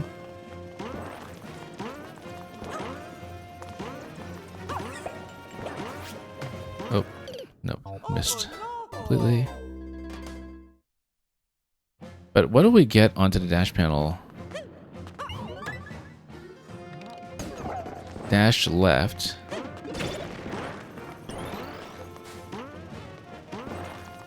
I have to scroll push us into the piranha.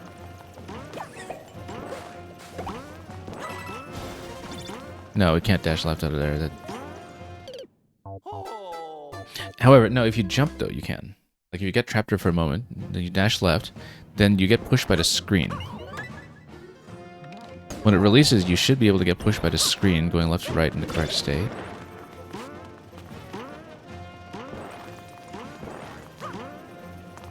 Let's think about this carefully.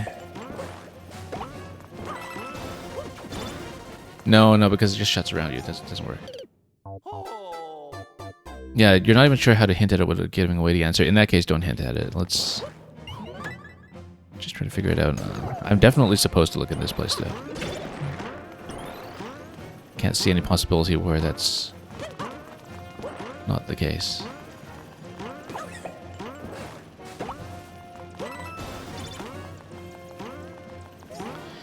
You can't really slow down into this, though, because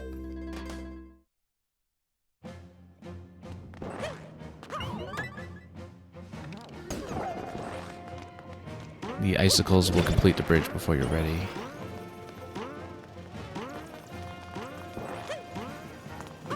No, too soon. I'm just trying to look around to see if there's anything else I want to get to before you have the icicles come out.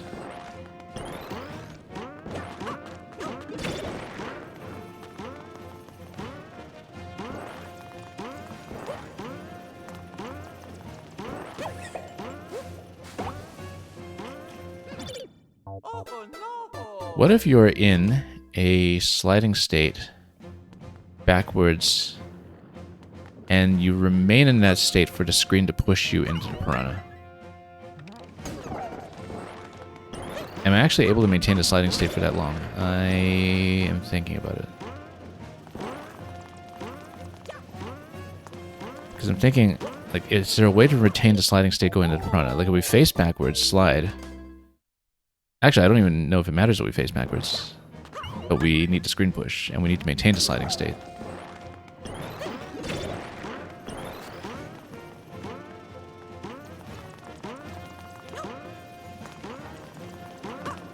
Nope, missed.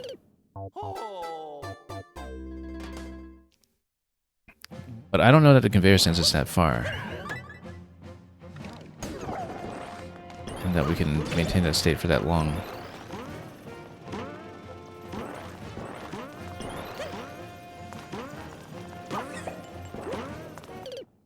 Oh no. Missed a crouch.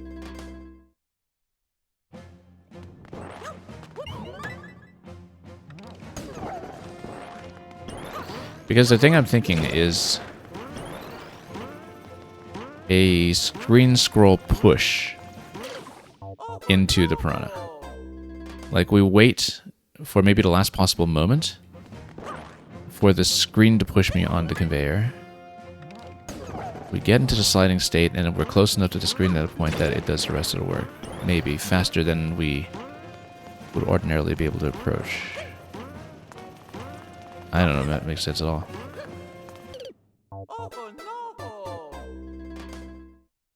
I don't think we can make the sliding state last for that long.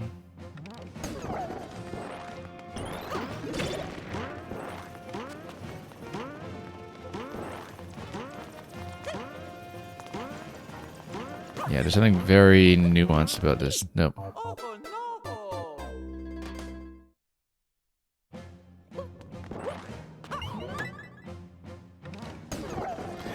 I'm thinking that with the assistance of the screen, we can get a sliding state going into the piranha. That's the current line of thinking. I don't know how to set it up yet. But the fact that we're on ice does potentially get us through, and the thing is,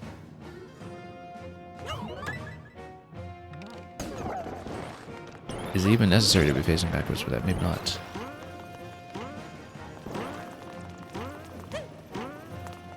I don't know why it is, it feels intuitive.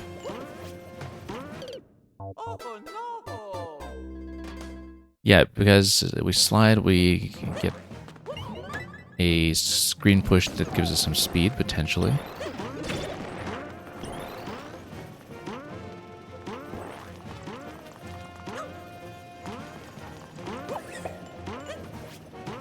Too long on the ground pound if we're doing it with ground pound. We really shouldn't, in fact.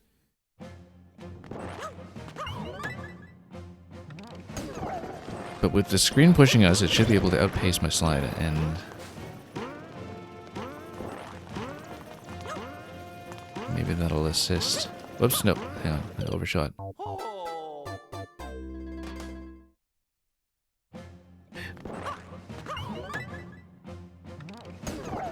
I'm kind of liking the idea of it being on the piranha. Too finicky? I don't know. Maybe.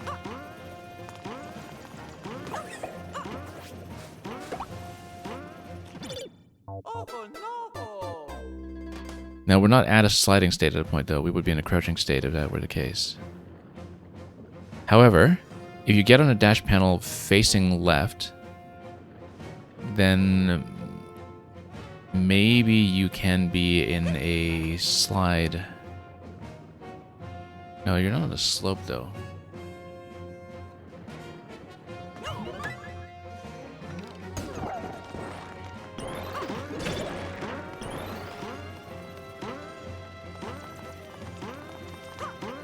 Yeah, maybe that's not it. Oh, no.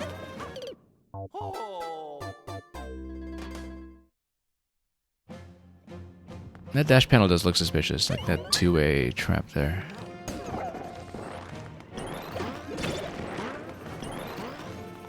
Yeah, we don't have a slope to generate a slide, this thing.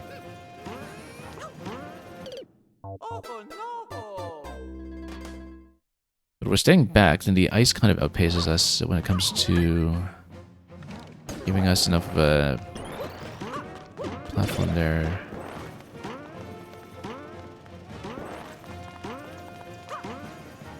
Let's think about it. Nope, I keep missing the pipe. Lead pipes are tricky things.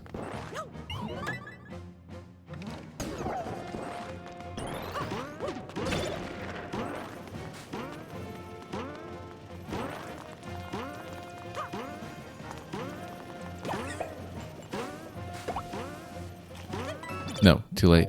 That. However, if we jump early enough that we get on a dash panel in the on state, the question is, can we use that dash panel facing left to get into a sliding state that allows the screen to push us at that point? I don't know that we can, because again, it's just still a dash panel. It's not giving us a slope to work with. Whoops.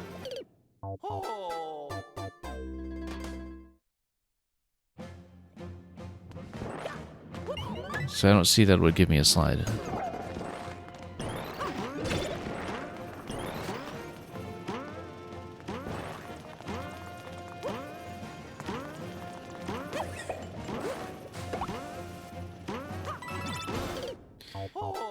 If you jump that late, then whatever detection mechanism is in place is doing its job already.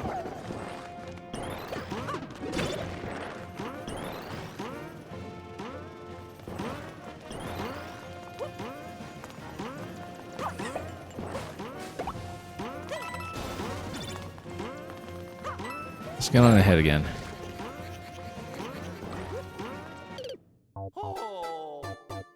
So, power block there continues. Now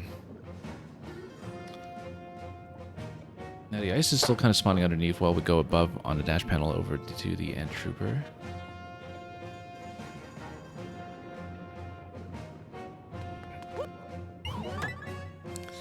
I don't know about that, because I can see both theories being the case, that the Piranha Plant is there to force the jump.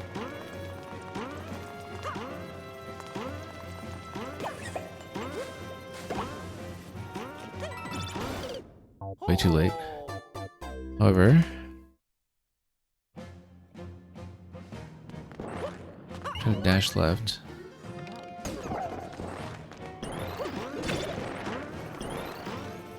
If you go that late, and we try to change the facing direction, it does seem too finicky to be a real solution. Yeah, no, it doesn't work. I think it has to be past that. I don't see a path to it being the Piranha Plant.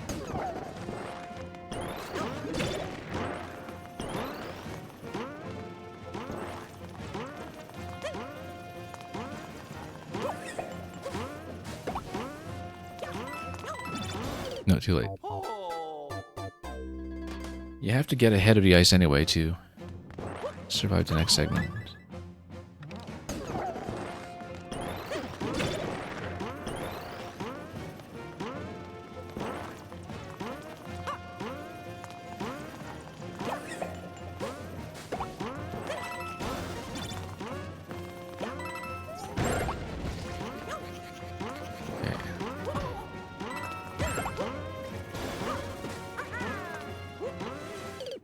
So it's supposed to be a long jump on that.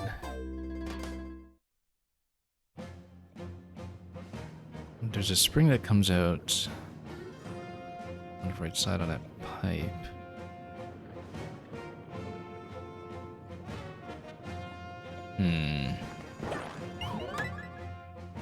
What have I not interacted with here?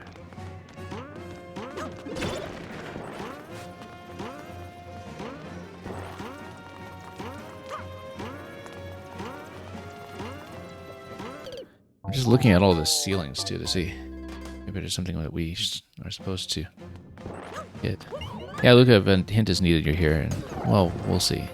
We'll see how stuck we get here.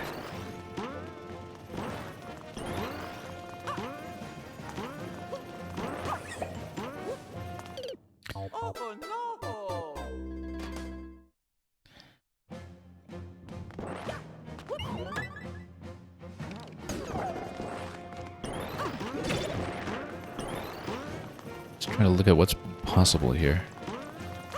Unfortunately, it does mean we're taking a lot of deaths while we just look all around at the level to see what we can pick up visually.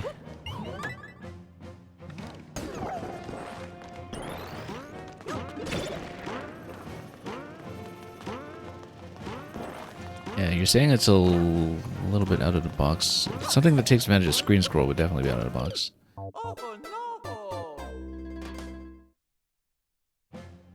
But I don't see where that could be the case unless there's something that can push us in a slide towards the piranha.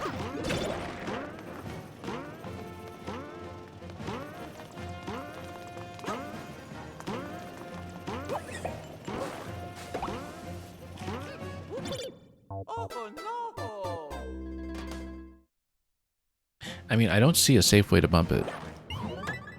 Because there's no way we're retaining a sliding state for that long.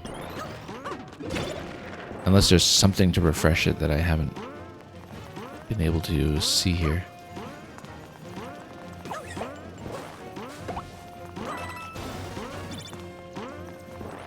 No, you get trapped if you do that. I feel like the skip squeak has some potential in that at no point have we seen the skip squeak actually be grounded while things are being destroyed around it. And it's not like it's guarding very much.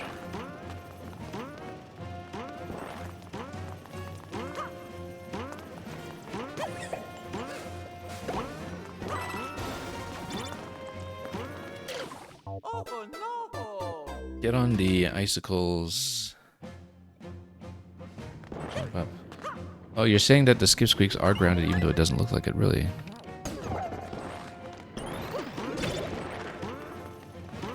Suspicious.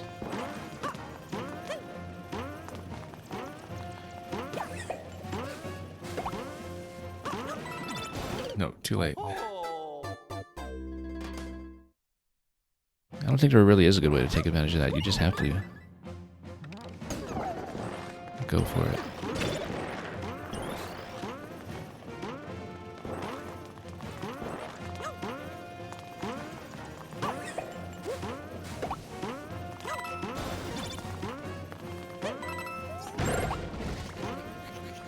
Yeah, it's just not within range, I guess. Oh, there's a long jump. And if you take out a thwomp...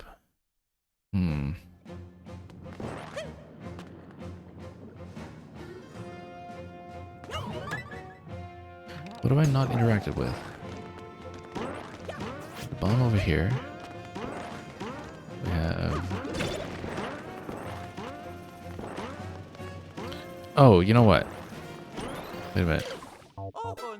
This is 3D World. We should actually be able to...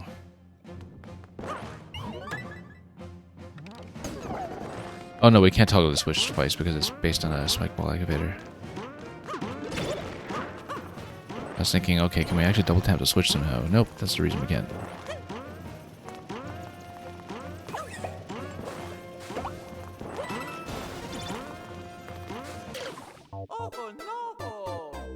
Yeah, I'm taking a spill there because I'm still trying to read what's going on with the icicles. It's creating the path all the way.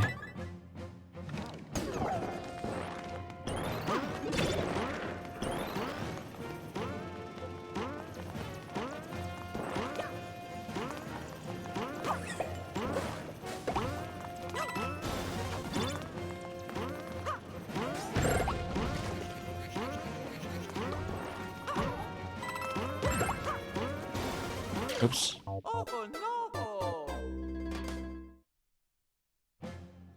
You squash the thwomp with the exclamation blocks. You open that gate. Then it looks like by that point, if you wanted a key, you'd already missed it.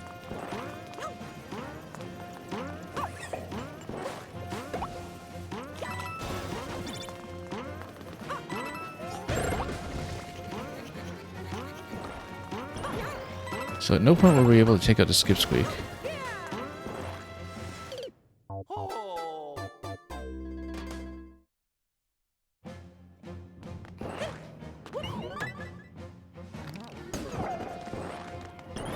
I don't think we're able to actually move that POW anywhere.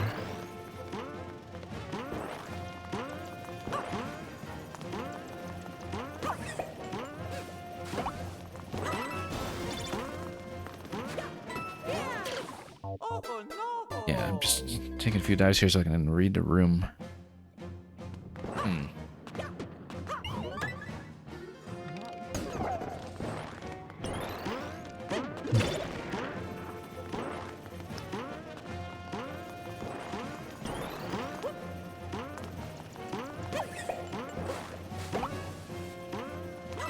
No, too late.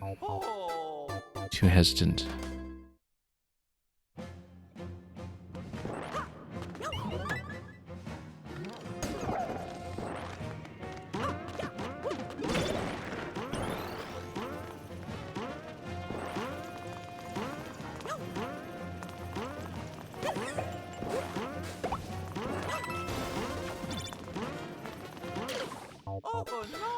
That time I just missed a jump.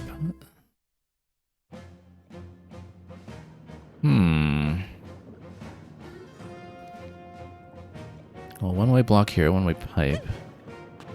Essentially.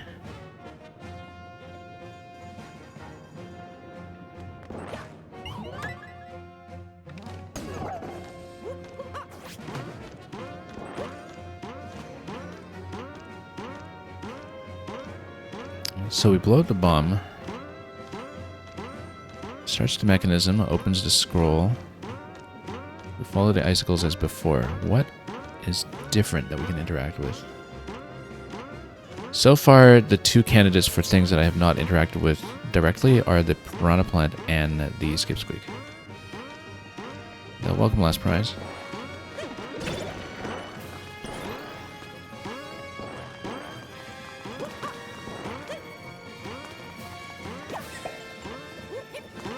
No, I just missed that completely.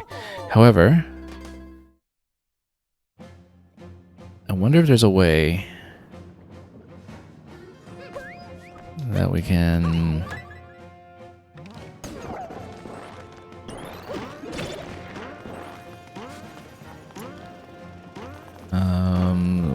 what is that? Piranha Plant even under dash panels, right?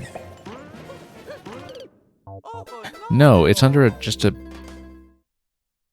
block. That's a hard block, though. You can't really stomp it for anything. Won't do anything.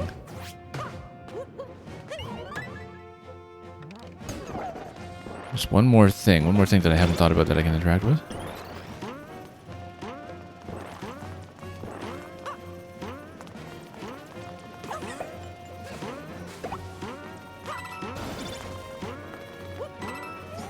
What is that bouncing sound? I hear a repeated bouncing sound.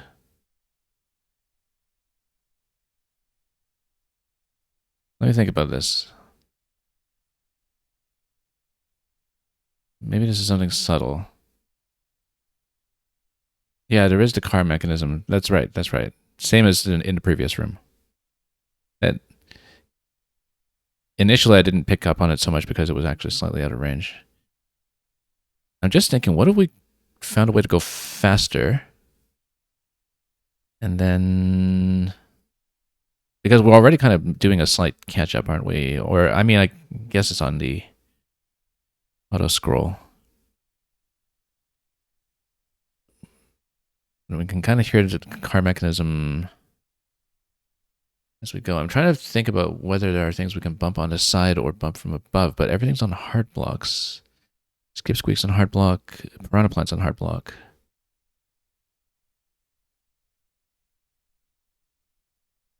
The bully. But we're kind of necessarily doing the bully bounce. The bully can't really be displaced. At least I don't see a way to do it. In terms of trying to get on top of it or something. Unless...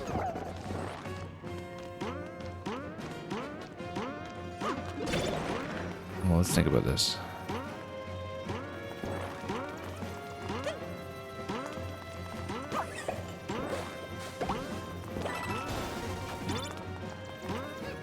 Because at this point you're trapped if you don't beat the icicles. There's an icicle underneath the Skipsqueak in order to preclude you from just riding icicles below that segment.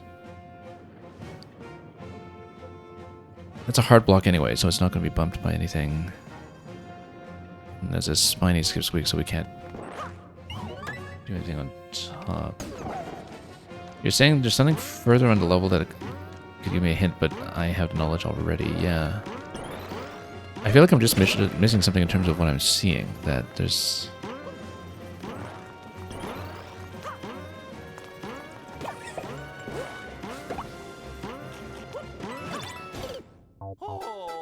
Wait. I jumped the plant as it was sticking out. I actually didn't see if that got me anything.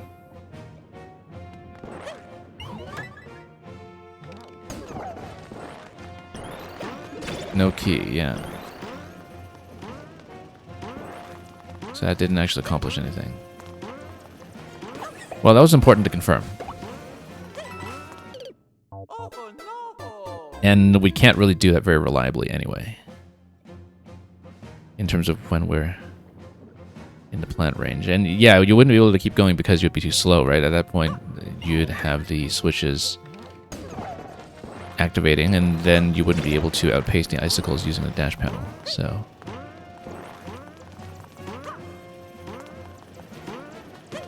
Whoops. So maybe it's going to be past Piranha Plant. I mean, maybe we haven't taken enough time to look at the skip squeaks and the whole house sequence next to that.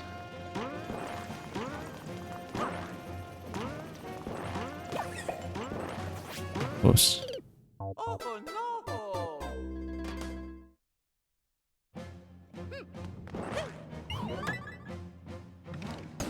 I have to think about this.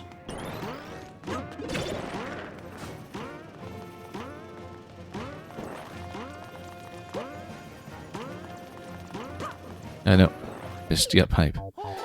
Once again, I'm looking at everything here, and I just don't think there's anything else to bleed out of this part of the level here, up to the piranha and dash panel. Particularly if we didn't hear a key sound off of popping the piranha. This was unfortunately sticking out earlier, and that's a little too finicky to be a real solution anyway.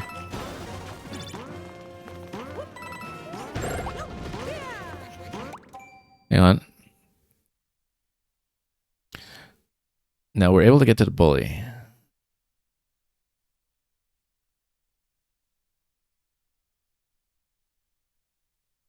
If we do a short jump under the bully instead of bouncing it...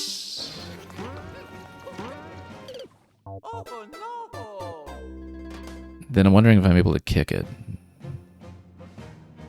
But why would we?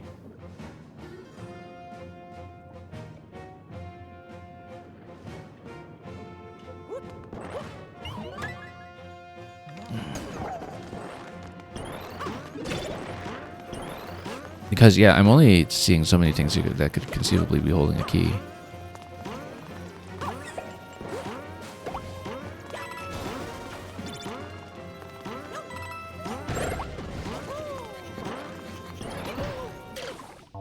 Yeah, I can't really sneak under the bully like that. No time to jump back towards it either before the auto-scroll pushes us further. The POW's going to be within range of flying at Trooper, but nothing else.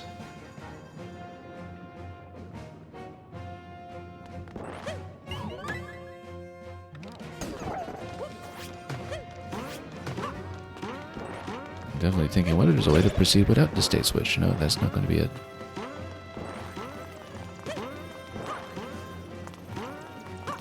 No.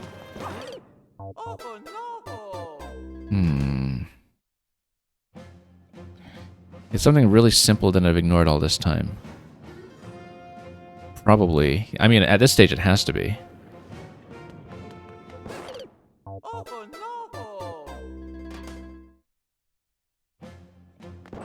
Is it a slope? It is a slope.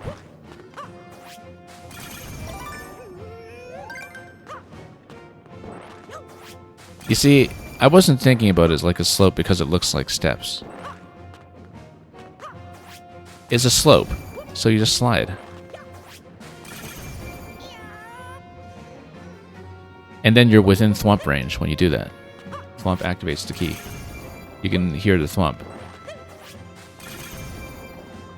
Yeah, because I was staring at this quite a bit earlier, thinking, okay, what do we do with the icicles? Is this just some kind of visual flag or something?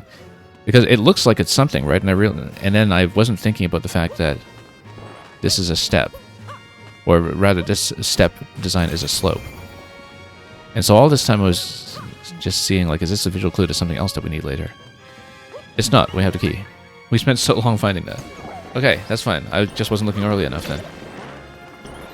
Because I only started looking in this segment, and that was the tunnel vision that we were having. Okay, I actually like that solution.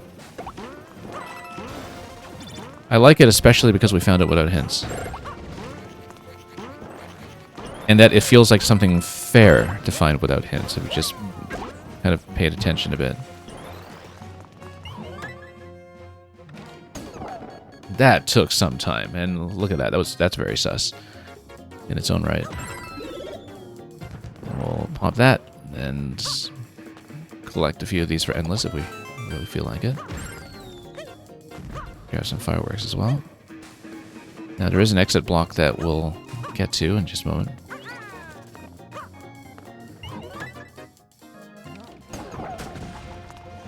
Okay, that's satisfying. Now we can actually do the rest of the level.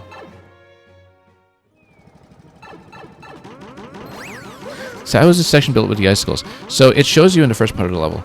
There's a destruction mechanism, which is that there is a Koopa car that is being pushed throughout the level. When the Koopa car is being pushed, it destroys icicles. And then when the icicles are destroyed in sequence, then they respawn in sequence. So what was happening in the previous segment was that this very noisy Koopa car was slightly off-screen, destroying icicles before the player was able to see them. And so it looks like a continuous trail of icicles is spawning there instead.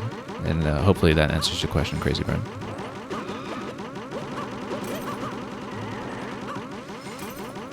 You see? It takes out icicles, just like that.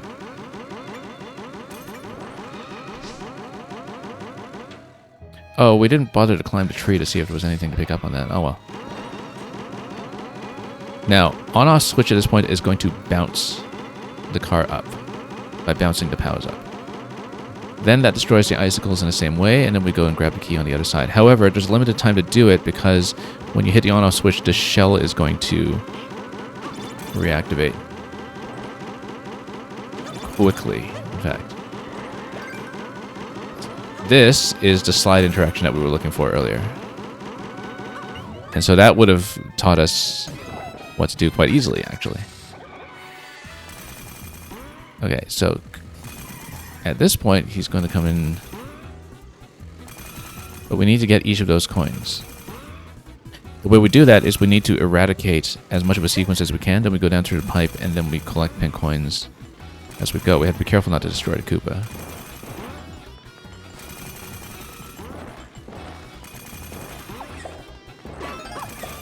Like that.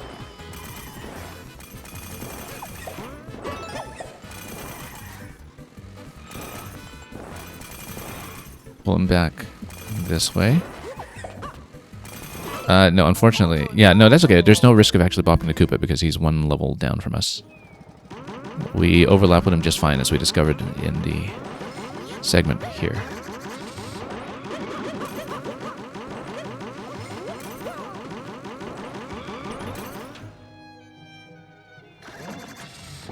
Okay.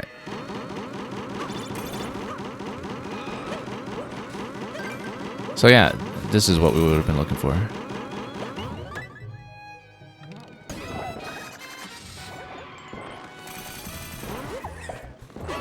Nope, too late.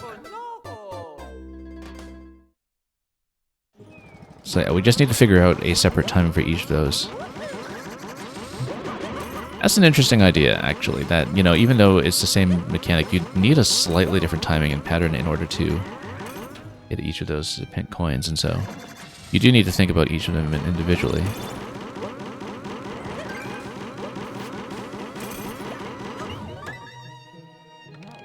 We spent so long just going over that room again and again looking for the key. And anyway.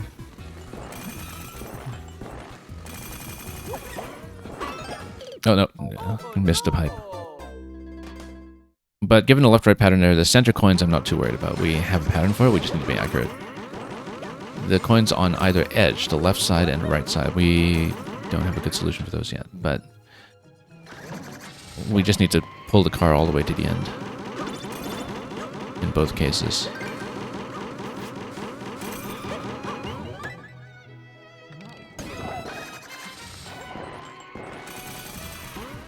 Okay, pull it over.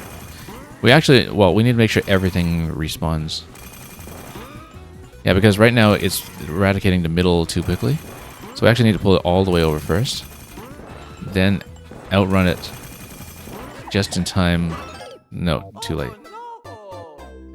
Actually, again, we're okay for overlapping with the car. We don't need to run towards the icicles. We can just kind of back out after each of them and move towards the icicles that were most recently destroyed. Again, we shouldn't be thrown off by thinking that we'll collide with the Koopa car. We will not collide with it at all. Oops. Let up on the slide too early.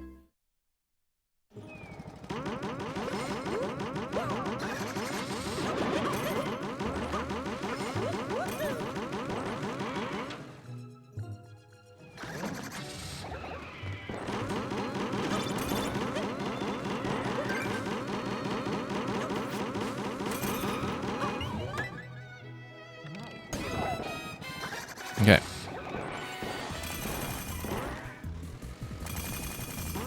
Yeah, we want to pull it all the way.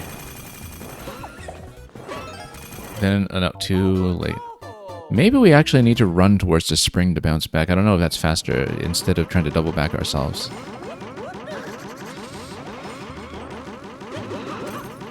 If we just go full speed towards the sideways trampoline, maybe that actually gets us out more easily, but again, we kind of need to think about each of those timings. The center timings I can do. The side timings off to the left and right, I don't know yet. Okay. There we go. Alright. Let's pull it all the way back first. Keep it here until everything respawns. Then we... Okay, no, we actually should have stopped over the pipe. We're going for the middle coin. So here's how we do it. We pull him all the way over to this side, and we let everything respawn. Then we pull over here. Yeah, we should have gone back to this pipe, but that's okay. Either way works. Now, when we pull him back, we do it like this.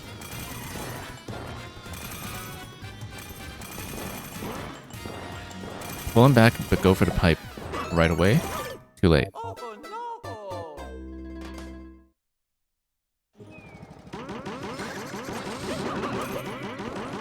We'll do edge first this time because those are the ones that are trickier and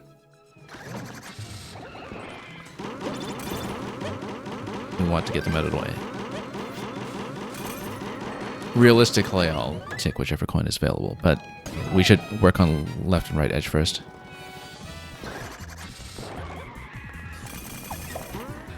Yeah, pull them out quickly, like that. Oh, that was close. Oh, almost hit my head there. I did hit my head there. We just managed to get out. Okay.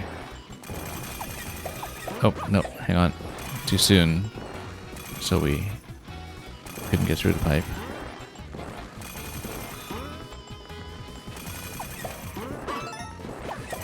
Okay, good. Now we'll let things respawn. Let it all respawn first. Then we go down towards that pipe. As that comes up, there we go. Just needed to map that out accurately, and there we go, at long last. Most of that level, of course, was found, or was spent, rather, finding the key, but we got it. And it was a satisfying solution to work out. Look at that, we spent 40 minutes on it. Okay, yeah, that was a lot of going over that same sequence again and again, trying to try every single little thing there. But in the end, we did get it. And it's funny because I hit the checkpoint room, and the first thing I thought was, I wonder what these icicles are all about. And I just did not look properly at the slope in the corner and recognize it as a slope, even though the pipe makes it obvious because it's the one-way exit for the pipe, right? And you just kind of needed to remember that the 3D world decorations were going to look like that over one tile. And yeah, Zero6i is quite right that, as Luca was saying, that had I proceeded to the next part of the level instead of just grinding out the different solutions that I had in mind, or just trying to stare at the level and die repeatedly to read the layout, that if I'd just gone over the next area, I would have noticed that solution immediately. But that's okay, we did it the hard way and we did it right. And it doesn't look very slopey because it's a single tile, right? Like, it's not very exposed.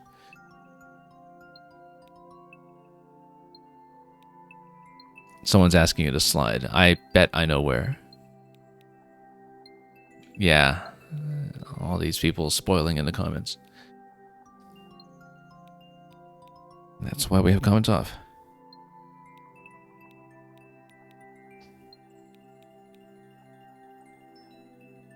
Yeah, we need more balloons here now for the extra digit for 10.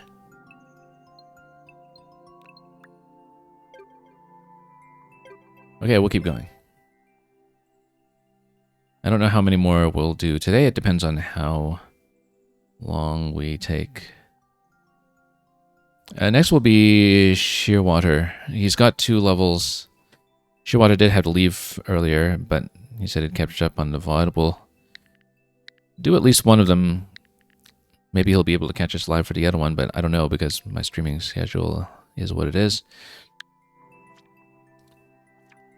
Although it's maybe even more urgent to do his second one because that's the one that got deleted and re-uploaded. So he had Scuba Bouncing and he also had a Chain Chomp level after this. That was the one that was taken down and only re-uploaded yesterday, I believe. Anyway, underwater levels too slow for you. Try Thwomps in Clown Cars. One of our favorites. Let's do some Scuba Bouncing.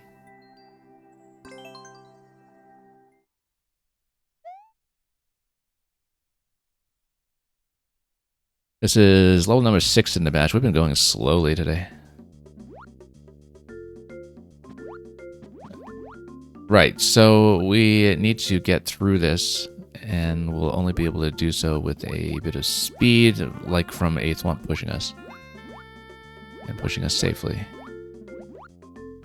Now, we would want to cling onto this. Look at that. I'm surprised this one wasn't one of those deleted, actually, given our experience with some levels using Clown Car momentum mechanics in the past. It's almost like a throwback to some Maker 1 launcher mechanics, actually.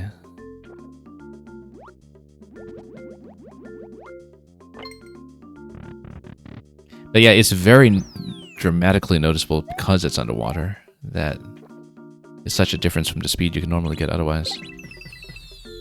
He just throws you all the way over. Yeah, you just need to cling onto the vine. It's very easy to execute, too. And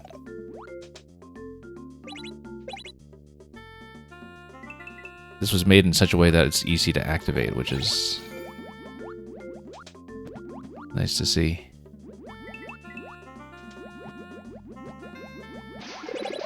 Now, this here, there's no...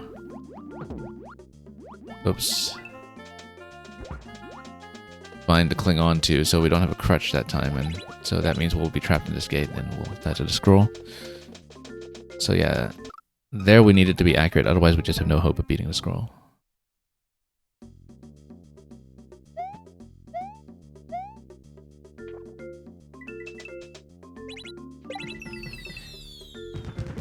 Yeah, Luca, I probably will try to run a long stream to make it to the chomp level, you know, just in case of the deletion risk. Oh, whoops, too late.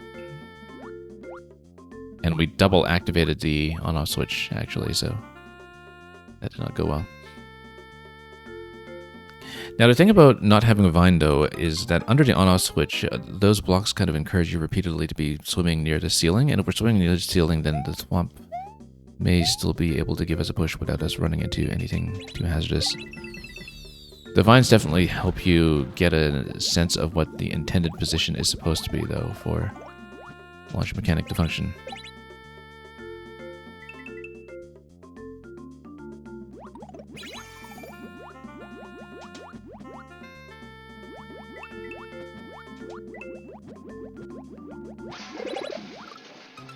No, too high. But if you're on the middle block, then you're correctly oriented. You do need to be accurate on that one, though.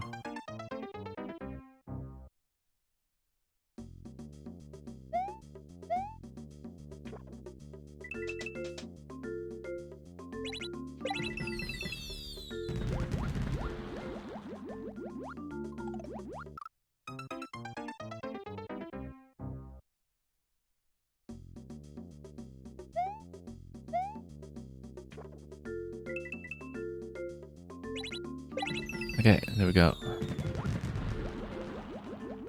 I'm trying to figure out what the on-off switch activation mechanism here is. I think it is just timed based on auto-scroll, as far as I can tell.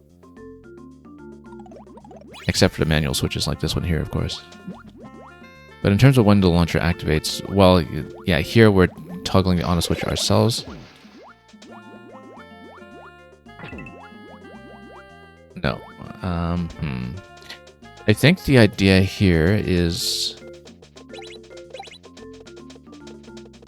we do have to get pushed off the claw. You have a bit of a downward motion when you get pushed by the clown car in this kind of setup. I'm thinking, am I supposed to swim to the claw or be pushed to the claw? And the claw would obviously allow me to position myself more accurately.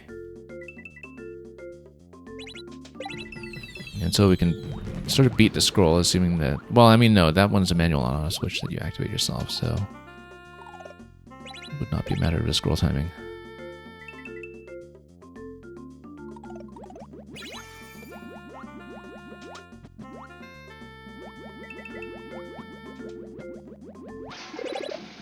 Yeah, it's slow enough that we can beat it to the claw.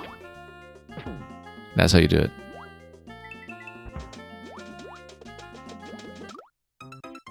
And then we need to get there in time, which we will, as long as we don't hit the spike.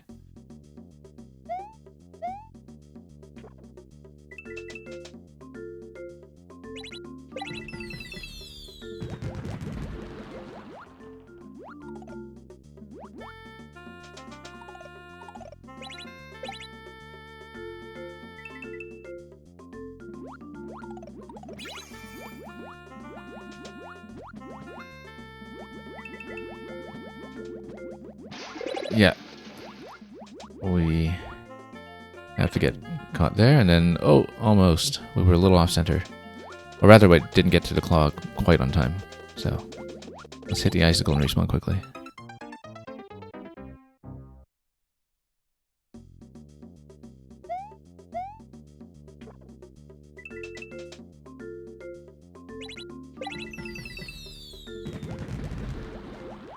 Okay.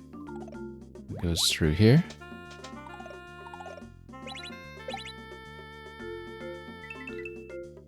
And through here.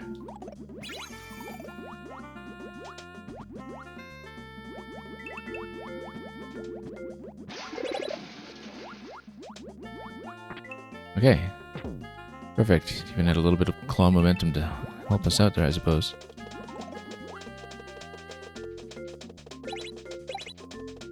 Okay, now P-switch will give me access to Divine. We need to quickly before activation. There we go. Spike ball at this point gives me the next on-off switch, so that just gives me the timing that we need. And then we're out.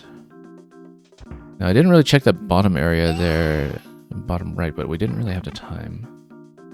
Although we control the timing there ourselves using the spike ball, so maybe there's more of that than meets the eye. We need to go down and outpace the Thwomp ourselves. That's what the conveyor belt is for, so we can outrun it.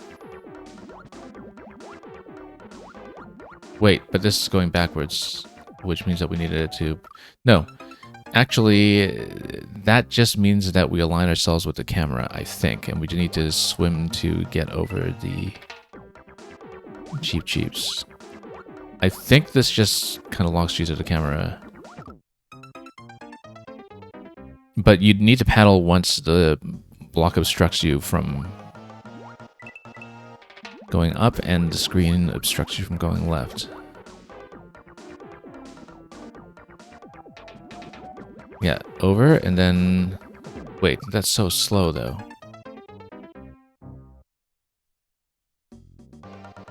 That's so slow, that seems implausible. I think we just need to swim towards the ceiling and not be too fussed about the conveyor, maybe? I don't know. No, we swim over and loop around it, I think. That's what the arrow is telling you to do, that we swim around the top, because this is naturally going to align us. We have to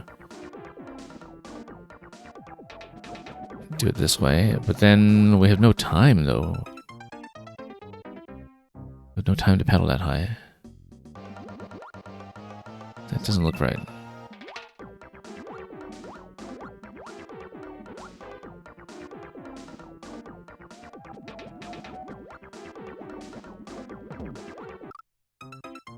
Yeah, because if we're supposed to swim over and get ahead of it, I think we need to get ahead of it initially on our way up. Unless we can actually go to the thwomps left and still make it there in time. But it looks like, no, the thwomp is supposed to bump us. I mean, it's a conveyor belt gate. We know from every single conveyor belt gate we've seen so far that the thwomp is supposed to bump us, right? So I think we just need to get bumped. Once we go around, we go up to the coins, then we get bumped here. And it sends us down. I said it sends us down, but we need to be slightly below. Yeah.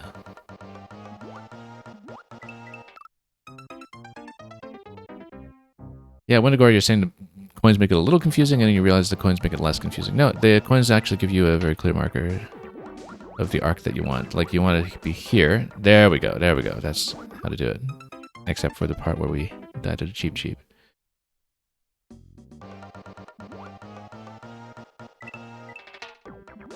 Yeah, Luca, I don't know why we've had this mentality of thinking that every solution is a screen scroll push today. I don't know what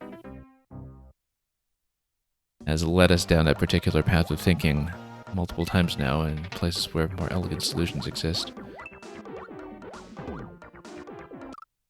Maybe we just especially wanted to be pushed by a screen today.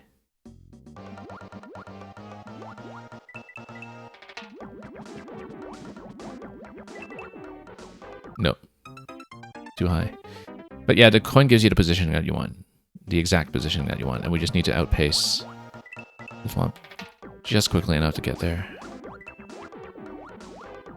There we go. No, I'm trying to swim here and our accuracy needs work.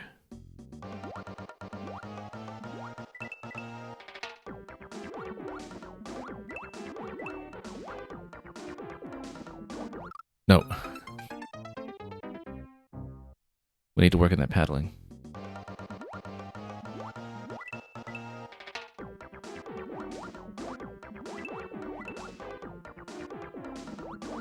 There we go. Can we outpace it? Wow, the Cheep Cheeps are slightly tight here. The coin, not too high.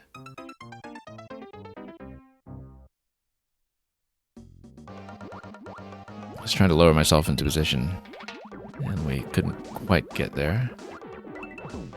Yeah, if you just touch the lower coin, that gets you into a pretty accurate place. No, too low.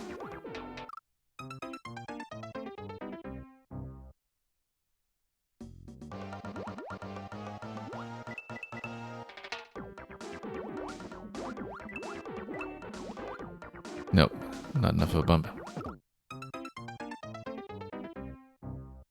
Do need to be within activation range of the thwomp wanting to bump you. Giving a bit of chase here.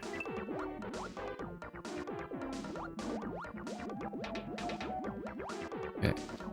Wow. Tight fit, but no, too high. We need to want the bump us towards the ground there, and then it'll be enough of a slide that gets us to the conveyor belt. But right now, the positioning is not quite correct.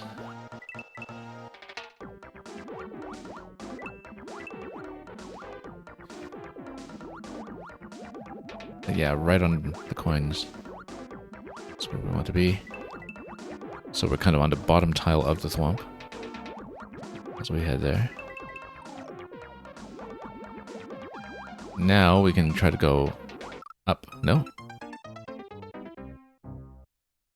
We do need to bounce though, otherwise we get caught by the other thwomp. Yeah, if we're kind of in the bottom half, you see, that's the trajectory we need later. Later we need a bump that goes up.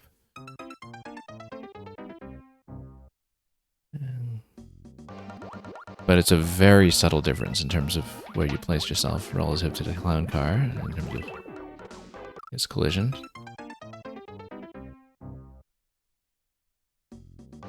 Kind of have to think about the clown car as having a top, middle, and bottom, and aim accordingly.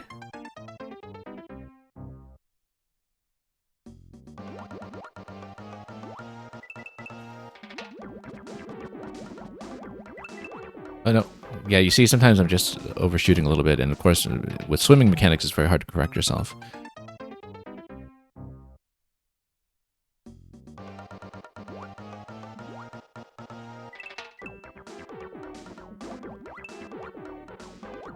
There we go.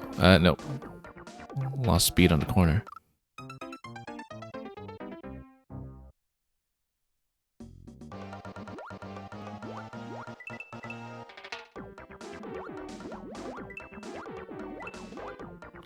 Okay, good. So a little more accurate there. Okay, bottom half. Now, we haven't had to do very many intentional top half bounces, though. That did it, though. We have another little swim test over here. This is going to be based on a screen timing, it seems. Top half. There we go. Top half here. And then on the vine. Do we wait for it to hit the question block? Yes, because it's actually still safe here.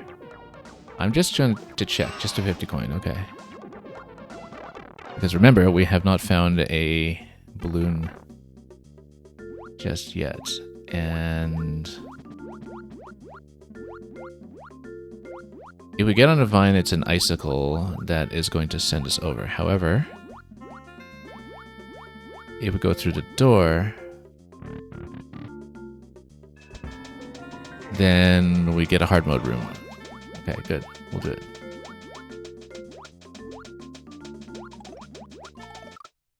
But we need to get around that first. Now, in order to do that, we actually need to bump the turn block that's at the bottom. If we bump the turn block that's at the bottom, then we are able to race whatever comes out of that activates the on-off switch in order to get onto the vine for the launch point. It seems like that's what's going to happen. Yeah, on a horizontal axis, you actually have a surprising amount of leeway. It's the height that really, really matters. Nope, couldn't get on the vine.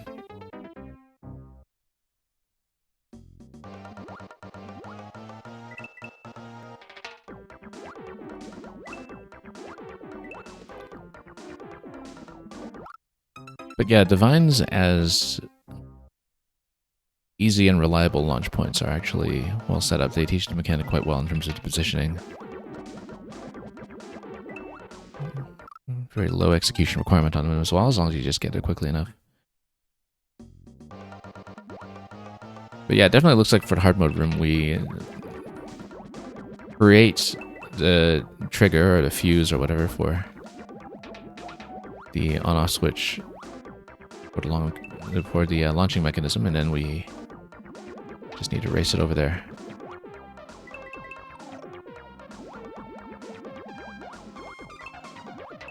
It's like all those bits in Kirby levels where they have you light a fuse and then try to get into a cannon. It's actually exactly like that. Whoops.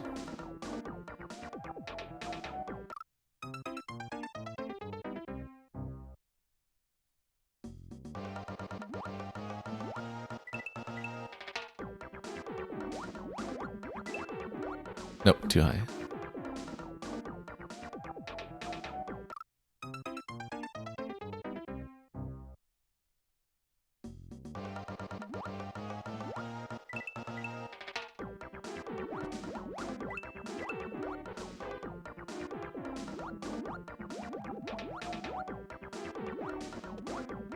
No, why did we bump that early? Hang on, that's okay.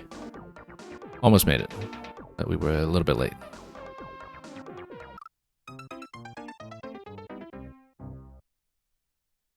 Yeah, the weighted mechanic is actually enforced as well put together as well.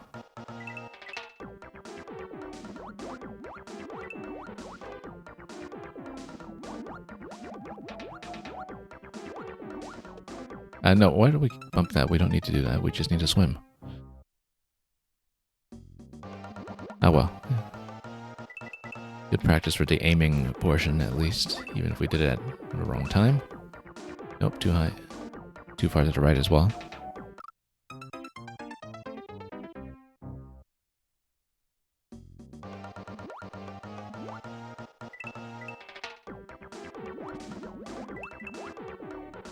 Nope, missed completely.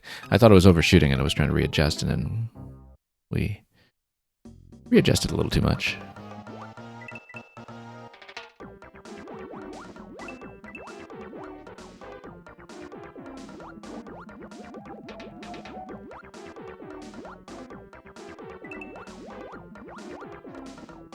Oh, whoops.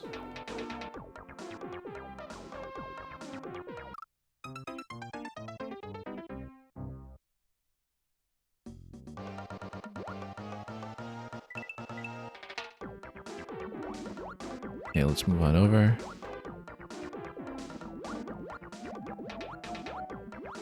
And no, we need to outpace. Hang on. I don't know why I keep thinking that we'll get bumped there. I'm just thinking too far ahead in the level, I think. To things that we need to do later. We know I'm supposed to swim here.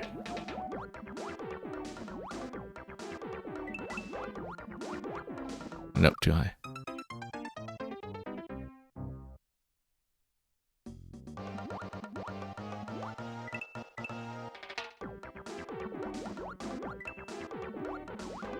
No, too low. It didn't give us any momentum at all. Because we weren't really being launched as such.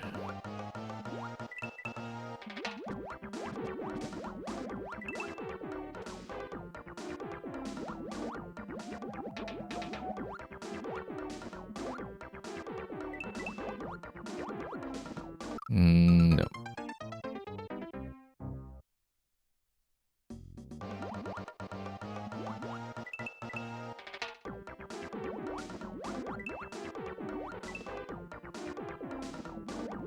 Okay, outpace it. Position. Good, that's a little bit better in terms of treading water to maintain height.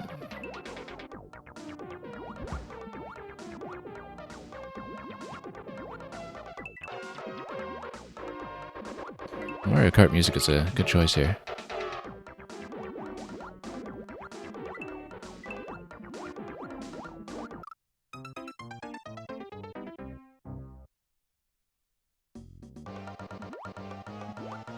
Just because of that racetrack feel, of course, you know, from trying to stay ahead of the thwomp in a constant scroll.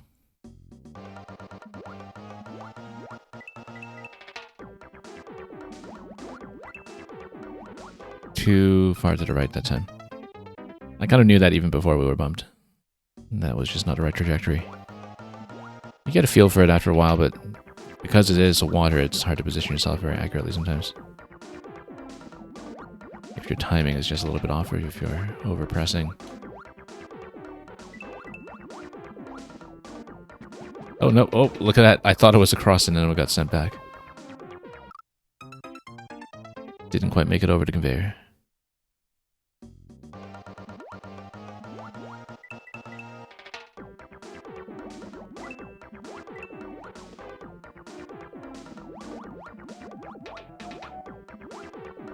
No, why did I do that? Let's swim. That's how you know I'm not really thinking about that properly. No. Too late. Too high.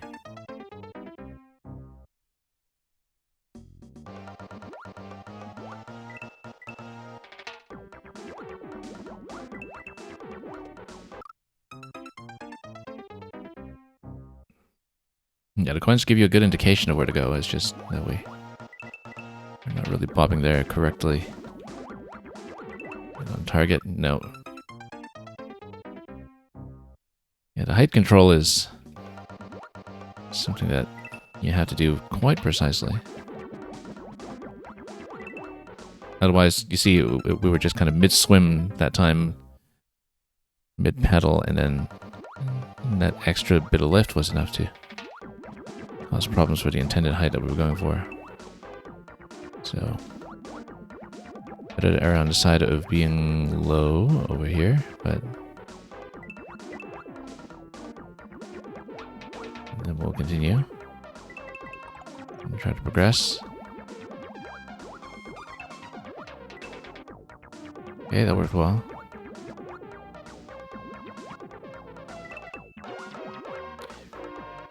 Kind of very satisfying to see all this happen with just one continuous swamp, now 2 continuous swamps.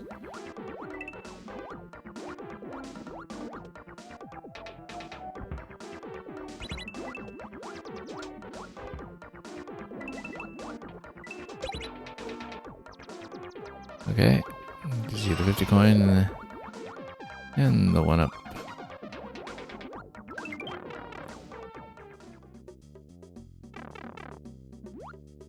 So yeah, we'll do the hard mode room, of course.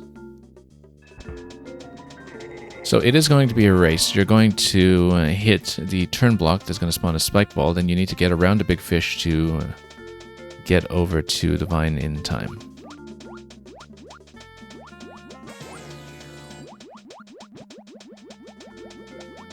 We serve no vine before it's time.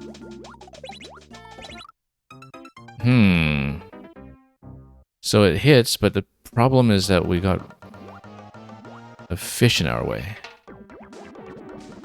That's not a complication I thought about. Let's consider what to do about that. Oh. No, too late.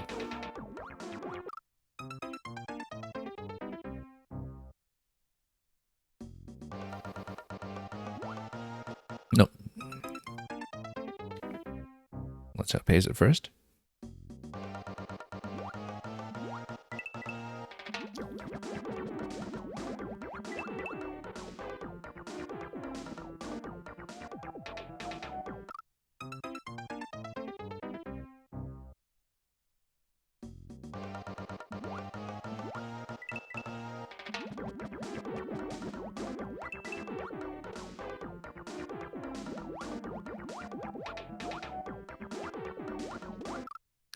No, we need to outpace. I don't know why I keep doing that.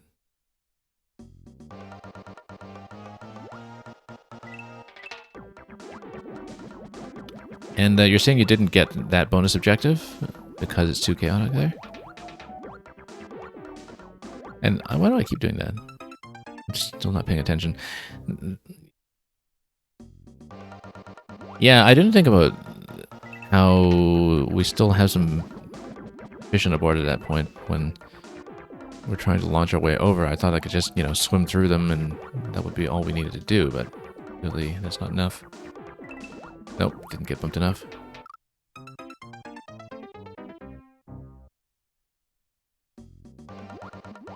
You're saying plus doing the precise section here again before you get another chance? Well, like that's ever stopped us before. Oh, whoops.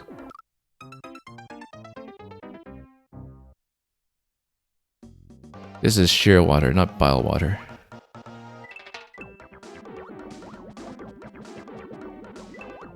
Oops.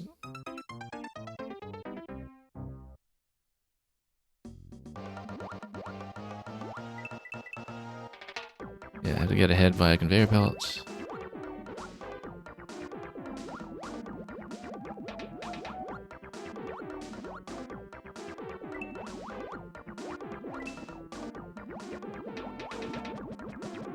Down we go. Okay, now that I'm paying a bit more attention, that is working out quite a bit better.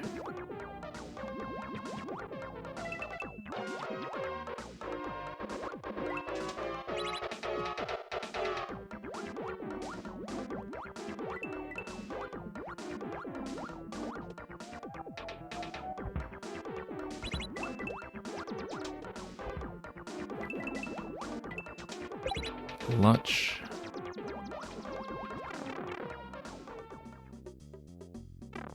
Shearwater is a gull-like oceanic bird of the petrel family. I actually didn't know that.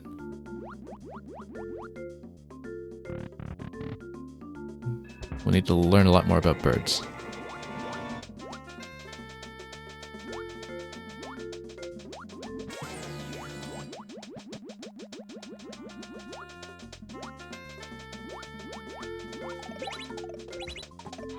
Okay, there we go. Wasn't that bad, really. Maybe we just got lucky.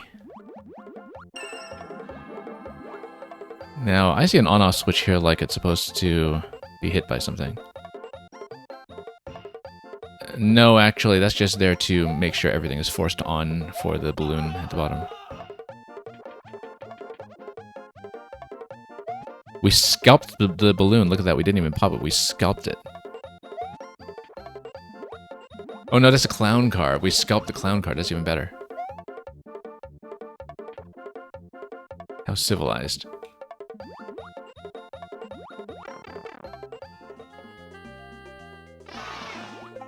Okay, well, got that out of the way. More efficiently than expected.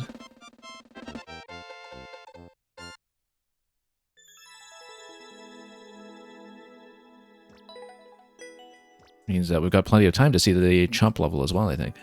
So let's move on, because I think the set did bunch up both of Shearwater's contributions together.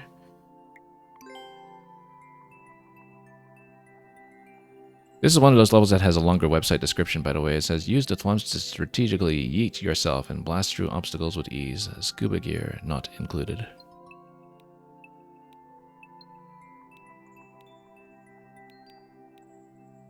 I actually can't imagine which indicators this person is talking about. Probably not the coins. Why is there no hidden block? Somebody expected a fish to drop onto them in a water level, I guess.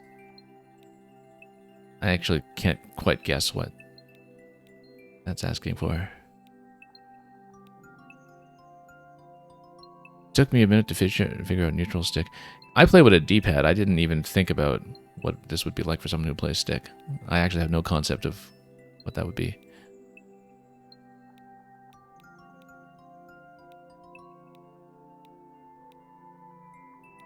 And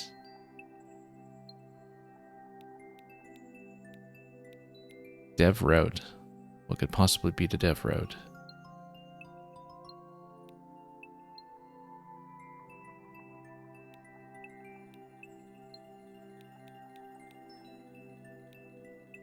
Yeah, Coco's been delivering the goods when it comes to illustrations. Anyway, let's keep going.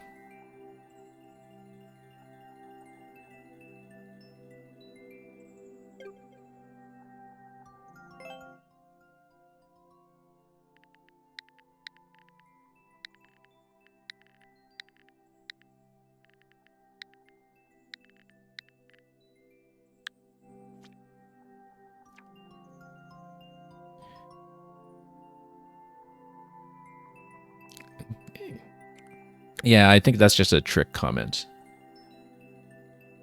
Leading people to think that there might be a dev route if they're just desperate enough to try it. So, Crafty Canine Cavern, as you can see, that was re-uploaded earlier this week after Nintendo nuked it a couple days after launch in its original form. I understand there might have been some other changes since then as well. That Shearwater was fine-tuning. There is a long description on the website for this one as well. It says, unique Chain Chomp setups are aplenty in this deep underground cavern. Avoid their vicious bites or use them carefully as a means to progress. Shout out to Mr. Electrodude for showing Shearwater how cool Chain Chomps are. Yeah. Remember some Electrodude Unbound Chomp levels from previous sessions, previous editions of the anniversaries as well. He likes his chomp bouncing. Anyway, Chain Chomps are our friends sometimes. Only sometimes? Well, let's find out.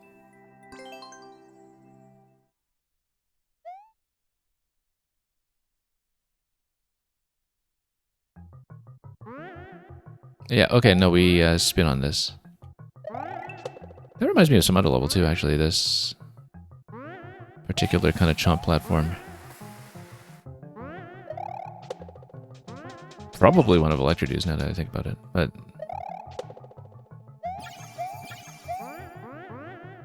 Okay, it looks like it's just going to be pink coin collection for the bonus objective. At least that's kind of easy to see and understand. And looks like we have a whole segment here for this key, which will require us to reposition the chomp using the conveyor belt, which we'll do. But why would we do that before getting the coin? Because the coin is underneath here. We need to raise the chomp first, then we need to get around it while it's bouncing up here to grab the coin via donut block. Oh, okay, so it's a limited opportunity. Okay, that's simple enough. It's kind of a neat timed mechanic, actually, that because of the way the conveyor belt resets, it only bounces the chomp up once, and then it returns to its previous position. Yeah, very interesting. You can see that the on-off toggle is instant, or near instant. You know, it's very quick, but enough to be within the timing that just gives you the chomp for one cycle, one bounce. Very elegant idea. Now here we just move through. And there's no forced reset on this as far as I can tell. We just need to go up once we have a collision point to work with. This is just a pattern reading moment as long as we can get the donut block out. Whoops, nope. That's not a yay at all, actually.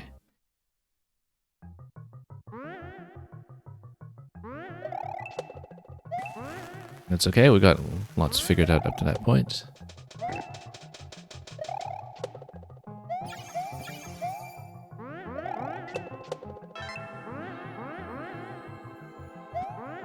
Nope, too impatient there.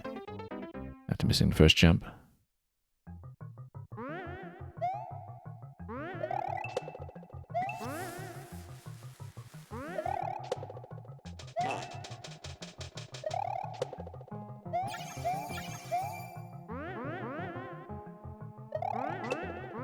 Nope. Make sure we align ourselves properly. And not get caught in the ceiling this time. Yeah, once again, we jump through the chain. And that gets us through there accurately. For coin 2. What? Nope. Over eager to get through that time. Need to watch your timing a little bit better, and we'll spin over it when it's in the middle.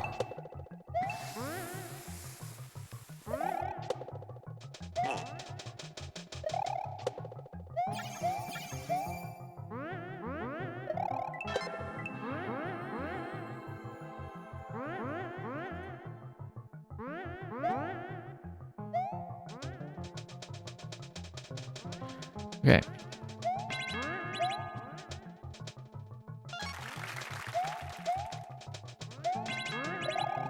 No, no.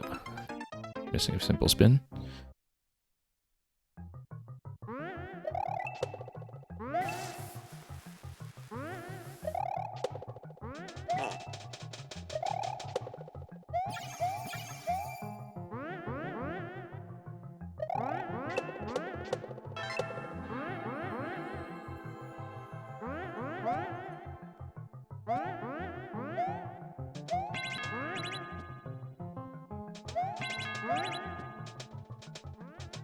Okay. Now, let's hit that.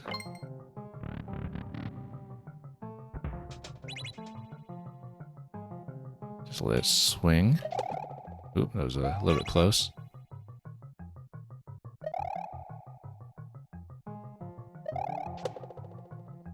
And we'll see about this coin over here. Now the chomp doesn't actually go that far.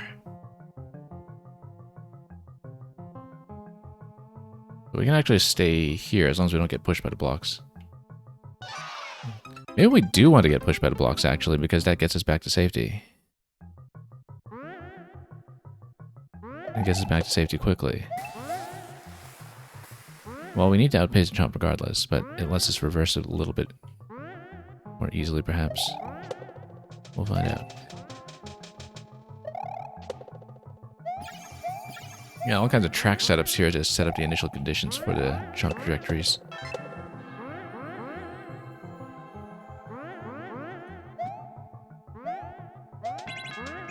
Oh no, let's do this one again.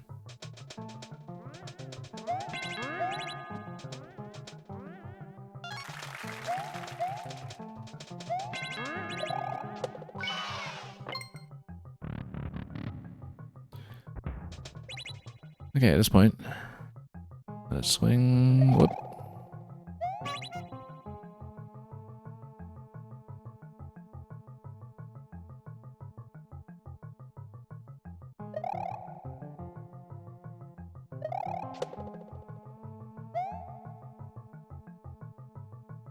Yeah, because maybe we do want to get pushed. Actually, no. What you do is you jump up out of there and cling onto the vine, obviously. We need to do it anyway in order to get over to the on-off switch on the other side, so... Too late. But you clearly go for the vine, instead of trying to back out. On the other hand, maybe you can't reach the vine quickly enough if you're going from the bottom level where the coin is. It seems like it's tuned for if you're going on the top tile. If you're going from the bottom tile, you might be a bit too slow regardless. So we'll see. Instead of jumping directly towards the vine from the bottom tile, maybe we get the coin, we get out first, then we do the main route safely. No, that was close. Not exactly well planned on our end.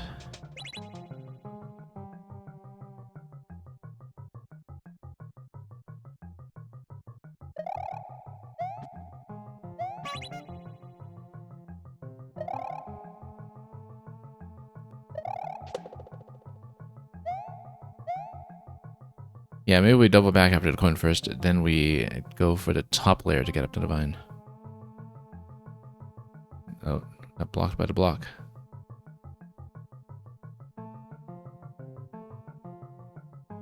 Getting as close as we're allowed. There we go. That's successful. Now we need to do the rest successfully.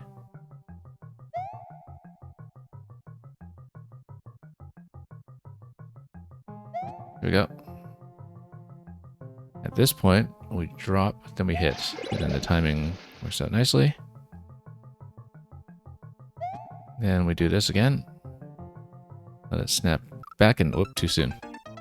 We could have just done a spin off of that, actually. A spin would have been safe. If you're... Oh, actually, maybe not. Let's think about this.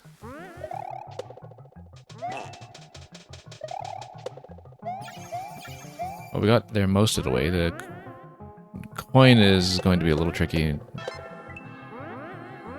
anyway we do it, but we do want to grab that before checkpoint, so we'll just have to do it and put into work now while we can.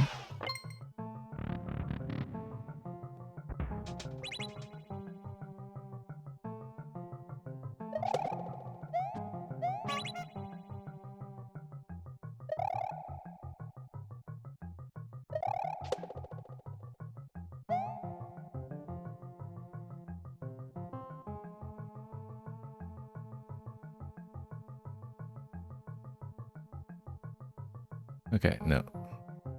Let's watch the block first and get out. There we go.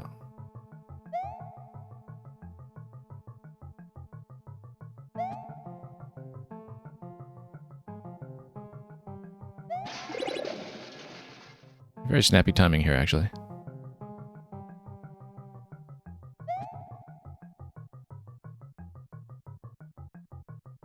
Here we go.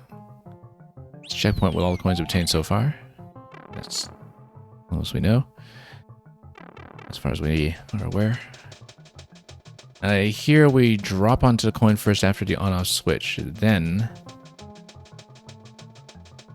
at that point, it looks like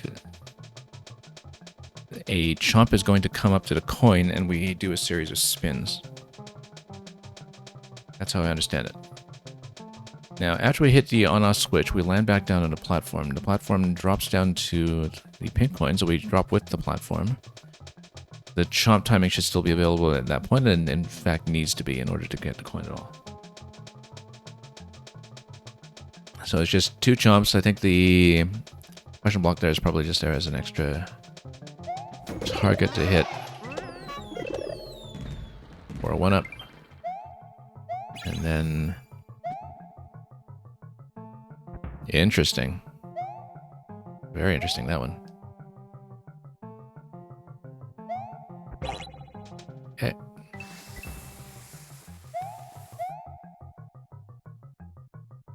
Okay, elevator going down.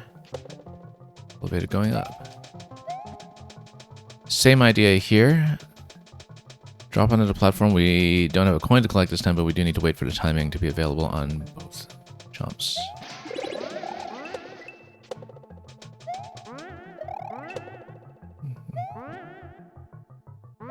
No, oh, that was too bad. Mistimed that one, unfortunately. We made it pretty far, though. It was a reasonable line first attempt. We've been getting that 1-up for endless.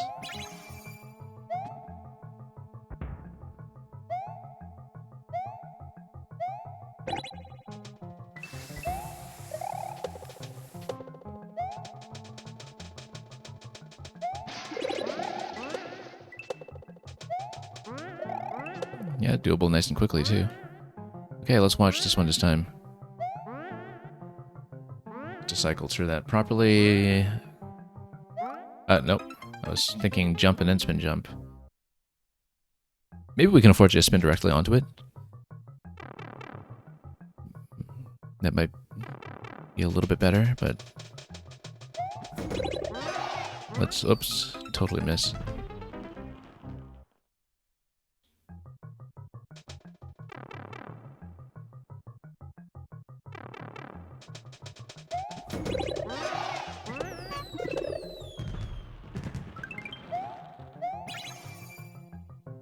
Okay, send it over.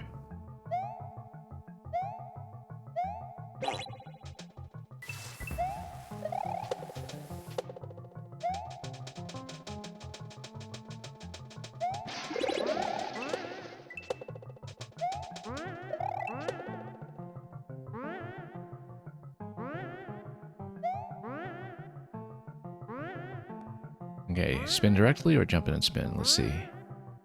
Spin directly. Second bounce was risking it a bit, but... here we just go for the coin first before we try to raise the chomp. Then we can raise it. And then we already have all coins before safety, so that should be all we need at this point. Now we need to sneak to that area below it. We need to do it with slightly better timing, but I think that's the right idea. That we need to let it be raised up and then to buy a jump. That's okay, that's why there's a checkpoint right here, so you can get accustomed to this mechanic and work on the timing.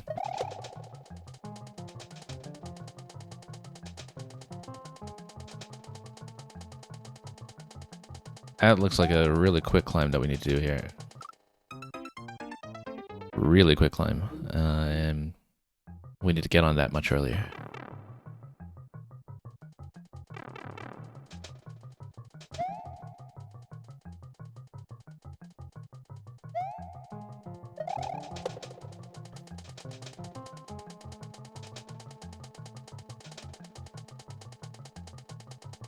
No, too soon. Yeah, you basically just need to get on the vines and just hold right there. That's not really going to go any faster than that.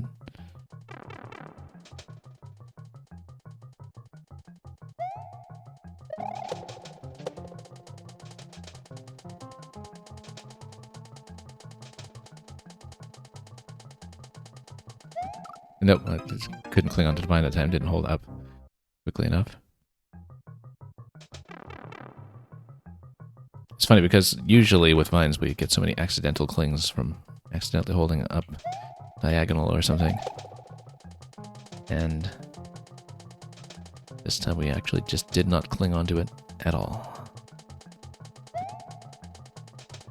Ooh, rough timing there actually. Oh, we accidentally crashed into it, otherwise we would have had momentum. Yeah, we need to jump off of that a bit earlier, but the low ceiling does discourage that.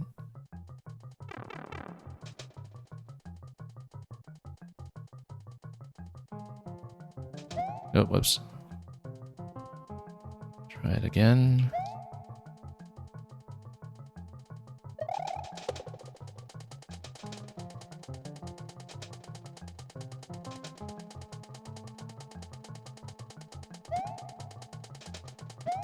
Yeah, a little bit of a jump there gets us over.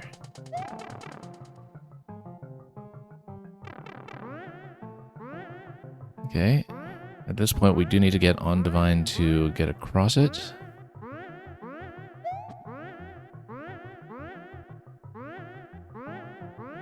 It's funny how similar this is to some of the pendulum level designs in the official Mario games, namely pendulum stages in NSMBU, I'm thinking of. Just a style obstacle. I mean, you know, very natural design reference for a level like this is doing. No, need to hold all the way, and the timing should just sort itself out. Just need to trust that one.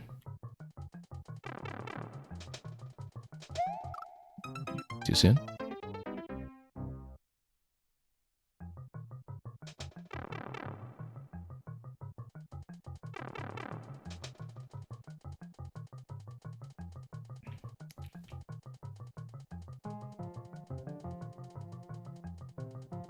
Look, I think I'm thinking of the last one in the special world. It's been many years since I last played it.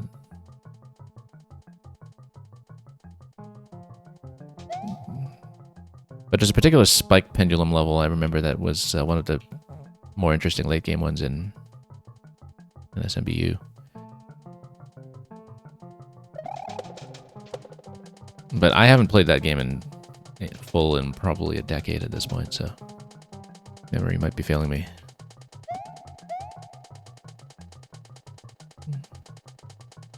I played it to 100% multiple times, co-op and solo, but haven't revisited it recently.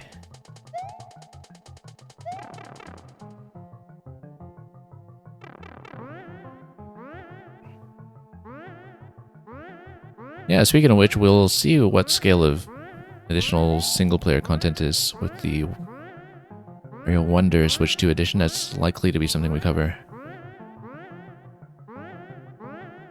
later in the spring when it releases, whenever it releases. But we'll be back to a lot more Mario Maker in the coming weeks, I think, because in the last few months, pretty much ever since July with Donkey Kong, it's been one new release after another. But we have a bit more time available for backlog, Maker backlog included in the next few weeks.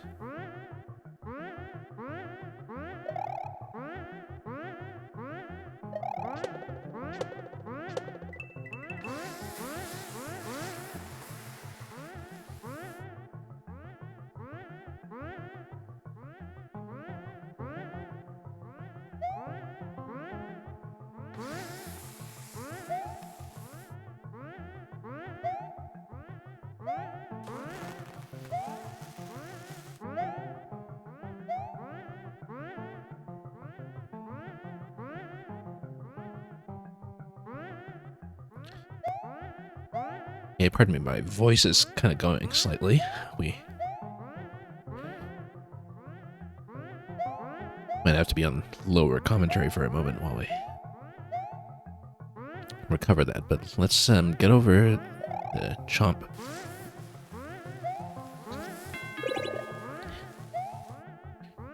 Yeah, starting to lose my voice a little bit today, but that's okay. We can still play. And at this point, we just open the gate again. No, we have to open the gate on the other side with the other switch. Simple enough, actually. Just a nice low spin on a chomp gets us over. But we just need to find the right timing for getting back on the vine. Pretty easygoing finale concept there, but of course, there's more. So let's see the chase. It is rather obviously a chase.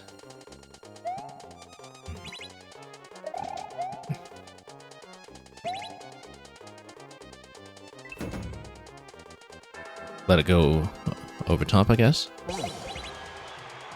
A double ball and chain on the plumps there.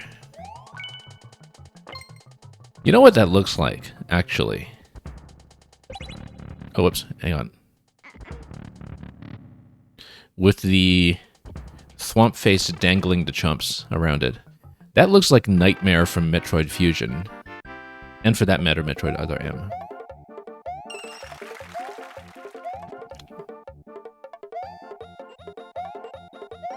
So, if you ever want to make your Metroid Fusion tribute level, that's the enemy setup to plagiarize, apparently. That's quite the balloon over here. This right side design, I'm trying to make sense of that as well. But let's go up.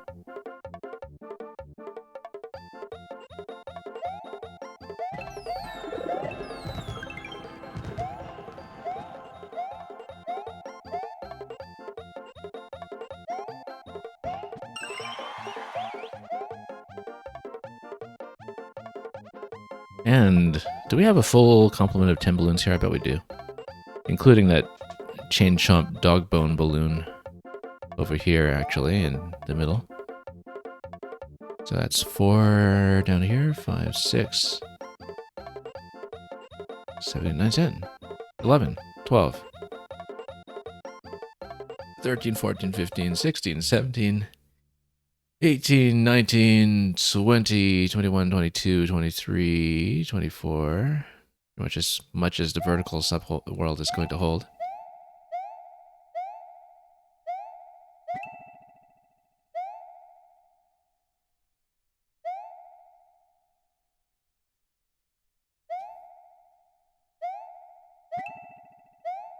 I mean, let me think about this.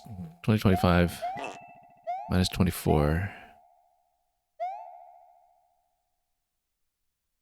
That's, what, 24 years of the Nintendo GameCube?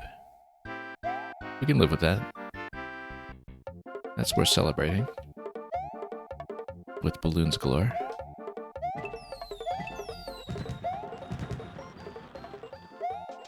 It's 2026 now, of course, but, you know, it's released in 2025. Also, I might have counted this one as one, maybe.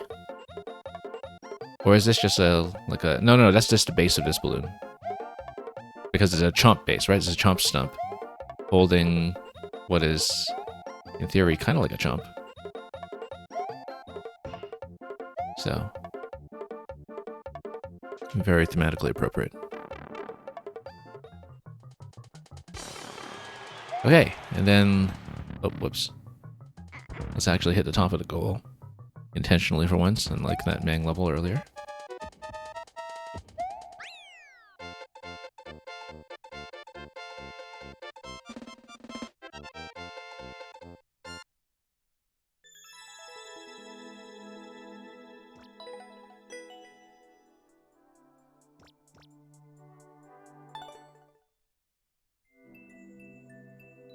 And that's it for Crafty Canine Cavern.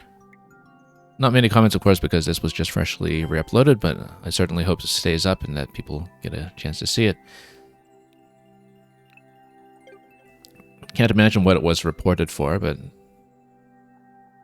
in its original form, I can't imagine that it would have been very different than anything that we would have seen here. But you never know what trips things up on the rather opaque Nintendo side. Now, I would kind of like to continue, but as I said, I am losing my voice a little bit at this stage in the stream, so maybe we should actually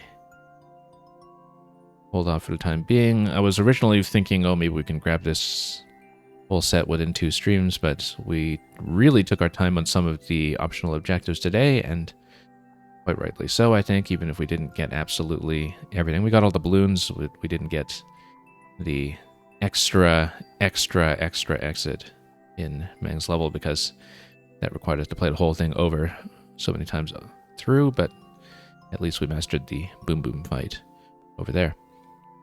So that's 7 levels down out of 17 so far.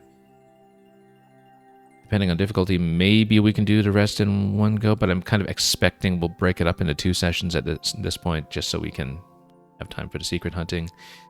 Luca, I played the Barnstorm Ocarina Super World back in November. That was actually the last Maker thing that I streamed before we just had a whole deluge of new releases to get through. Pac-Man Super World is the very next thing I'm going to do in Mario Maker after 10MMC is out of the way. It is absolutely the next thing on the schedule.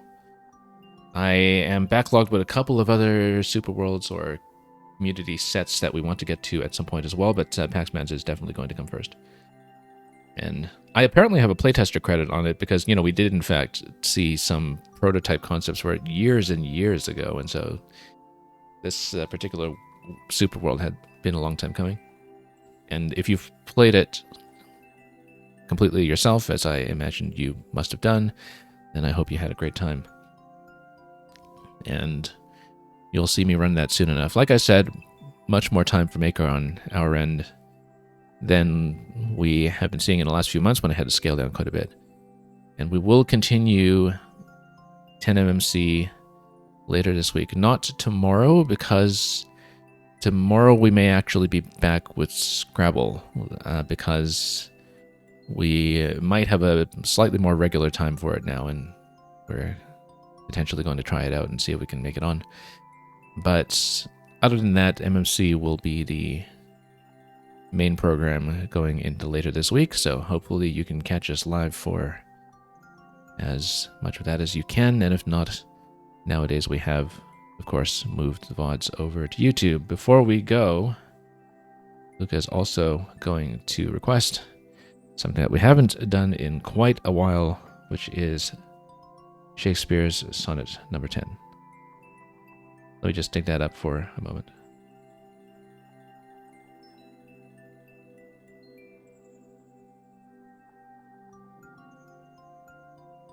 Keeping in mind that, like I said, my voice is not in the best shape at this point. But anyway, William Shakespeare, Sonnet number 10.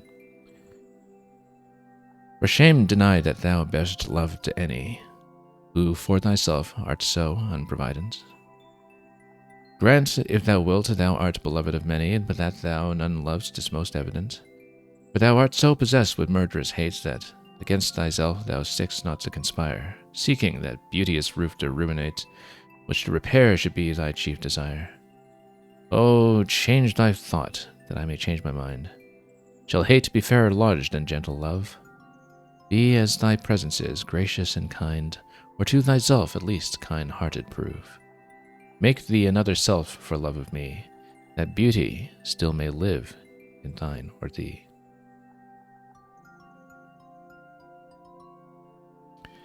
I totally goofed there. I said unprovided. It's obviously unprovident. And that's what happens when you're tripping over your own words and not even reading properly at this stage. Anyway, just out of practice, but hopefully that wasn't too much of an embarrassment. And anyway, good to file one of those requests once again. I've been saying for years we need to update some of our channel rewards, and especially our emotes as well. I actually have quite a few slots open that we want to fill. We had a couple of things in the works, but things kind of fell out of communication and they never came together. So now we're just inundated with bots spamming us to ask to supply us with artwork or whatever, and we obviously have access to better artists than that. I don't know if we're going to be able to compete with that huge sauce powder set rather that's been maker emotes for all locations, but we're very glad to see those on our channel for all the appropriate occasions and even some inappropriate ones, I'm sure, as they arise.